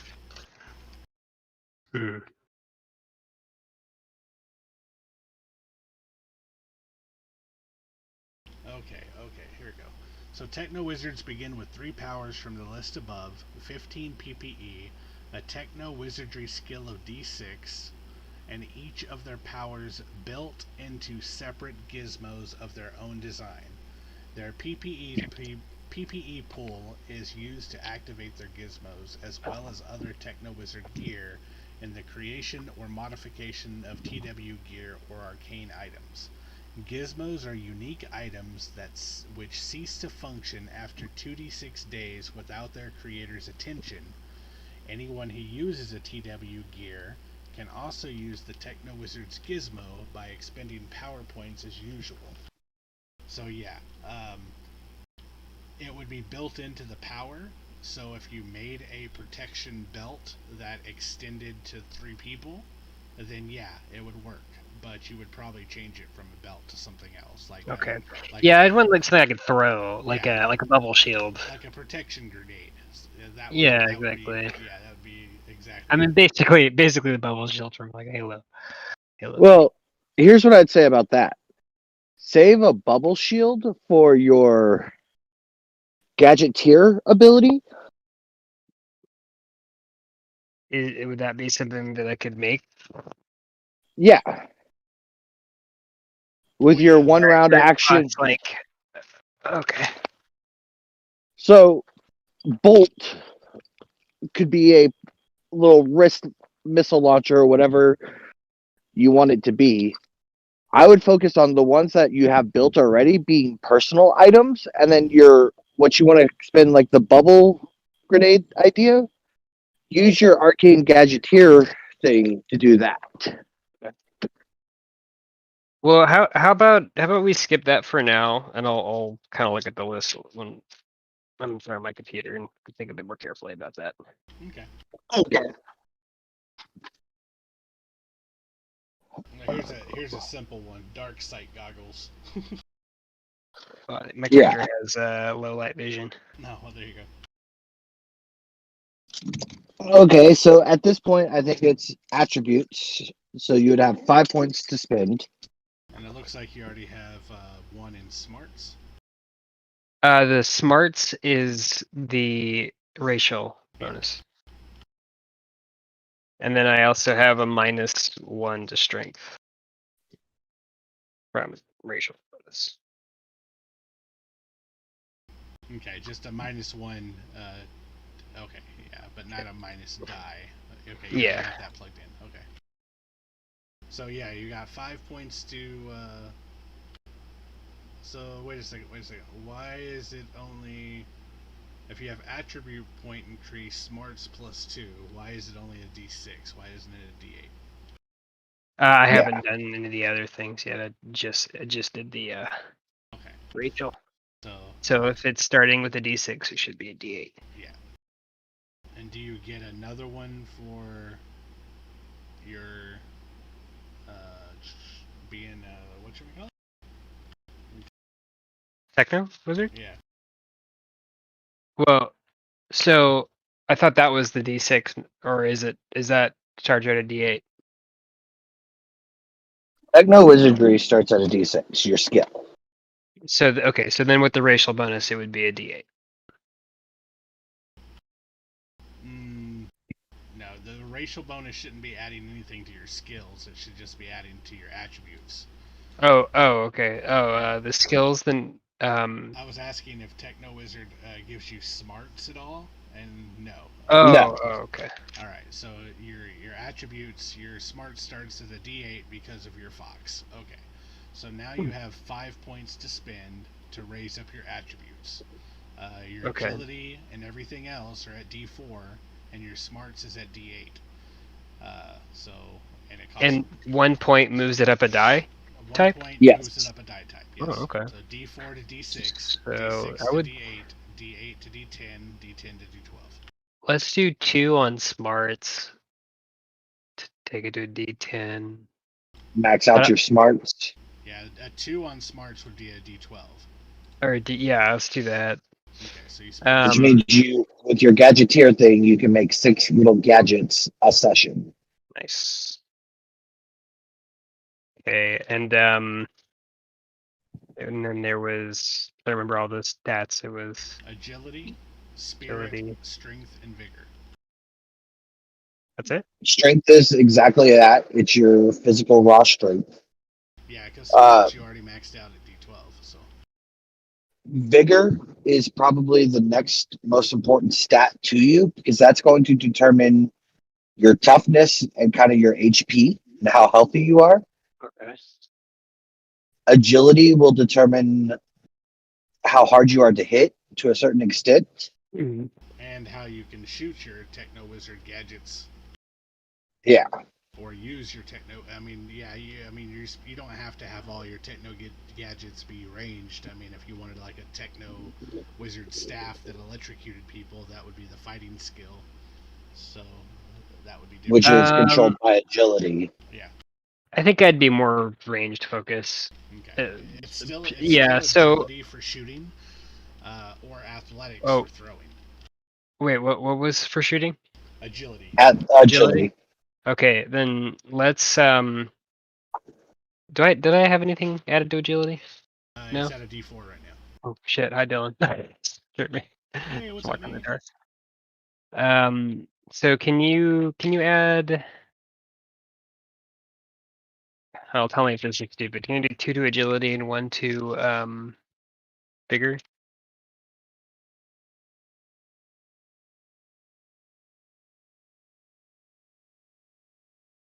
Seems like a pretty well rounded. Yep, there you go.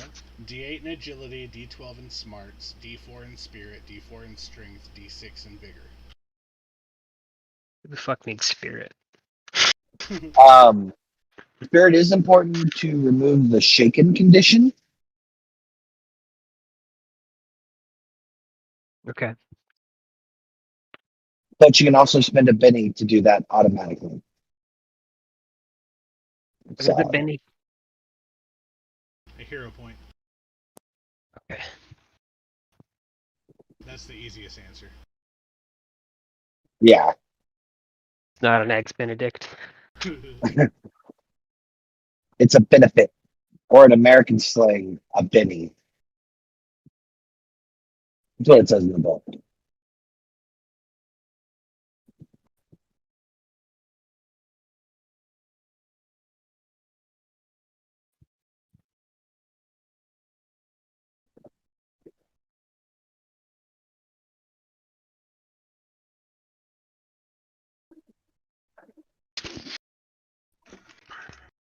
Alright, so he has those. That's his 5 points spent there. I'm going to go ahead and add the common skills just to have them there.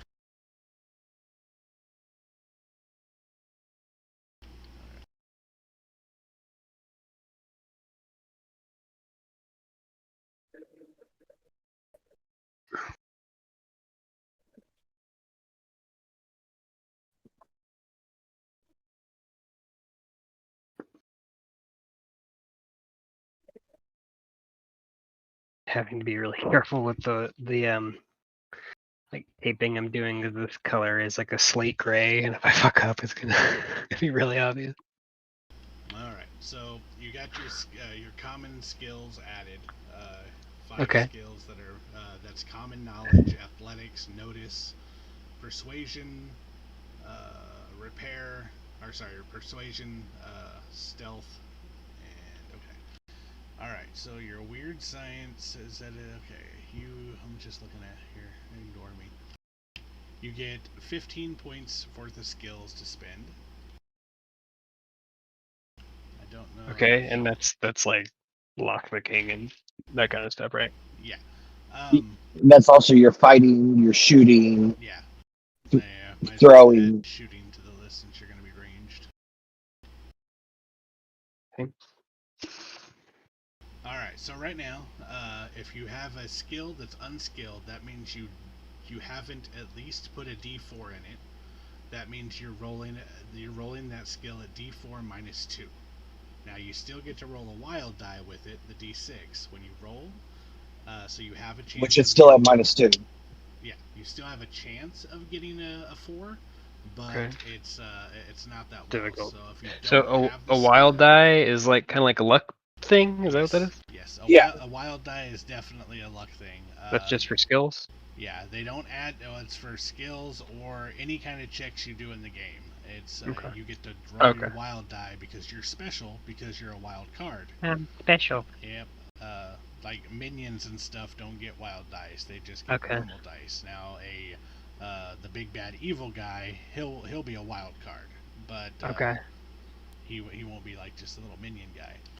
But with your 15 points, it works the same way as attributes. Is everything is at a D4. If you already have it, then I believe don't you get one of these? Something. I guess no one added it to it.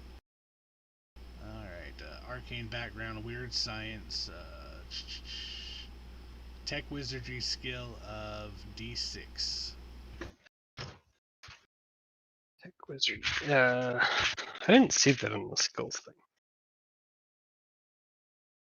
Tech You didn't see- wizardry and weird science can be the same thing, but I'll go fix it on your sheet.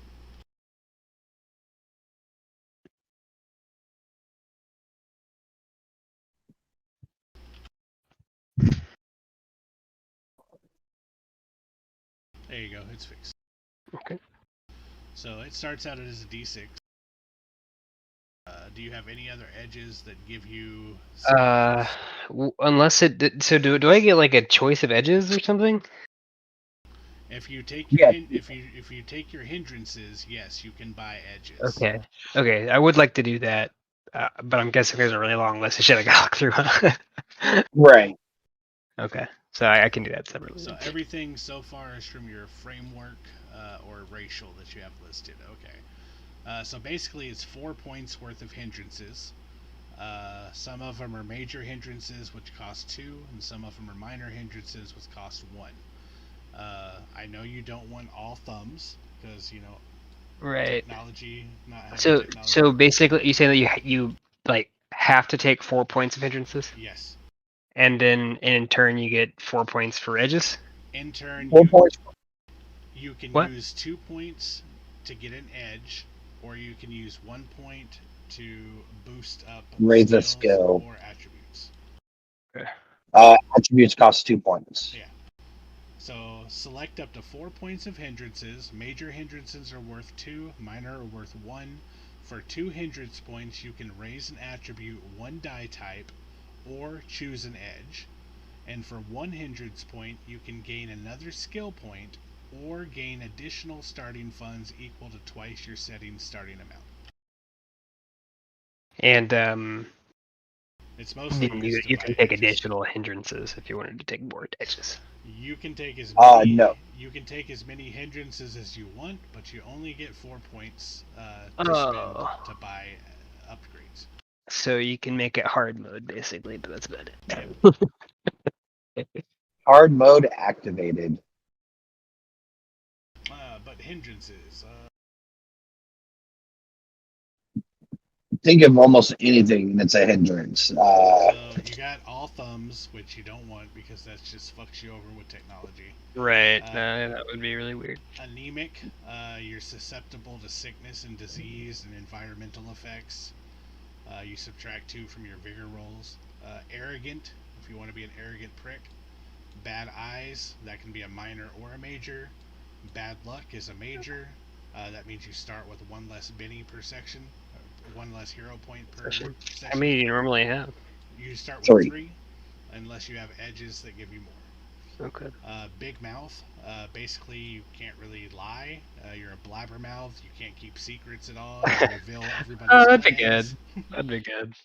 It's a minor Or one. just like you know, like a scientist type that just kind of talks openly and Do you- candidly, You but want not. that one? You want me to add it? Sure. Was that? What was that? Big mouth. It was a minor. It's a minor one. Okay. Yeah, I'll take that one.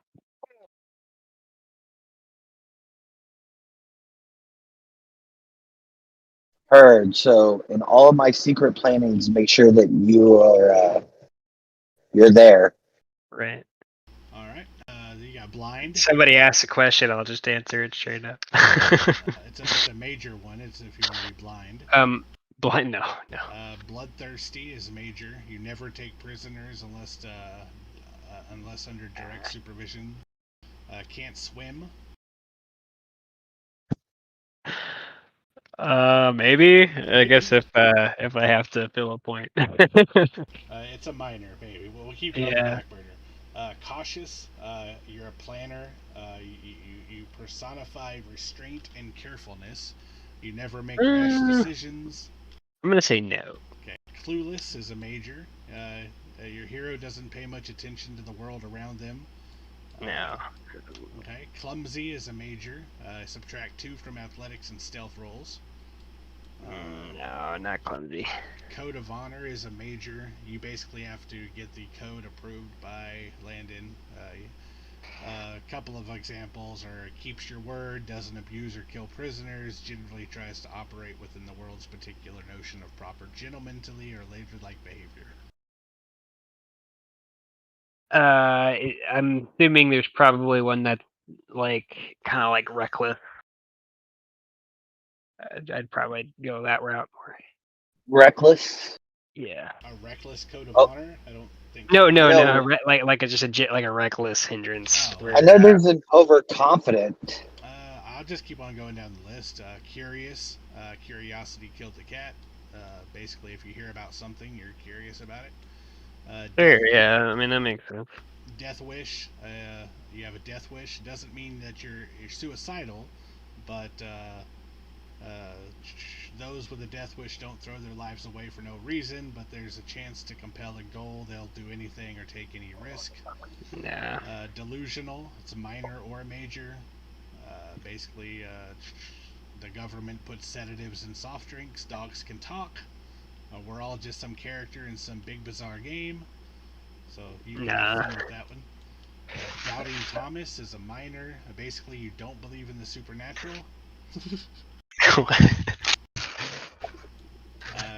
Driven.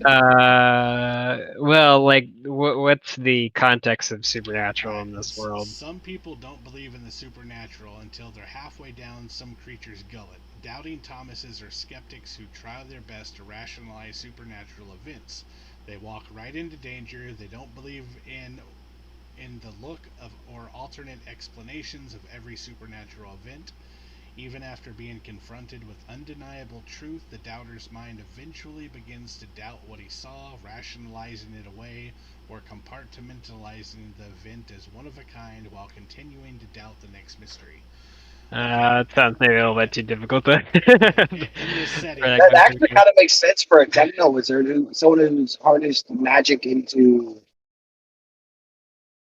science. So he doesn't believe his own wizardry. He just believes that. No, he thinks that all of his wizardry is just because he knows science really good. And when he sees the dragon, that must be some kind of techno wizard creation that's flying above head. The party members would also. I think there's maybe a bit too much magic. The burst or flame on every 5 minutes. If I followed that path, I think the character would be like a conspiracy theorist kind of like. But I don't really want to go down that route. Driven, minor or major. Basically, a vow of commitment to others. Driven characters want something for themselves. It may be to protect the realm and become a decorated officer, prove that you're the best gladiator. Elderly, I don't think we need 2 of them. That's a hindrance? Driven? Elderly. Driven is, yeah. Driven is a hindrance, yeah. I mean, as a major hindrance, it's an overriding desire that comes up frequently or causes peril of the heroine and those around her. Okay. So basically, you're driven to do your own thing.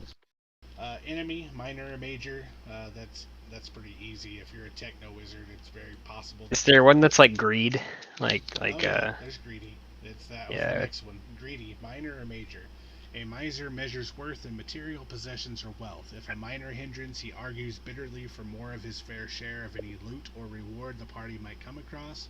As a major hindrance, he fights over anything he considers unfair and may even kill if he feels slighted or covets something he cannot have. I would do a minor one. Minor greedy? You're not ready to kill the party? Nah, he'll just attack us. Dude, my last D&D game that I had with the other group I'm playing with was all PvP. Alright, so you got 2 minors. Habit. Your warrior has an annoying or dangerous compulsion. A minor habit irritates those around her but isn't dangerous. Maybe she picks her nose, she can't stop fiddling with her phone, she says "ya know" in the middle of every sentence, or chews and smacks her gum loudly or often. Allies avoid her if possible. A major habit is a physical or mental addiction of some sort that is debilitating or even possibly deadly. This includes drug use, chronic drinking, or perhaps even an addiction to virtual reality in a high-tech setting. An addict who doesn't get his fix must roll a vigor roll every 24 hours he goes without it or take a level of fatigue. Yeah, no. Wait, did you get the Greedy, which one did you record already? Greedy and Big Mouth. There was another one. Can you just list off the last few, just the names? Greedy and Big Mouth are the only 2 I've added. No, I like the last few that you read. Oh, okay. Enemy, Elderly, Driven, Doubting Thomas, Delusional, Death Wish, Clueless, Curious. Oh, Curious. Curious is a major. Did you want it? Can you read it one more time? If it killed the cat, and it might kill your warrior as well. Curious characters have to check out everything and always want to know what's behind a potential mystery or secret. I mean, think that works. Yeah, that would make sense. Having 2 people in the party that are curious will be fun. My character's curious also, and I mean, being on a new planet, everything is piquing his interest at the moment. So, yeah. I think my character could be kind of a profiteer a little bit. Not necessarily like malicious, just like a real capitalist.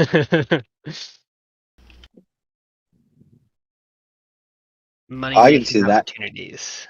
All right, you have your hindrances now. So Okay.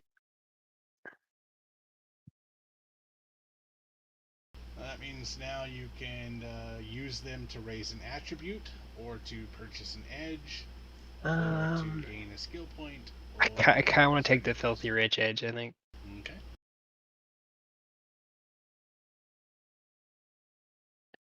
There may be another edge that'd be better, but I don't know. I haven't looked at the list, and I was just kind of thinking about that one. I think that one's actually quite nice. That's a good one. How many points do I have? I have 4 or 2. How do you get new spells? Is that That's edges. getting more spells might be something you think about? And how often do you get new edges? How does that work? So every advance you get, so the game is played in advances. So at the end of, say, chapter 1, if Landon gives us 15 experience points, then we've earned 3 advances.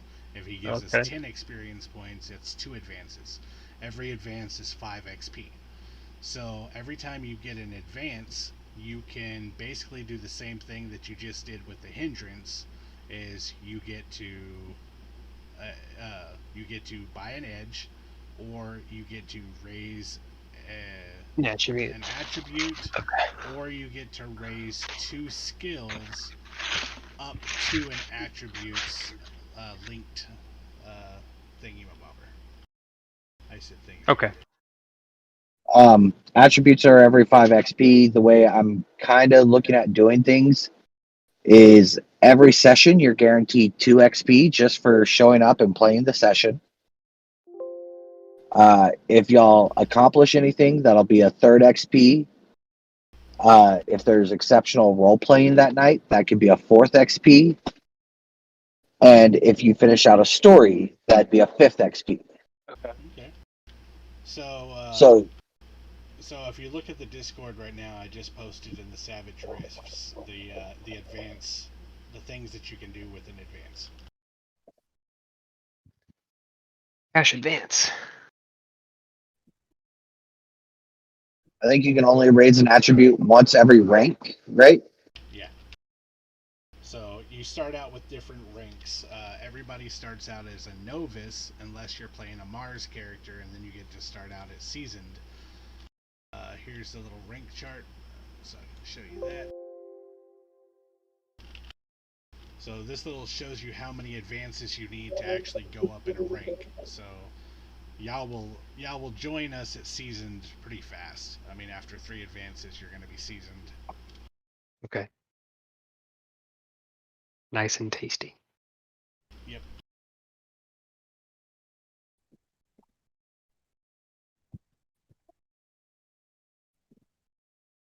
So it's going to be a little bit tough to tape on the ceiling. This house used to have pretty severe foundational issues that have been resolved, but the damage is there. But like the corners of the ceilings are not straight. Oh.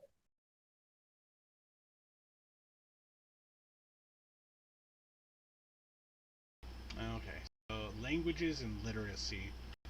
You probably speak Technocan, strictly functioning as a written coding language. This combination of American and specialized high-tech jargon is used as a universal tech language for technical journals, computer coding, and related systems. I've broken the Bekenstein limit. And, I mean, I don't know. If you want, characters are assumed to speak American by default. If more American. If more languages are desired, either spend points on the language skill or whatever other languages I don't desired. really care. American's fine. American. I come from an odd world. America, I guess. I mean, he comes from Wormwood and he speaks American. Yes, but that's because American colonists invaded Wormwood. Well, went to Wormwood through a rift on Earth a long, long time ago and set up settlements. Now, the Fox folk, you don't have to be from a different place. You could be an experiment from Lone Star, just like they did with the Dog Boys. They Oh, just did with sure. you with a fox. So you would. Oh, okay, yeah. Yeah, let's do that then. Let's do that. You might actually not even be a. So that would be a DB. mutant then, not a DB? Yeah, that would be mutant. Okay. Want me to change it? Yeah, yeah, let's do that.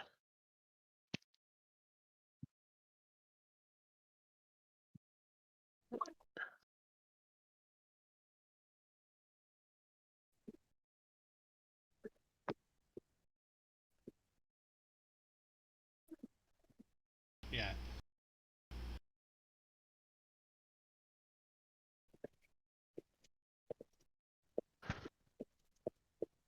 There we go. Oh my gosh, this painter's tape is like so thick.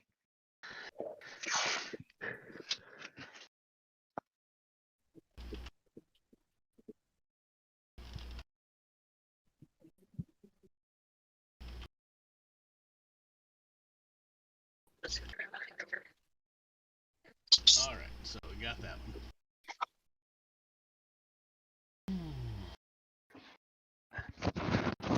So Filthy Rich. That's just probably right there to writing where. Are there like backgrounds in the way that like D&D has them? Some of the edges have like the professional edges can give you like for example my character has thief, so it gives him like a couple of skill points and thievery skills, but that's kind of a background. I mean, Okay, yeah. I mean, because I'm Chris's thinking this character would has be the like, Justice Ranger, which gives him some background stuff. You would actually know what a Justice Ranger is if you were a mutant from CS Lone Star. okay. They're an offshoot of the Texas Rangers that have gone more like vigilante, broken away from the coalition, Okay. and kind of bring law and order to this Wild West now. So, what about is there an professional edge? It's something along like merchant lines. I don't know if merchant's quite right, but I mean entrepreneurial. okay, so there are black market issues. Black market maintains merchants trafficking. Merchants might trade in techno-wizardry items, and tech is a common part. So a different tells you what your economic modifier is, scarcity. Okay, let me check the core book. Thinking like this character would have been basically a traveling salesman slash just selling gizmos and like custom gizmos to people, but very expensive ones.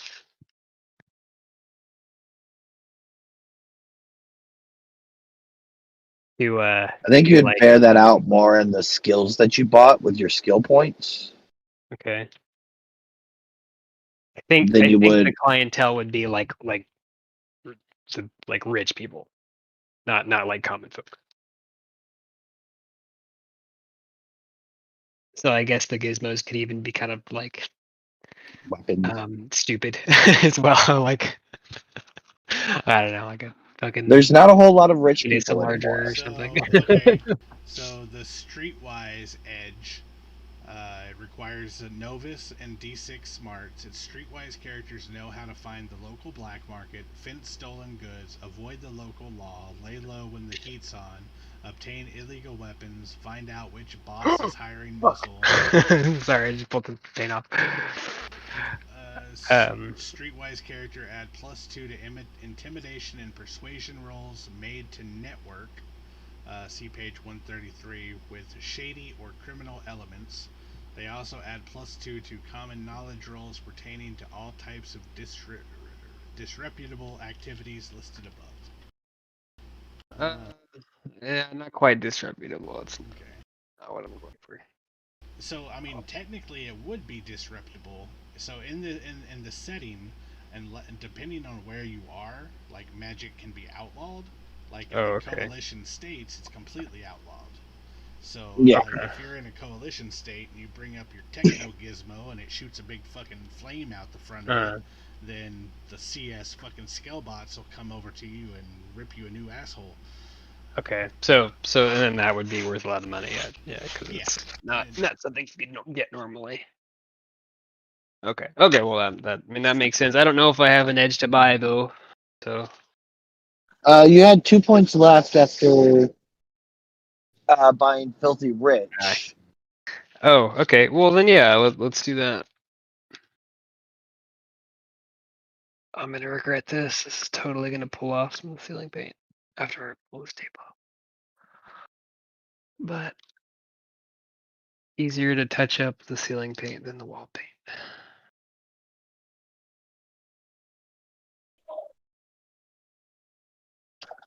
Shit.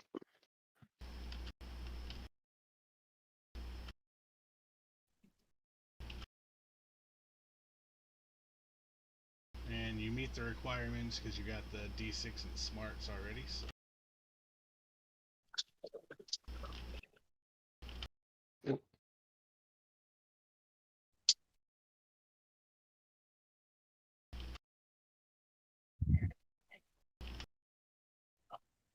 Alright, and that gives you a +2 to intimidation and persuasion rolls made to network. See 133. Made to networks. Networking is So networking Like- is persuading the nice way, and intimidation the not so nice way. Your heroes often need to spend some time finding information or asking for favors. You can roleplay these encounters out, or you can allow them to use their skills in a macro sense, summing up hours of effort with a single roll.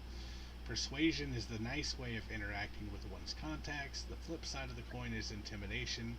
Either you can get the job done, but in a slightly different ways as shown above. Okay, so money talks. You can catch more flies with honey than vinegar. A character with a little lucre to spend around adds +2 to their networking attempt by spending money on better bribes, gifts, or winning in the dining or context.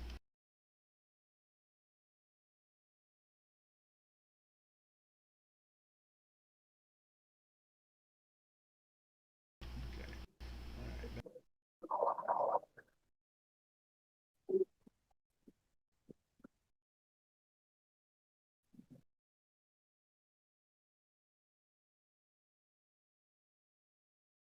I mean, it goes the other way of that too. If you don't want Streetwise, you could always take Fame as being that techno wizardry guy that sells stuff.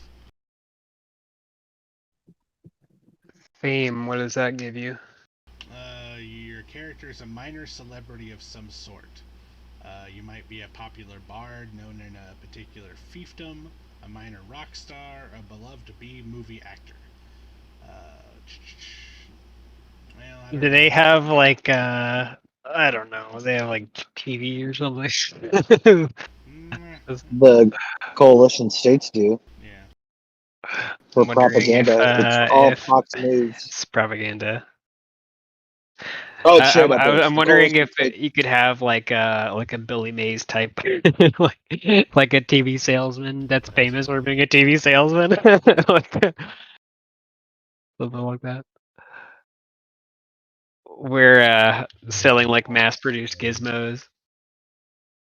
Yeah, I can't think of any of them. I can't in the fluff.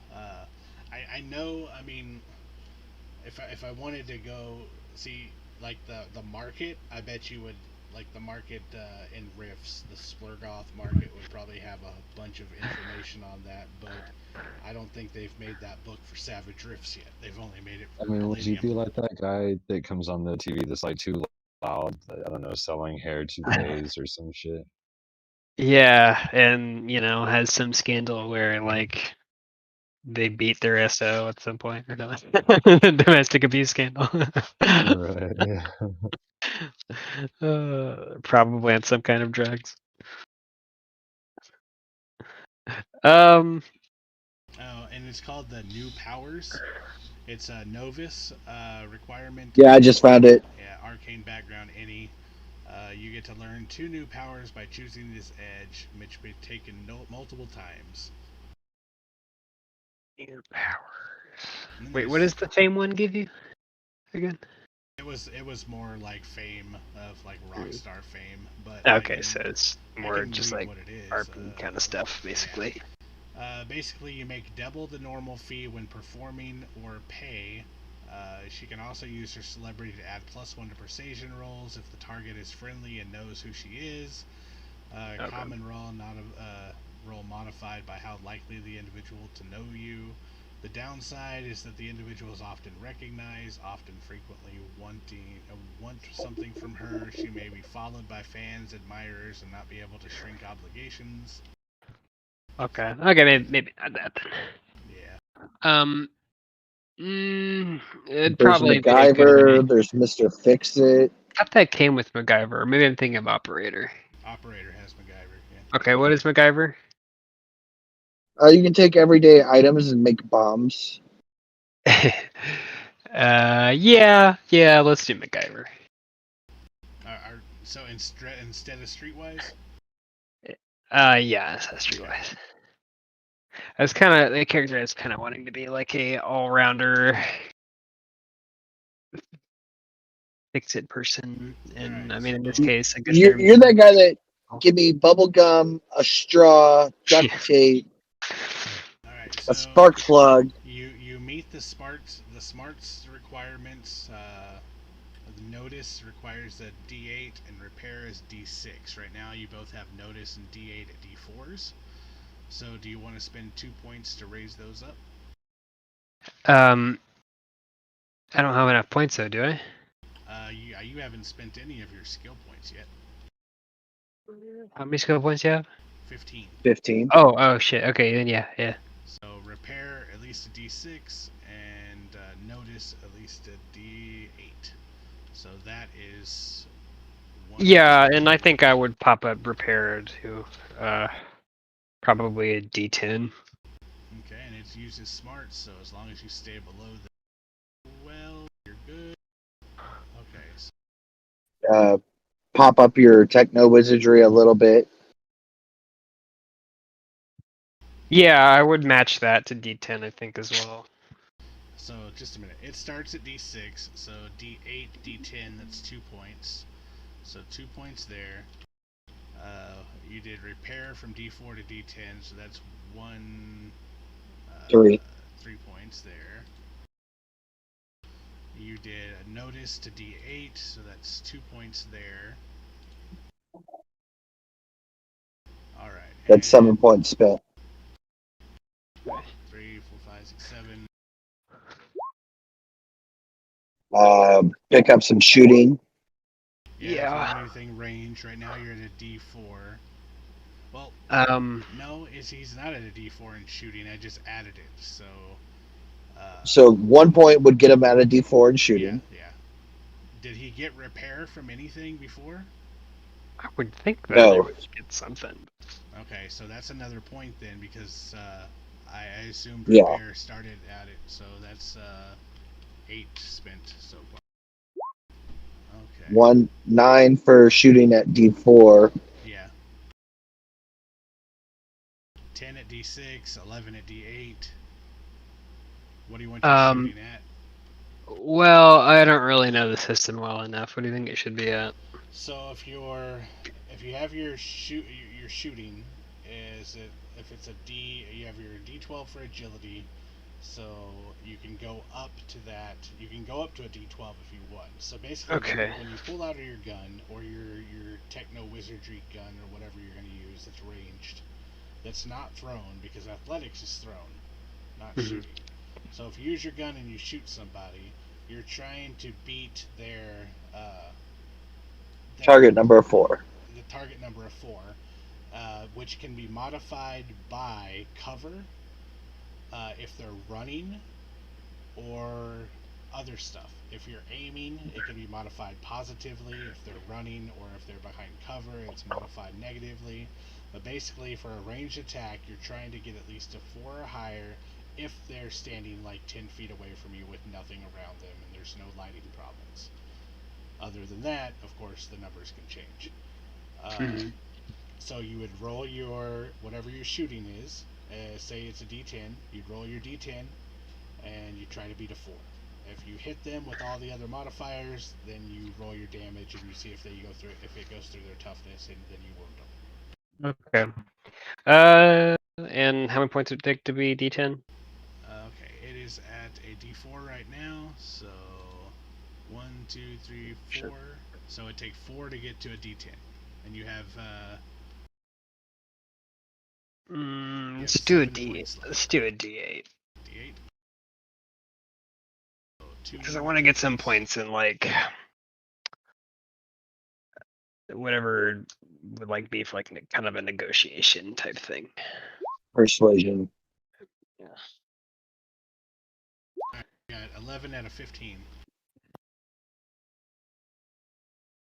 What's his persuasion at? What is it keyed to? It's spirit. It's at D4. Oh, spirit. So if he raises it up to anything, it's going to be double. So Yeah. or extra. Yeah, it's going to be 2. You also might want to think about picking up a little bit of fighting to at least give yourself a decent parry. Okay. So if somebody walks up to you and tries to hit you with a gun, if you don't have like any of, or sorry, hits you with a sword, you're going to want to parry, because there is dodging and there is blocking, Okay. but some like blocking requires like to spend a Benny, so you can do that. And yeah, definitely fighting is definitely good to Okay. have at least. So I don't know. What do you think that should be at? Either, I mean, I'll be trying to avoid that scenario, but yeah, I would say either A D6 would get you to a parry of 5. okay. I mean, you're still kind of easy to hit, but you're not really a fighter either. I mean, that's the other thing to this. Alright, so 13 out of 15, so you got 2 more. Did you get persuasion? Or no, that was like spirit based. Yeah. I don't know. I'm not looking at the thing. So are there anything that would be good to round it out? Electronics? I don't know. I mean, I mean, that would make sense. I feel like that should be. Hacking. Yeah, there's electronics and there's hacking. So wait, so what is electronics versus repair? So let's jump over to the skills.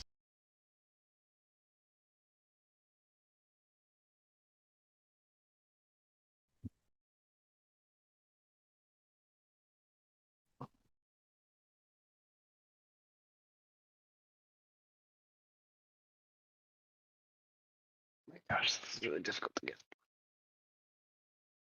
Alright. So electronics is smart. Electronics allows a hero to use complex or specialized devices such as control panels or industrial machines or sensor systems found on spaceships in futuristic settings. Consumer or electric devices common to the setting don't require electronics. Common knowledge suffices if the role is required at all. Basically, if you walk up to a fucking door that's supposed to open with a keypad, then the average person can figure that out with a common knowledge roll. In the modern world, this applies to video recorders, cell phones, etc. Fixing any type of broken electronic device uses the repair skill.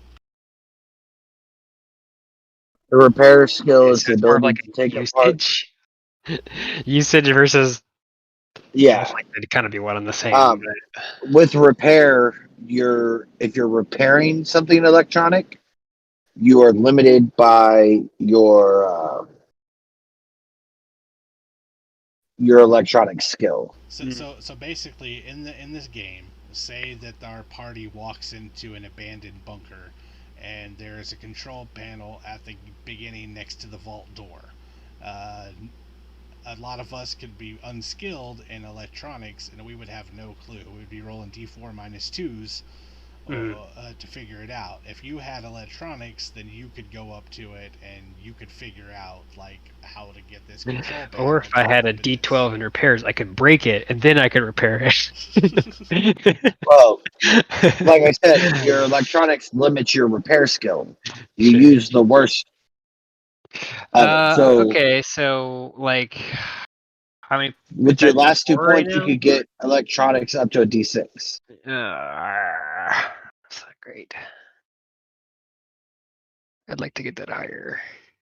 You can. Well, then we can start taking points away from other things. Yep. Yeah. What was one of the higher ones? I have two D12, right? You have two D10s. There's Two repair. D10. Repair is a D10, and techno wizardry is a D10. Mm, Your next highest are D8s, and that's shooting and notice, and you can't get rid of notice because that's a prerequisite for. how do you think the D6 shooting would be? Or do you think I should stay? I think it You're would going to go- miss a lot of shots, I would say.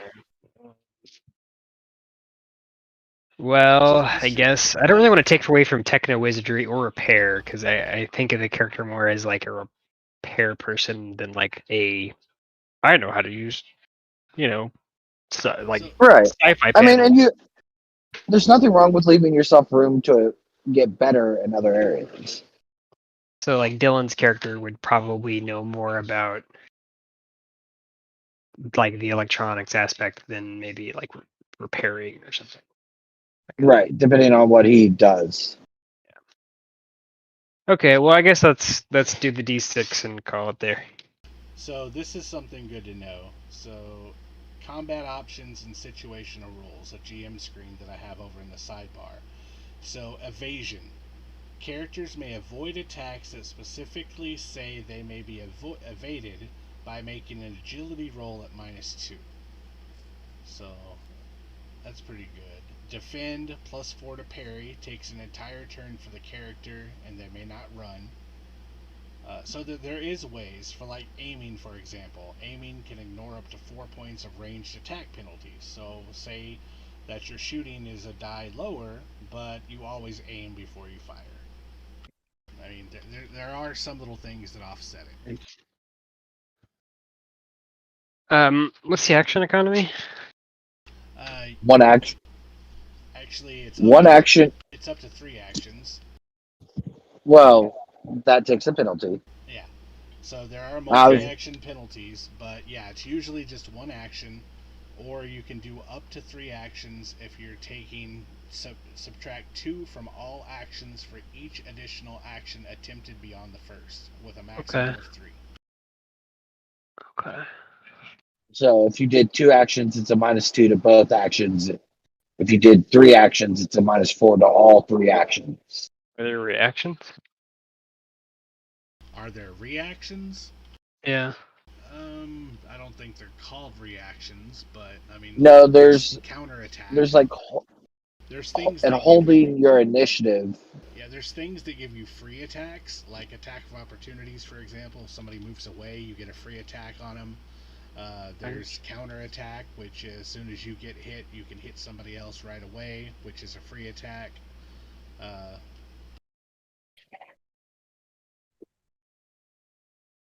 Okay. Alright, so that's all the skill points and whatnot. Oh shit, right? I missed that last thing. What did you say to do?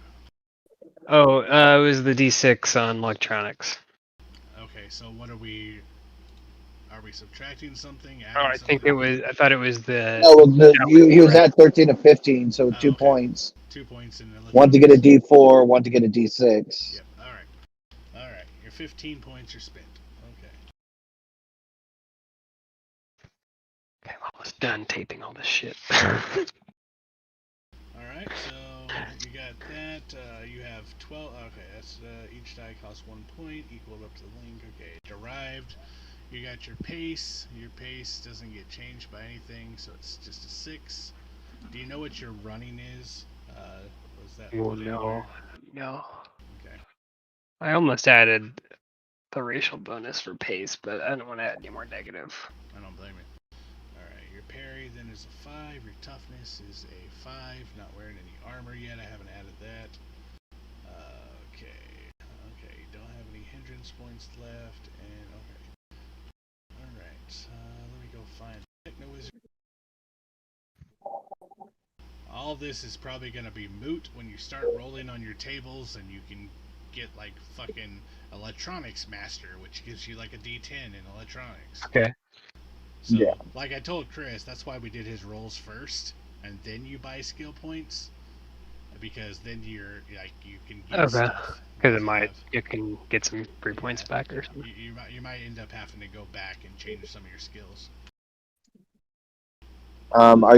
Do you want us to roll for you, or do you Sure, yeah. want? Well, just a minute. Let me do his weapons and stuff right now. Starting gear is Adventure Survival Light Armor. Okay.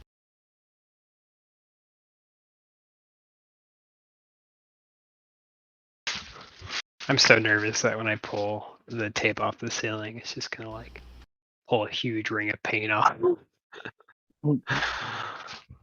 Been drawing all day though. Like 13 hours. No, maybe not that long, like 11 hours.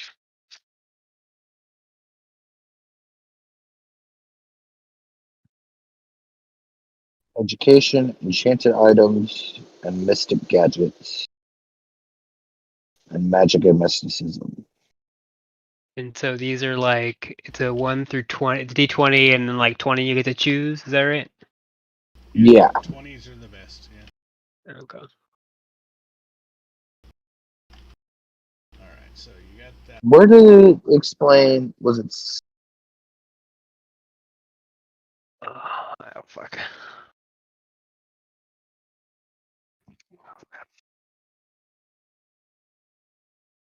Alright, you get a TK revolver and a toolkit. TW revolver, I think, is what it really should be. Yeah, I know.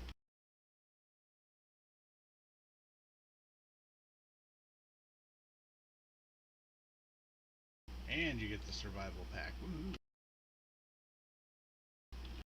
Hey, I like that survival pack, it's nice. It comes with a climbing kit, a compass, an emergency kit, a fire starting kit, a first aid kit, a flashlight. Flashlight. Flashlight? Flashlight? Yeah. Well, I guess it's a survival kit. That's important stuff, man. But it doesn't come with lube. Of course not. Repair kit filled. Kit. All right, so you get one choice. Alright, hey, Landon, are you okay with him having a field repair kit instead of a toolkit, since it's the toolkit's not in the fucking book? Yeah, fine. I mean, I think that's what it was supposed to be. I got some typos or something? A few. Yeah. So you get to choose one of these tables. There's the education table, Okay. the enchanted items and mystic gadgets, experience and wisdom, or the magic and mysticism table. Yeah, I get a choice of one of those. And you get the choice of one of those. Okay, let's do education. Alright, so real quick, for the sake of the character sheet not affecting you and giving you penalties, Landon, I'm going to go ahead and click and ignore encumbrance, because right now with his field kit and his other things, it's 35 pounds, and that's without his armor. His limit is only 20 because of his strength being only D4. So basically, you will, before you do stuff, you'll want to like drop your pack. Okay. Spawn in over encumbered. Yeah. Yep. I'll just make that every whenever we item hold along it. the way, didn't you? Yeah, right. Every plate went in the backpack. Hey, those silver cups are worth something. And then you spent the entire rest of the game trying to sell your junk. That Dylan plays. All right, Derek, you want to roll a d20 for him? done right now. This turn. Okay. All right, I think I am ready to paint. Finally.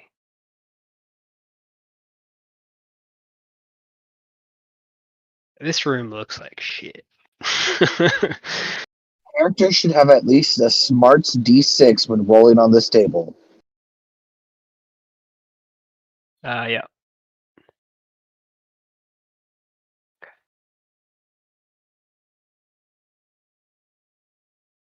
Hmm.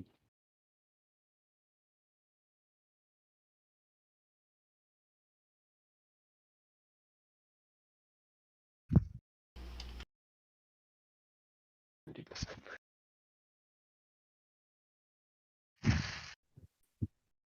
Alright, there it is. The telekinetic TK revolver. It's a Colt Oh, Peacemaker that can telekinetic. still fire. Yeah, that's why it's TK. It's telekinetic.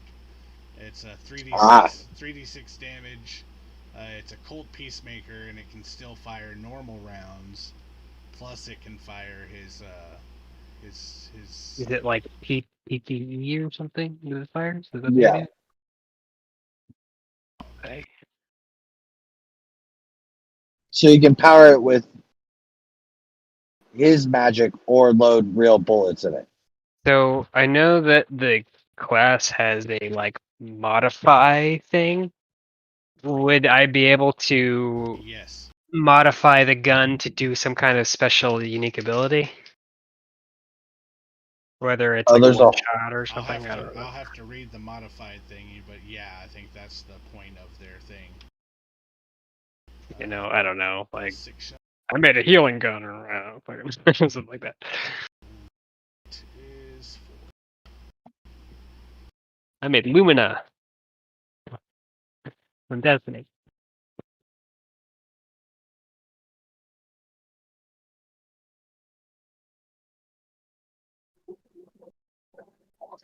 You want to roll an 8 on this education table. Okay, there, roll me an 8. That'd put you up to a D12 in electronics.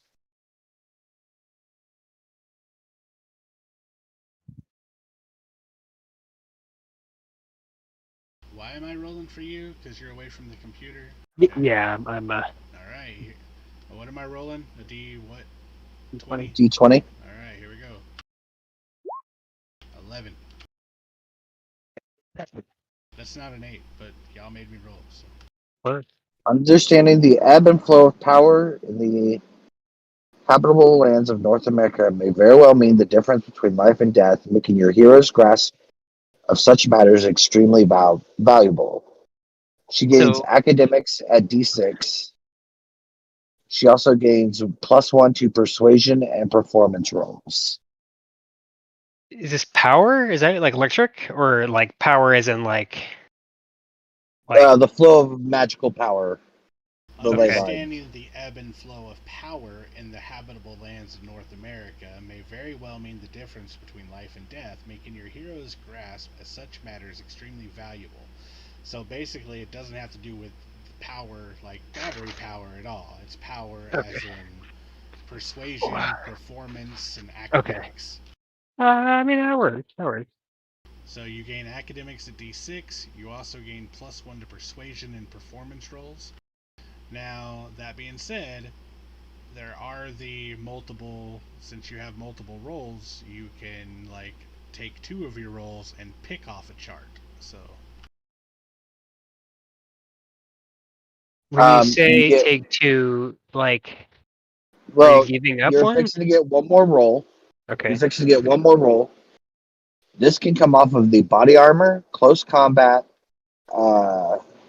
education, enchanted items, experience, magic, ranged weapons, training, or underworld and black ops table. You get to choose. Experience about. experience has good rolls. I liked it. There's no greater teacher than experience, at least for those who survive it. Wisdom comes from enduring the worst and understanding the lessons therein. Your character is someone who's been there, done that, and brought away far more than a T-shirt for her efforts. A lot of them give you edges for experience. Like there's the Fame Edge, there's the Strong-Willed Edge, the Scrounger Edge, the Common Bond Edge, Danger Sense Edge, Level-Headed Edge. So yeah, a lot of them give you edges. And then what's like the ranged one? Kind of what's the Gives you type of abilities there? special weapons and stuff. Oh, Yeah. okay. Same with the magic and mysticism and enchanted items Yeah, and mystic gadgets. The enchanted items, for example, is like fucking if you roll a 1, it gives you a staff that has 10 PPE points in it that regenerate, and it gives you +1 to your spellcasting or faith rolls, and gives you all sorts of shit, which could easily be converted to something like for a tech wizard to be able to do.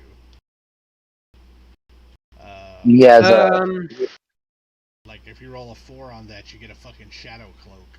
Oh, that'd be nice. That's on my wish list. I think as far as kind of items go, he'd be like a tinkerer more, like making his own stuff. Yeah. But well, the filthy rich what do you tables think, will also experience? let you roll on those tables. Oh, wait, there's the filthy rich table. Oh well, so basically you took rich and filthy rich, so those both give you more rolls on these tables. The rolls that we're talking about right now are just what you get from your framework. So Okay, we're doing those first, and yeah, but you have a lot of rolls. Like you get 2 more rolls on the body armor table, close combat weapons, cybernetics, enchanted items, and mystic gadgets, ranged weapons. He gets 4 more rolls of those. All right, Filthy Rich gives him 2 more. Yeah. So I guess let's do experience. This sounds interesting. Yeah. D20. Yep. 12. All right, what'd I get? He's traveled far and wide and knows a lot about the world that can come in handy. Your character gains a +2 on any common knowledge roll related to geography and understanding the people and places of North America. Okay. He also gains +2 on survival and networking checks in North America. Okay. Well, then I kind of merchant this aspect.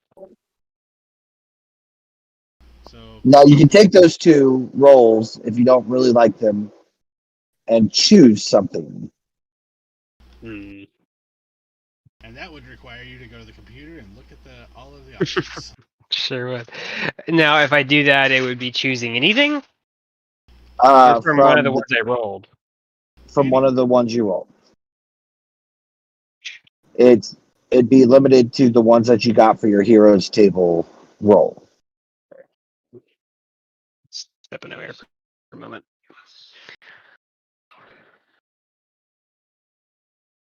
What page is that? So these hero journey tables start on page 138.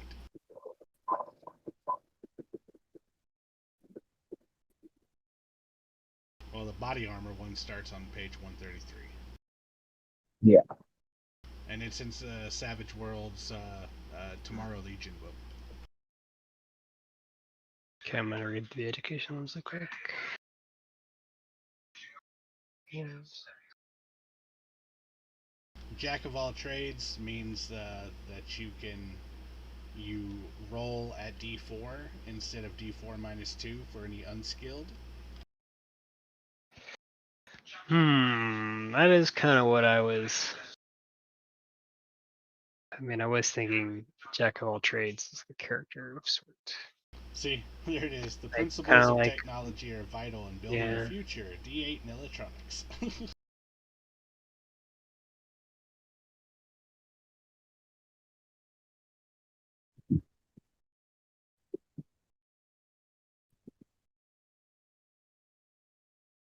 Blah blah blah.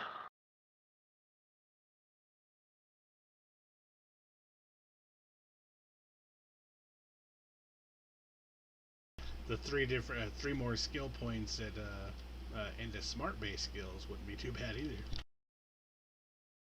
The smart base skill, where is that? Number 17 to 18 under education.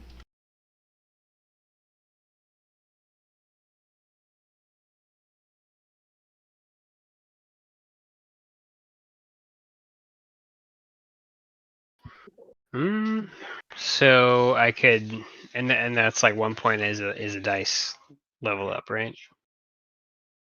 Those are, well, yeah, they're 3 points, so it's a dice level up. As long as it stays underneath your, in this case, your smarts, which is a d12. So, yeah, it's just, it would be for your smart skills. So what you have common knowledge, electronics, notice, occult. I don't know why you have occult. Why do you have occult? That was one for. It was a smart skill that he could round out as a techno wizard. That's right. Yeah, that's smart. Yeah. Yeah, I'll actually take that one. Okay. I'm kind of even that. I kind of even out here. I'm gonna go ahead and apply these myself really quick. The plus 3 points to smarts. You're gonna apply those? Yeah, I just applied them. Techno wizardry and electronics. Oh, nice. Yeah. And my common knowledge is kind of shit, but that's okay. I mean, you might not have gotten out that often. I talk to computers and gadgets. It's like we fucking Lone Star Mutations Department tried to make a fox thinking that we could do something better than these dogs, but all it wanted to do was play on the computer all day. Play all these goddamn fork knives. Alright, so now you have 4 rules that come from the body armor, close combat weapons, enchanted items and mystic gadgets, which is where I personally would roll all 4 of your rolls. Or the ranged weapons table. I should look at the charts. Well, how are we doing this? I really would roll all 4 of them on that enchanted items and mystic gadgets.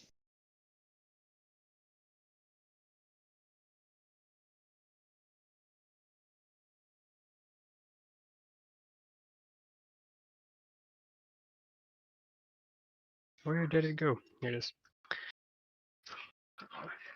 Alright, I'm reading through these.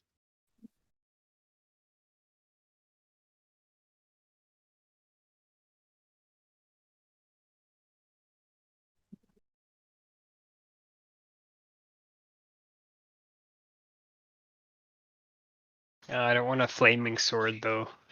What if I roll There's one that 14 or a 15? there's one that gives you a draining blade.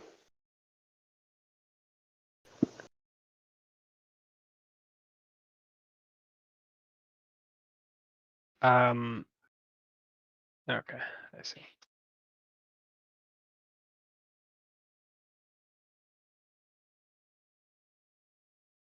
Okay, so it was enchanted items, and then there was also ranged weapons.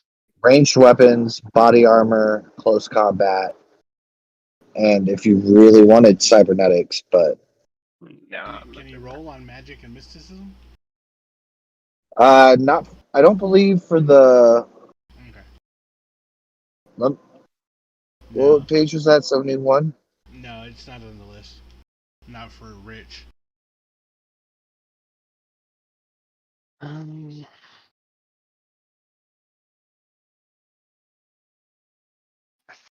I'm gonna roll 1 on the ranged weapons.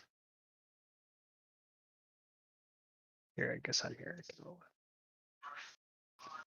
Did I manage to close the roll 20, but I have the character sheet tab open? How did I do that?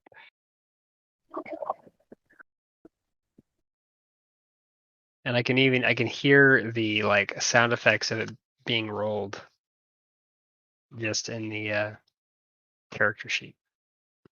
That's funny because nothing over here is.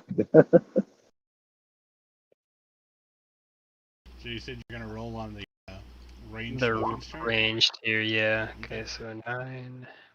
Oh hell yeah. weapon is extra deadly, granting a +1 damage to all damage rolls made Okay. with it. So your TK revolver's got +1 damage. Nice.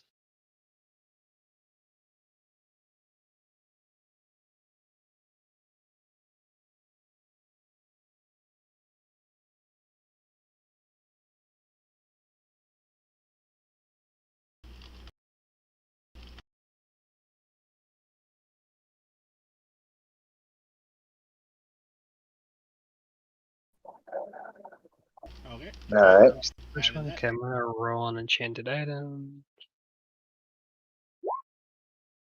8. Goggles. Characters Magic Optics System. 86, page 86.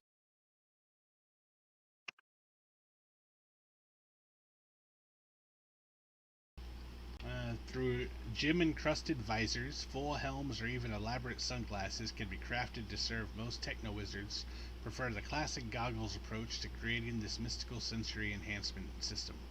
+2 to sight-based notice checks, and the wearer gains access to dark sight, far sight, and detect arcana. The system requires 1 power point per hour to use. That's nice. Okay. That is really nice.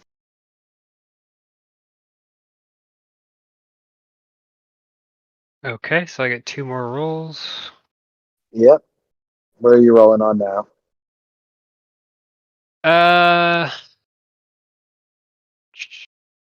Looking at the body armor one.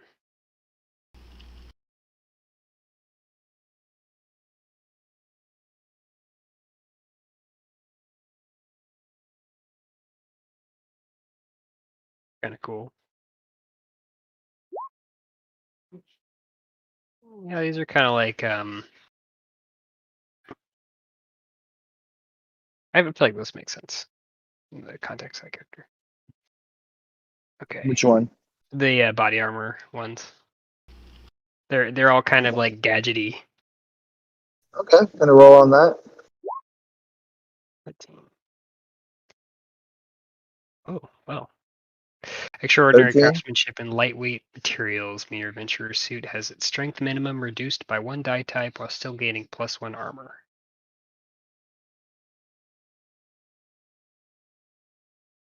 I don't know what the strength minimum is.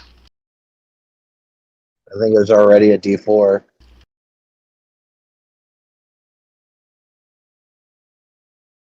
Alright, I've got one more.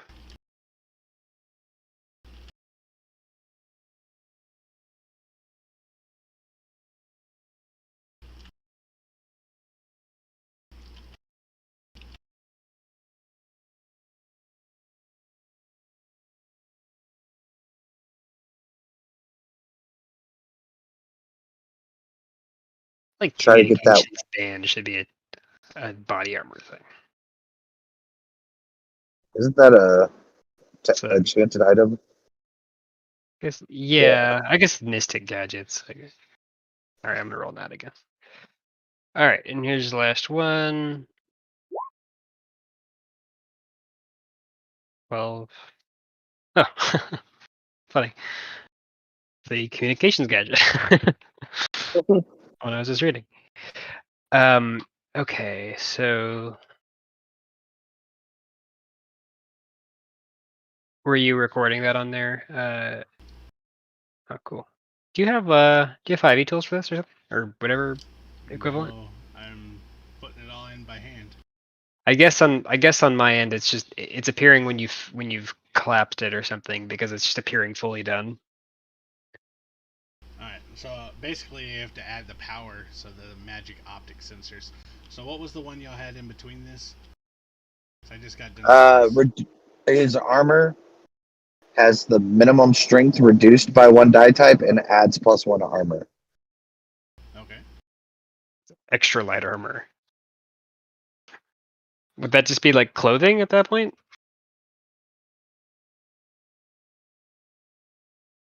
Okay. Alright, and what is the last one? The language? Communications band. Communications band. gives you speak language. Nice. So, this was a while back. I'm just writing it down. So I still need to choose 3 spells, and I need to choose some gizmo abilities. Is that right? Well, the 3 spells you're going to choose automatically come built into a. Okay. But that's the only thing that I need to go back and do.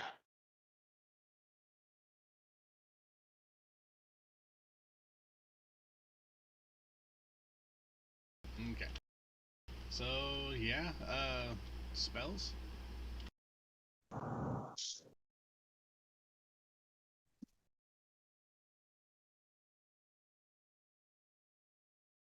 Where is your list of spells? Yeah, is there like descriptions for them? I think They're it all just pretty self-explanatory. P or something. Oh well, it was exactly that page. That's funny. So All if right, you here we go go.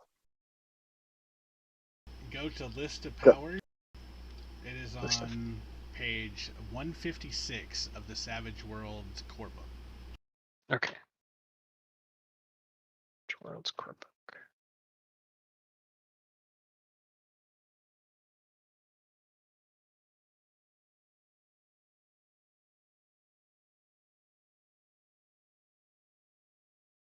Now, Landon is right. You might want to also have a tab open that shows your Techno Wizard and the list of the spells that they get. Yeah. Yeah. I'll be listening. I'm just going to be having a cigarette with a buddy. I'm going to.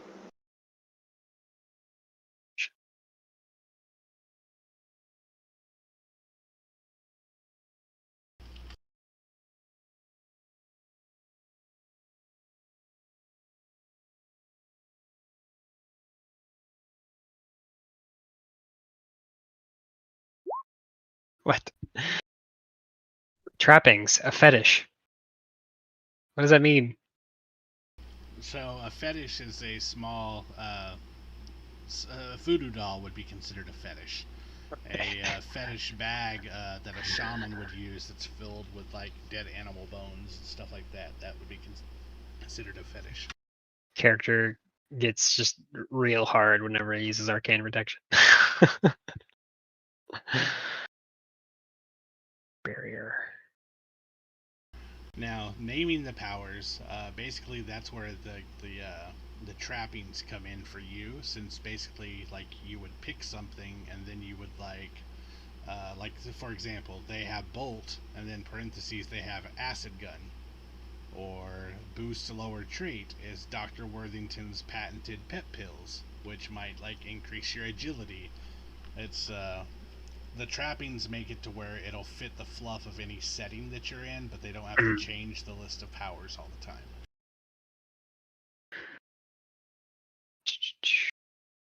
I think I'm gonna do barrier. Force barrier. Okay. It is a seasoned. Can you pick up seasoned? Seasoned. Oh, maybe not. It might. Well, it says rank permitting, so no. Rank permitting, then no. You're stuck at Okay. novice. Well, that was.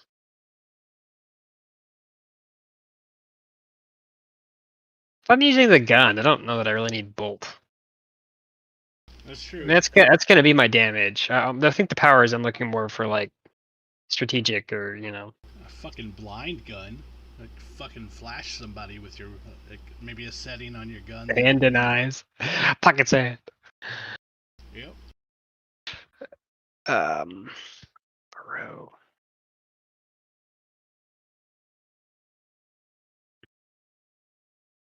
Confusion might be interesting. A confusion ray or a confusion hypnotic lights. About distracted and vulnerable.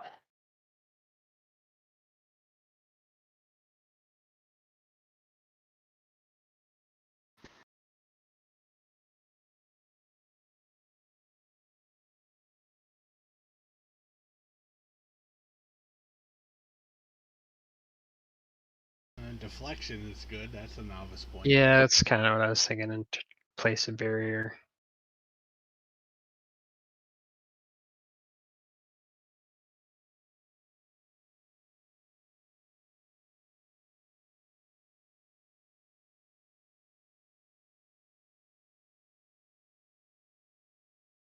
Yeah, disguise could be good too.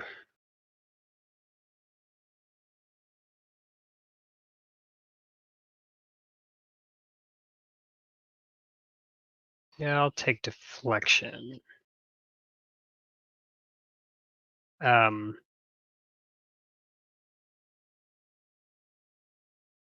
that'll be like a force wall kind of thing as well. What kind of item is it?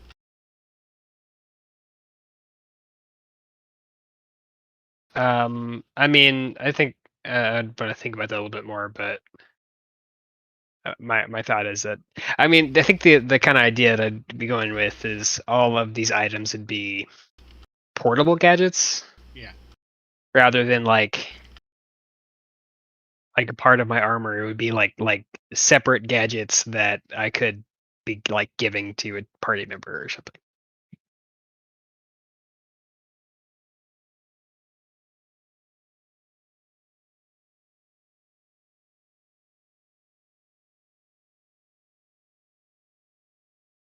During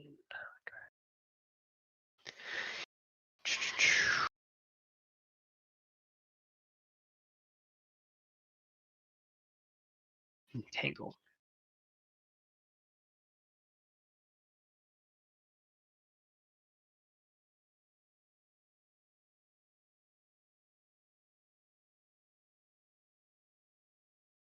This is damage field. I missed that. Damage field. Oh, there it is. Oh, it's seasoned.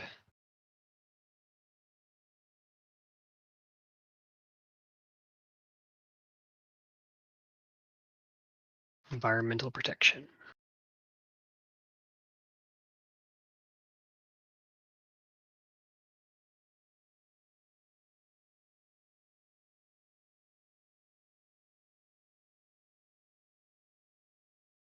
Yeah, I would take environmental protection.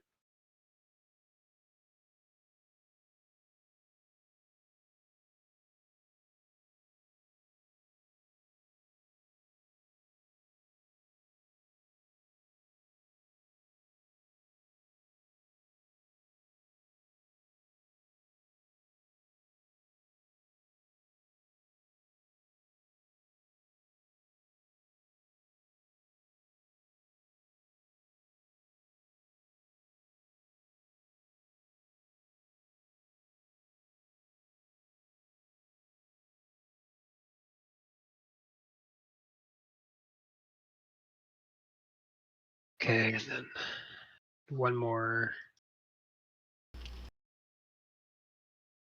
Probably a good idea to have some kind of healing. Um,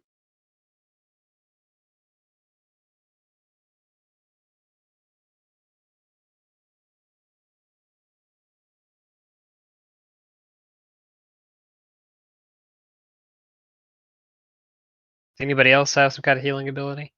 I think Chris picked up healing, but it's only for himself. You would have Oh. to, if you picked it up, you could actually use it on other people with your gadget. That would probably be worth it. Could be like an auto stitcher or like a stim gun or something. Yeah. Okay, I'll take healing, but let me just browse through some of these other really quick. So Okay. might drop reflect.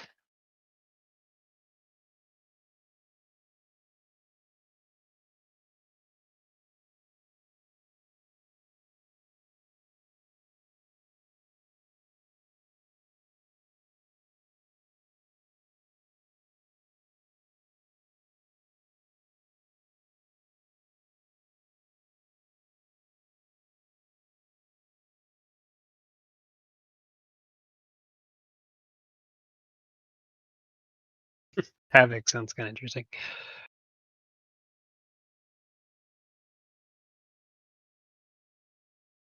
weird I when gotta get that with that. weird when your alarm goes off and you Yeah, that's my tracking chip. what? Did y'all ask me a question and I just not hear it? No, turn off No, your I'm just kind of push talking talk out loud. Okay. I'm half listening. I'm just reading through the spell sheets right now.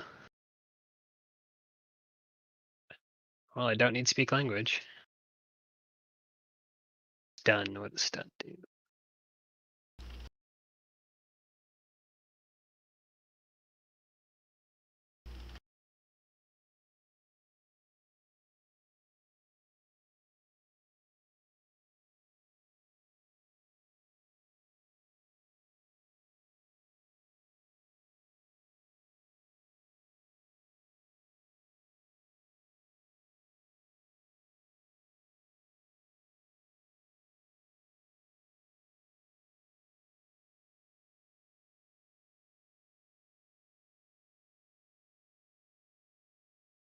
Telekinesis.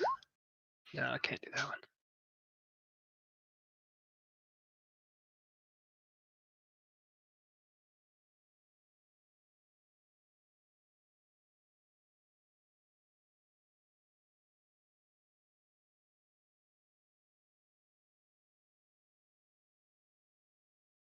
Oh man, light and darkness.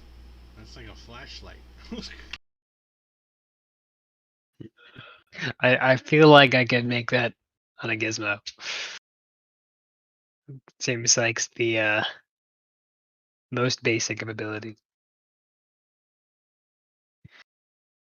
Okay, I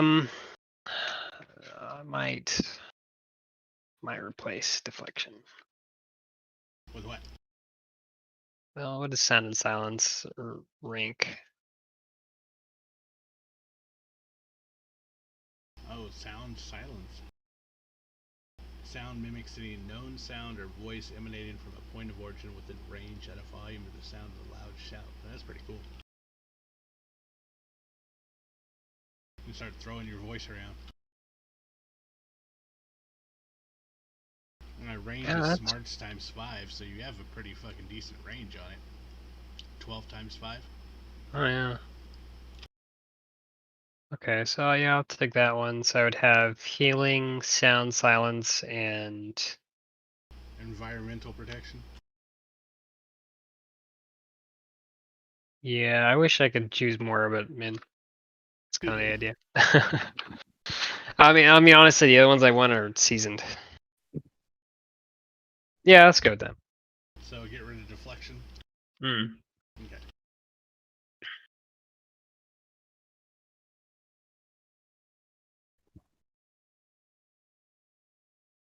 Surprised that mind link is not a Techno Wizard one. It makes sense that it's more psionics. So.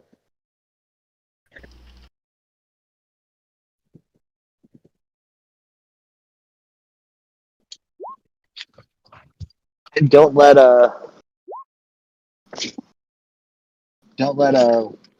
Chris see your pistol. He might get jealous. What? Your pistol only shoots bullets?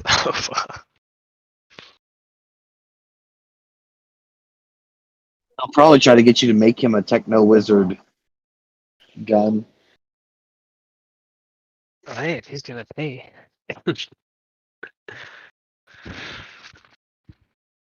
Says the filthy rich character of the group. Well, hey, how do you know? It's like, gotta stay filthy rich.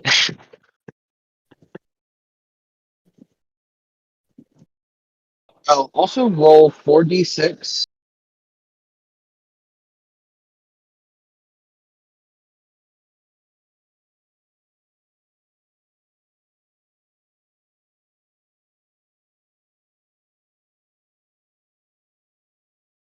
You need me to roll a 4d6? Yeah, for starting money. Is that including the filthy rich thing? Yep. Derek, can you roll that? 4d6. I'm trying to find where it's at again. Where did I see that thing?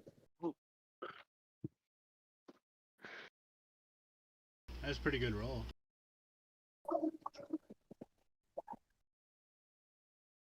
Do you remember where the starting wealth is?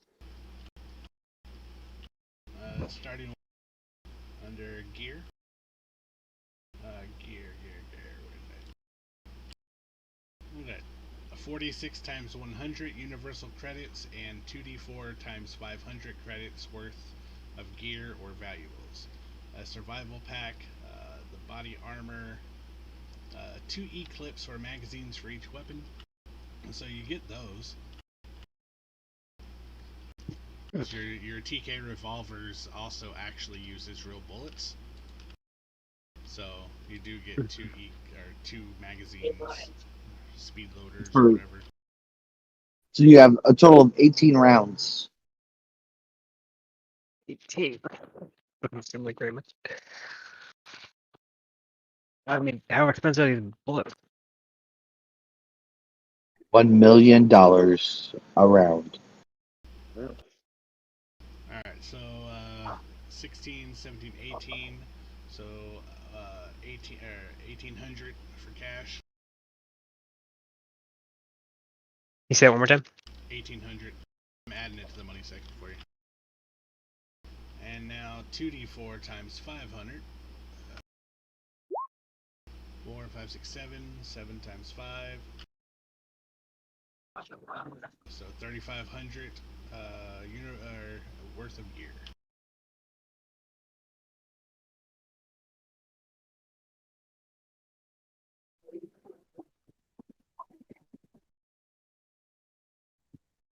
Alright, so I put under worn, under gear at the bottom of your sheet that you have 3,500 credits worth of gear and valuables, and your starting actual universal credits are up at the top in the middle, underneath the miscellaneous and derived stats at 1,800. That feels lower than. Well, it's because you got the rolls on the charts. You also start with an additional 25,000 credits. Oh, yeah. Oh, okay. Yeah, Rich gives you 15.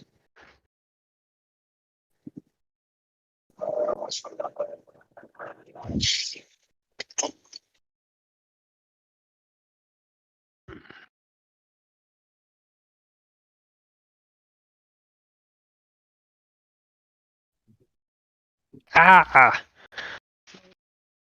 And on the narrative hook table, do you want to roll or do you want to pick one? I'd probably rather pick one. Okay.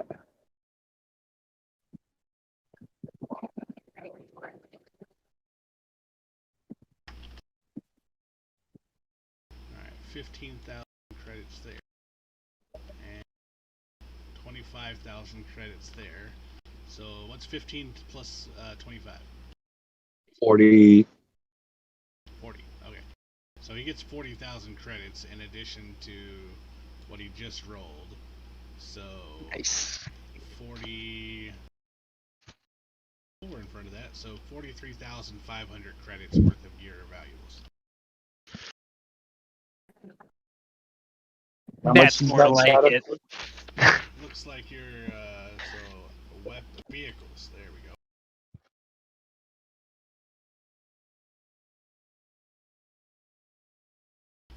You can afford a wingboard. A skyboat. Skyboats are only 30,000. What is a skyboat? Like Tech a sky Wizard. yacht?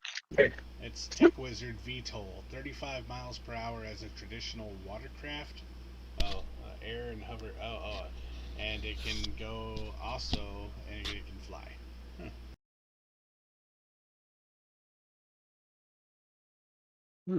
So there's items I can purchase, like Yeah. starting gear.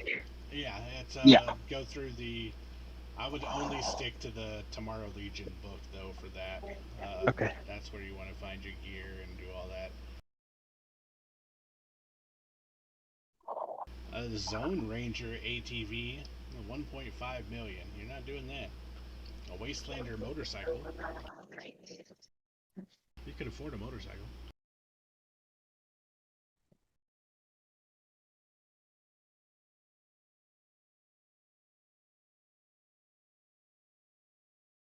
Damn it.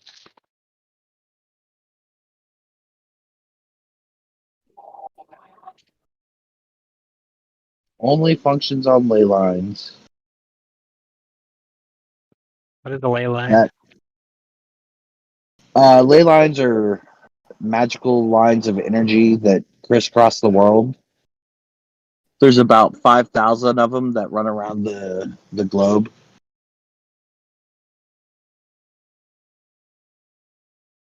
Are they visible, or is this like a? Oh yeah. Oh yeah. Even the weakest ones are visible from like a mile or two away at night. Okay. Some of the most powerful ones are visible even in the daylight.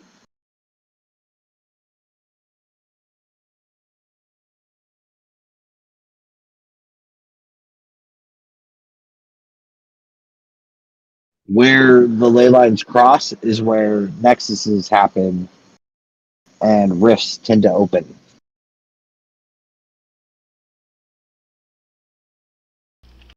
You kind of look like that. Where's my computer at the moment? But we'll take to that later.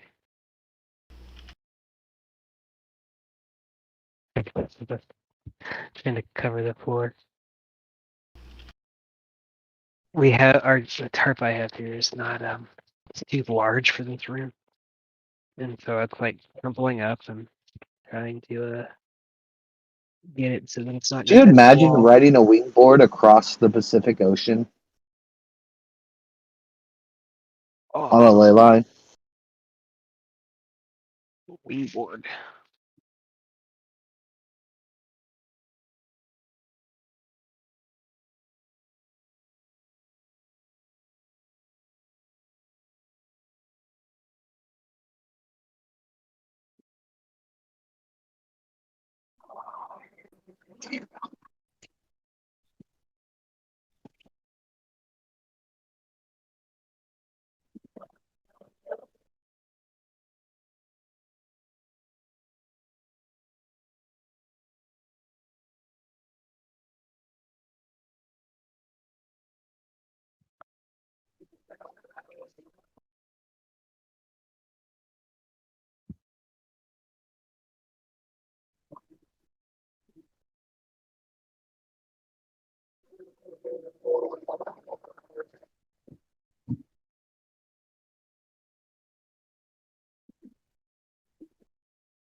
Never let go. There's a pretty good map for you, Landon. If you zoom in, all the little blue lines show you the ley lines.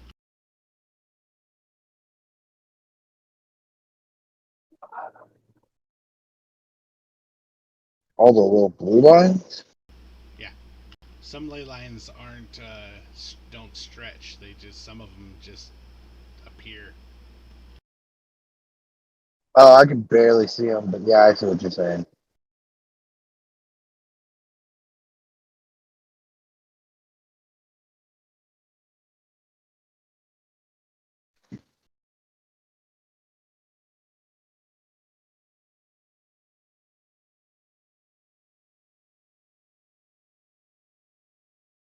Cedric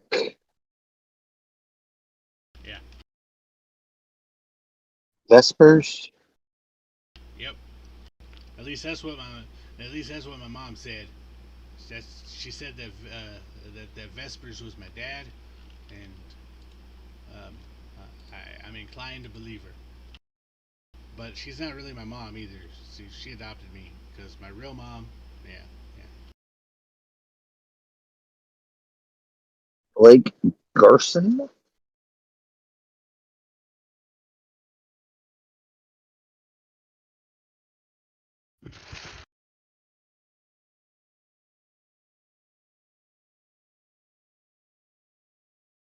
How do you spell that? Bastin.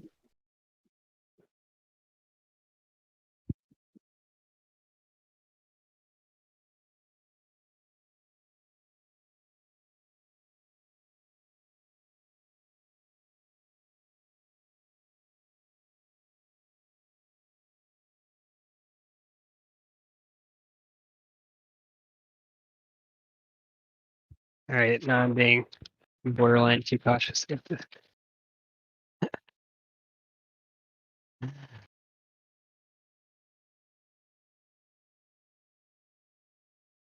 So Chris needs a character name.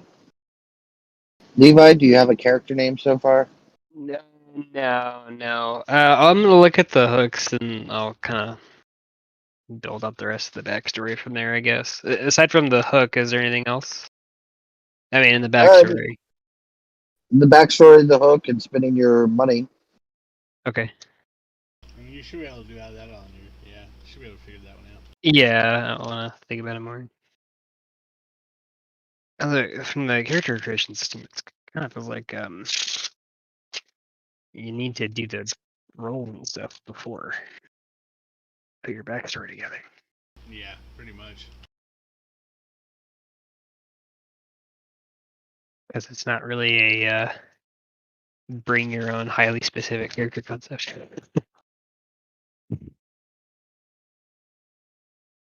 No, kind of. You bring a concept and then it fleshes it out for you. Yeah. Which for a lot of people, that's kind of what they want. Now let me take that.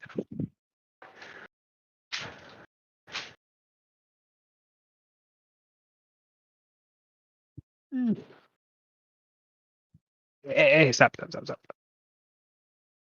Actually, can you close that? I need to.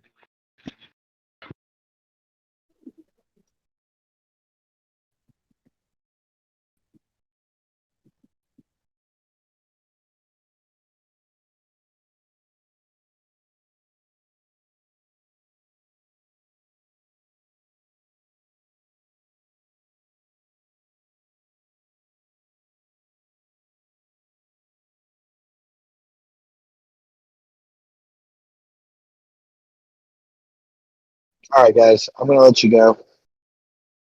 Alright, night. See you.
Oops.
All right. Well, Derek, unless there's any other items to go No. through, I'm gonna hop off and That's it. try and knock this all out. Alright, man. I'll talk to you later. Have fun. All right, talk to you later.